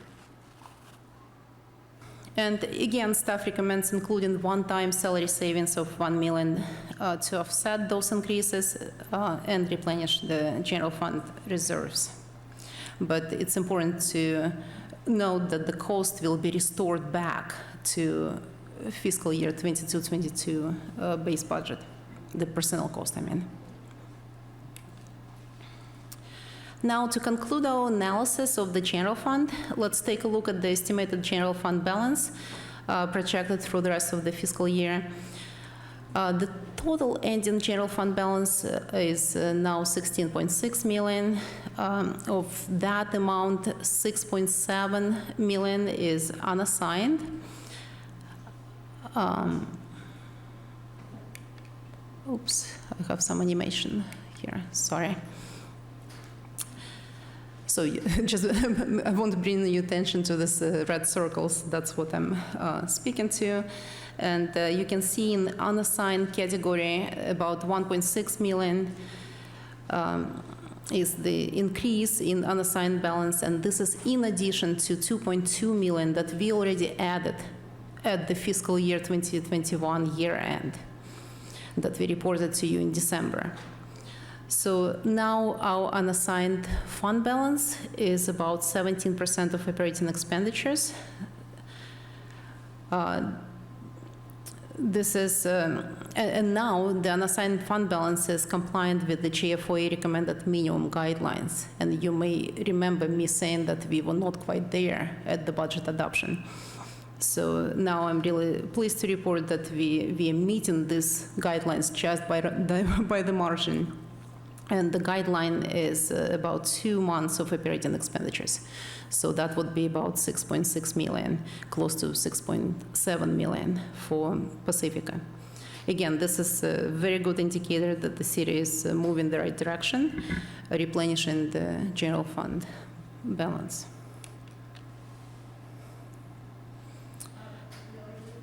To other funds, could I ask you about the fire, the $500,000 fire overtime? Is there a lag in our receiving the reimbursements from Cal OES? Do we carry that on our books for a time and then eventually we get the money, or is it a pretty quick? We typically don't budget for that, and that's why you see this adjustment here. So this wasn't budgeted as expense or as reimbursement, and now we are capturing it in the budget. So you can see it's a wash. Right, okay. And then regarding our TOT, that's down from budget by 55,000, about roughly. Do we know what our occupancy rates are right now? Are you receiving that information routinely or regular? You know, how do you get that information for projections purposes? I don't have this information, but I know there is a BID meeting coming up, so I can definitely ask this question. Right, and I know that the Fairfield Inn and by Marriott just opened officially, finally. I know there were some delays there, so I would love to go to those bid meetings, but they seem to fall right in the middle of my work day, my day job day, work day. So if there's a way for you to finesse getting that information early, just for projection's sake, so that we can foresee when these things are coming or when it starts to rebound, because we know it's going to. Yeah. But the question is when. It's a timing thing, I think. That's right. Yeah. And Thank you. Councilmember Beckmeyer, if I could just add on to the fire, I just want to make sure it's clear that that reimbursement is for our mutual aid when we send crews to fight wildfire around the state. So it's an impossible thing to budget for, and it just happens, but it's all reimbursed through Cal OES. So we're made whole. Yeah. Mm-hmm. But there's a lag time of like, at one point, we were told Yes. it was 6 months to a year, right? Yes, yeah, I think I don't know what the timeline schedule is on that, but there's definitely a lag time. Well, that's why we have reserves, right? They're not prompt. That's why we have reserves, right? Because those funds don't wash immediately, right? Right, well, all of that personnel is paid for by us while they're doing it, right? So we don't need reserves actually for that, except it creates some overtime, back in town, but then when we do get reimbursed, that balances that out. All right, so now let's switch gears to the other funds, and this is just an introductory slide to show that how our funds are grouped and examples like what funds go in what category. I don't want to spend too much time on this unless you have any specific questions. But on the revenue side, we project about 1.7 million in additional revenues, and you can see I used red for all slides. So I'll be more mindful to colors in the next presentations. So the big increase here is in sewer fund. You can see we're projecting about 1.3 million, and partially it's a good news because we have some increase in sewer connect charges, but also experienced higher water usage in 2020, but the budget was used on 2019 budget, so it resulted in some undervaluated projections during the development of the budget. But the beach parking fund is also showing some increase, and it's also recorded in the same category. Increases in special revenue category mainly due to additional allocation of excess ERAF revenues recorded in disaster accounting fund, and this is again per council approved policy. And I think we can go to the next slide, which is status of other fund expenditures. On the expenditure side, we are showing higher utility cost in sewer fund, some additional increases in street fund, especially in streets construction fund. And again, as I mentioned before, this is due to public works staff catching up on some of the previously approved CIP projects that are being delivered and expensed in the current fiscal year.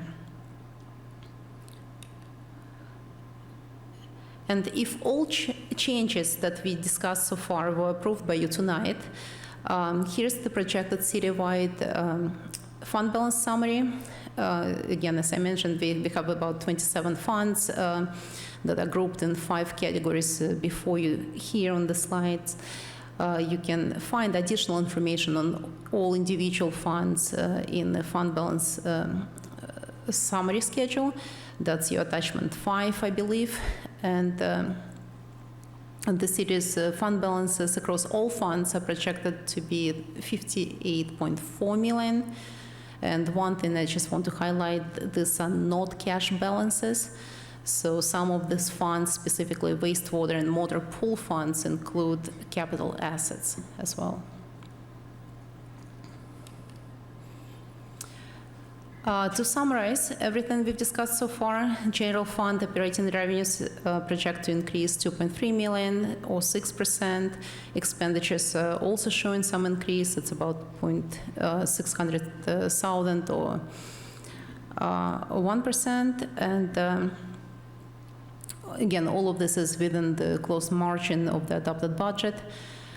General fund unassigned fund balance improved by 1.6 million to a total of 6.7 or 17% of operating expenditures. And this is again primarily due to better than expected performance at the end of the last fiscal year, additional one-time revenues, salary savings, and also prudent fiscal management by City Council, and also financial discipline by all departments in keeping operational expenses within reduced means.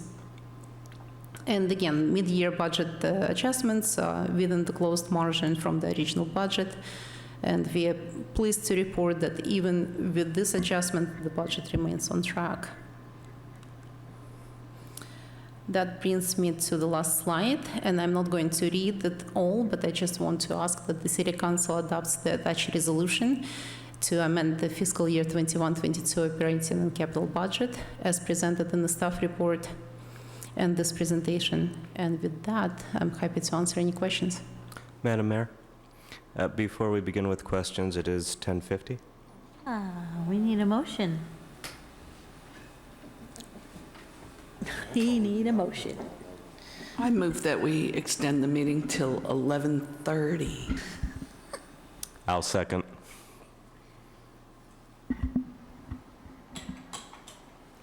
Where's the button? I was going to say yes. Me too. Okay. Votes passed. We can go back. Okay, do we have any questions for Yulia?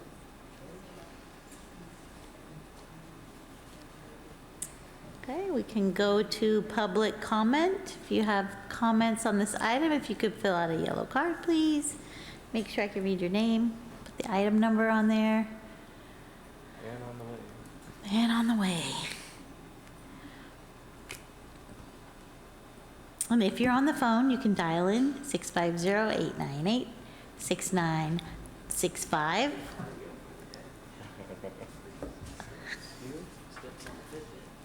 Okay, so I have two cards. One is for Robert Hutchinson, but I believe he just left. So thank you for trying to hang in there, Mr. Hutchinson. And now we have Christine Bowles. Hi, Yulia. Nice to meet you. You did a good job. Thank you. I just had a quick question about the transit occupancy tax and whether that includes Airbnbs. It does. Okay. The point I want to make, I was actually approached by a resident of Manor just before Christmas who was being evicted she'd lived in this apartment for 16 years, and the owner was putting in an Airbnb, which we have no laws to protect, obviously. So, and her neighbor had just been evicted as well. And so I went to the city offices to try to understand the regulations, and actually it turned out there was a problem with that because they said they were evicting her to do work on the building, but they hadn't actually applied for a building permit and were doing work illegally. So there's some missing connection. I know that's not related to budget, but the point I'm making about the budget is while I was there, I asked how many permitted Airbnbs we had, and was told at the time, and this was December, so it might be different now, but was 40. And then I checked the Airbnb website, and I know they're not the only service, but I searched, not just someone renting a bedroom, because that's different, but someone renting their whole place. And there were over 300. It didn't even tell me a number, it just said 300 plus. So I'm just really concerned, and I know staff is working to try to investigate these non-compliance, but we're losing a lot of tax money. So I would really encourage you to put that on the council goal setting, and then also, if people are really paying their fair share, one, they're being competitive to the hotels. So by not enforcing, you're kind of, disenfranchising the hotels who have to pay their taxes, and maybe they're not as competitive. But also, if people aren't paying their taxes, then, maybe if they did, it wouldn't be as financially viable to keep evicting people to put in Airbnb. So it's just really important for a lot of reasons that we pin that down. Thanks. You. Josh, do we have anyone on the phone? We do not. Wonderful. Okay, then I will close public comment and bring it back to council. Do we have any discussion or a motion? Yeah. Why are you all looking at me? If there's no further discussion, Yeah. oh, okay, you do. Oh, sorry. No worries. Just very briefly, if staff wanted to say anything about Airbnb, but I appreciate you may not be prepared to, but as mentioned, it's taken well what we might put on goal setting, it's taken even better at goal setting. So thank you for your comments, and bring them again, please. Thank you. 25th and 26th. I'm done. Did you want someone to talk about Airbnbs or no? If someone's prepared to, but I mean, sure, Kevin Woodhouse, City Manager, I can just say that we are in the process of auditing Airbnbs. HDL is on board, I think, as of late last calendar year. With that contract, we transitioned the audit contract from the previous provider to HDL, who does most of our tax auditing. So we're looking at that. Earlier, Council had raised the question, wanting to get an update about that in case it was time to revisit some policy aspects of that ordinance. So that's why we're doing that work. I don't have off the top of my head what the timeline is, and certainly it hasn't been the most pressing thing on the top of our plan, but we do realize we get a significant amount of revenue from Airbnb in TOT as well as other hotels, and it's important to be on top of that. Thank you. And thank you for recognizing that we did ask about it, and we're concerned about that already, so that's good. Okay, so back to us. I'm ready to make a motion. Please do. I move that we adopt the resolution authorizing the adjustment of the fiscal 2021-22 operating and capital budget as specified. Second? Do we have a second? Second. Mike O'Neill seconds. And then we can vote. A motion by Councilmember Beckmeyer and second by Councilmember O'Neill. Vote is 5-0, unanimous. Thank you, Sarah. All right. Consideration item number 16, follow-up information about council chambers improvement or relocation of meetings to an alternative location. Is that you, Kevin? Yes, thank you. Kevin Woodhouse, City Manager. We are picking this conversation up again. We talked just briefly about it, but mostly deferred this portion from the last council meeting to tonight. So what's before the council again is the discussion about cosmetic improvements to this building versus what's involved in considering moving council meetings to the community center auditorium, versus a third option that was raised, which was to explore further with the Jefferson Union High School District about use of the Oceana Theater and whether that would be a feasible site. In the report, you see a breakdown of cost estimates for improvements to this building, which to repaint the interior is a little more expensive than you would think because all the wallpaper would need to be removed first and then repaint and replace carpeting, replace windows that aren't functional and need to be replaced. But any of these individual items are ones we could do or not do if the council wanted to do work in this building. And additionally, the idea of replacing the dais was brought up to create more lines of sight dialogue between council members with the dais. So those four components add up to approximately $160,000 estimate of work to do in this building. You'll see in the report a little bit more of an involved discussion about the pros and cons about using the community center for the council chambers. And I won't go into all the details. They have to do with, some of the major ones have to do with a lot of the audio visual and technology improvements that would be necessary, portable equipment that would need to be purchased both by the city as well as by PCT to conduct the meetings regularly at the community center. And then since the community center auditorium is one of the main big spaces for the city, there's some programming impacts to have the city council, the planning commission, and Parks, Beaches, and Recreation regularly have meetings there. And there's various pros and cons to that site, obviously. And then for the Oceana Theater, the school district representatives left it that if the council wanted to explore that further, they're open to the conversation. They're not committal at this point about, yes, we can do it, or no, we can't. And there's some portable equipment and facilities and ADA questions about that theater, but we would need to really explore that further with the school district. So those are some of the variables that were laid out. In terms of practicality and staff time with our workload, I make a comment in here that the cosmetic improvements to this building, if anything were going to be done, the cosmetic improvements to this building would be the easiest to manage because they're, fairly small contractor type of jobs that Public Works would manage. The community center usage would be much more involved in sort of orchestrating and figuring out how that would all work. So that completes my brief report, and available to answer any questions.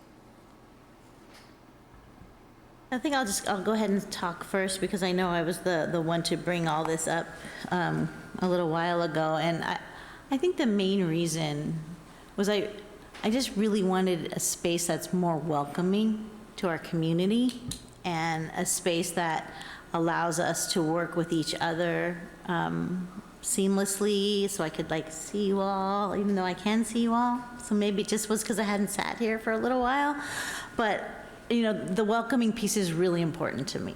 And so if we can create a space where people actually want to come and feel comfortable and welcome, then I think it's a win for everyone. The dais is super old. These buttons, there's all these things that are just old, and it would be great to have new ones. However, my original idea for replacing the dais was because I wanted to be able to see you all, like I was seeing, because I was used to seeing your faces on Zoom. But I can see you, so there's that. So I'm going to add that to the discussion.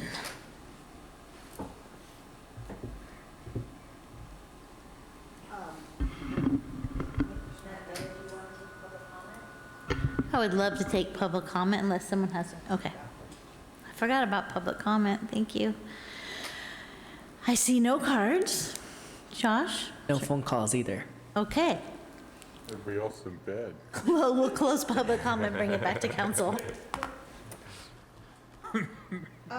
I just wanted to say that one of the things that you mentioned in discussing the idea of friendlying up this space was the opportunity that we might have to feature art, to let there be installations of, something interesting to look at, and let people have an opportunity to submit things, or, what workload that would create or how that could be implemented, I don't know.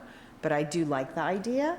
And I was commenting to someone, and we were discussing the fact that it looks like the last mayor we ever had was Len Stone. Yeah. And I'm not sure how to address there's some benefit to those pictures, I think, and then there's some not benefit considering the record is not complete.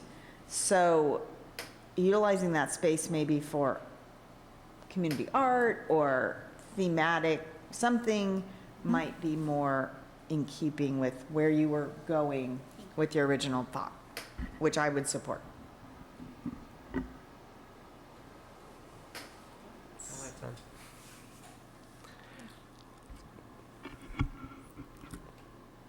When you said art, I immediately thought Cindy Abbott.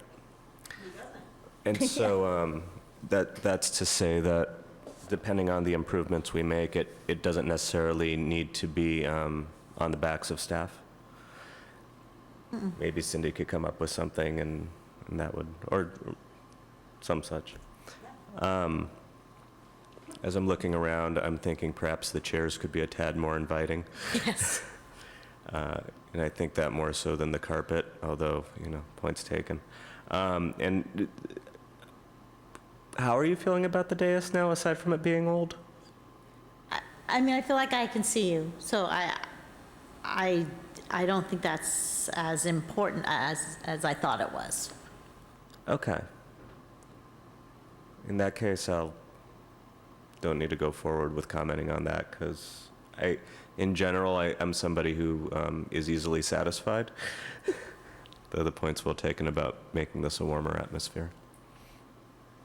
What about you, Sue? Oh, I sorry, think didn't see some that. improvements here are long, long overdue. Just paint and no wallpaper and a different kind of carpet, I mean, would change the whole atmosphere here. The windows that maybe when it's hot on those days, we might be able to open them instead of them falling out if, we tried to open them. I think that would be beneficial to everybody.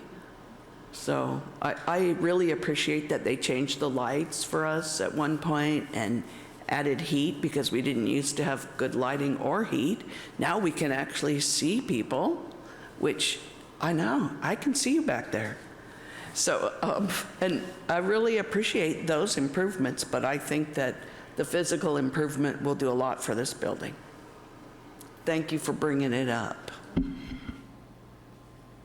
I also think we might have an opportunity just to maybe have an ad hoc committee to talk about the art, or maybe the beautification committee could talk about the art. I don't know. I would rather see kids' art here. Yeah.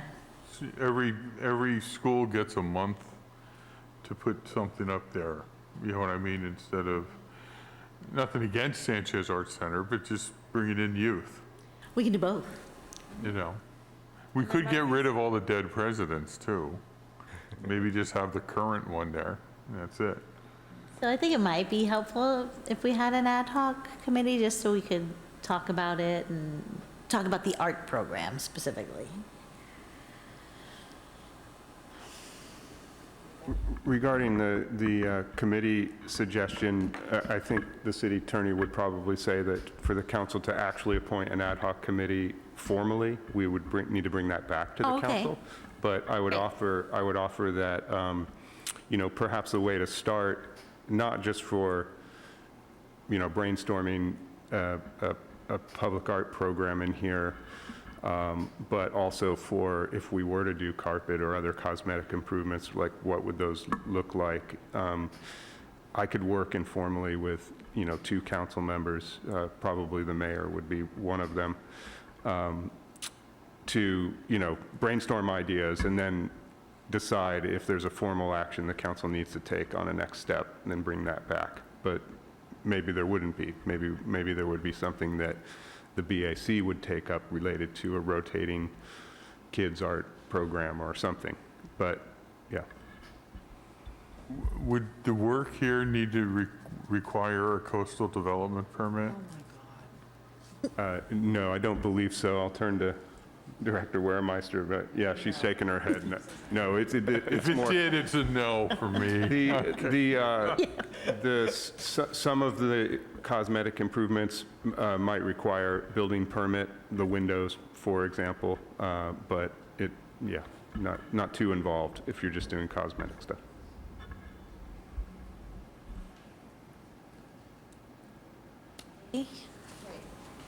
Do we need? I suppose one thing to seek would be, it sounds like maybe the cost of building a new dais might not be something that's being recommended, but to get a sense from the council of the scope of improvements, if you're talking about this building, I know you haven't talked about the community center or Oceana Theater, but it sounds like you're kind of honing in on this building, which again would be the easiest and quickest to, move forward. But a sense of what the the scope would be. Like, do you want to do the carpet, walls, and window plus, art? Chairs. I think the windows would be good because it'd be nice to open them up when it's warm. And also, they're warmer when it's cold, since we now do have heat. I think the carpet looks like something Jack Webb had in Dragnet, so I think we could, get new carpet. There is a place in San Francisco that for nonprofits, they get like the old chairs from hotels and stuff, maybe replace the chairs with that. And I think it'd be nice to get ones on wheels for some of our older people. And I believe these chairs were donated. Yes, they were. Yes. Well, I think the ones back, I think the staff ones were donated. These were, yeah. Well, I mean, and even to have chairs out there that don't have the armrests, Yeah, I know. because not everyone can fit in the armrest chairs, so. I'm okay with the days being as it is, maybe new buttons, but Buttons. it's, yeah, This it's, is like, I can't see it. Yeah, yeah. Yeah. This is non-functional for me right now anyway, so like getting rid of this would be really good. Oh, it doesn't work for you? The screen doesn't work? I can't even like see over the top of it, and Oh. I couldn't get it to go away. So that's my 2 cents worth. And as Tiger, Mike too, being on planning, when we're on planning and you have 7 people here, it's really interesting. Oh. Because it's tight. And are there these too? well, they only have 5 of these for 7 people. That's interesting. So my one comment about the dais was that if we're going to have a new one, it should be designed so that if we ever do wind up moving from this room, it can move with us. Yes. In theory, we will not be here forever. In theory, hopefully, we're not here for much longer. So if we're going to make that kind of investment, it should be capable of coming with us. But then you would be faced with designing the new city council chambers around a piece of furniture. It's kind of like a fireplace, right? You have to put your furniture around the fireplace. Well, So I would think we just keep this one for the next 2-3 years. And of course, I'm not going to be here, but anyhow, I would think it'd be better just to stay this, because that's the big ticket item for the cost. Yeah. To Councilmember Beckmeyer's point, it might be nice to have, if these monitors could be a little bit more movable somehow, if it's possible.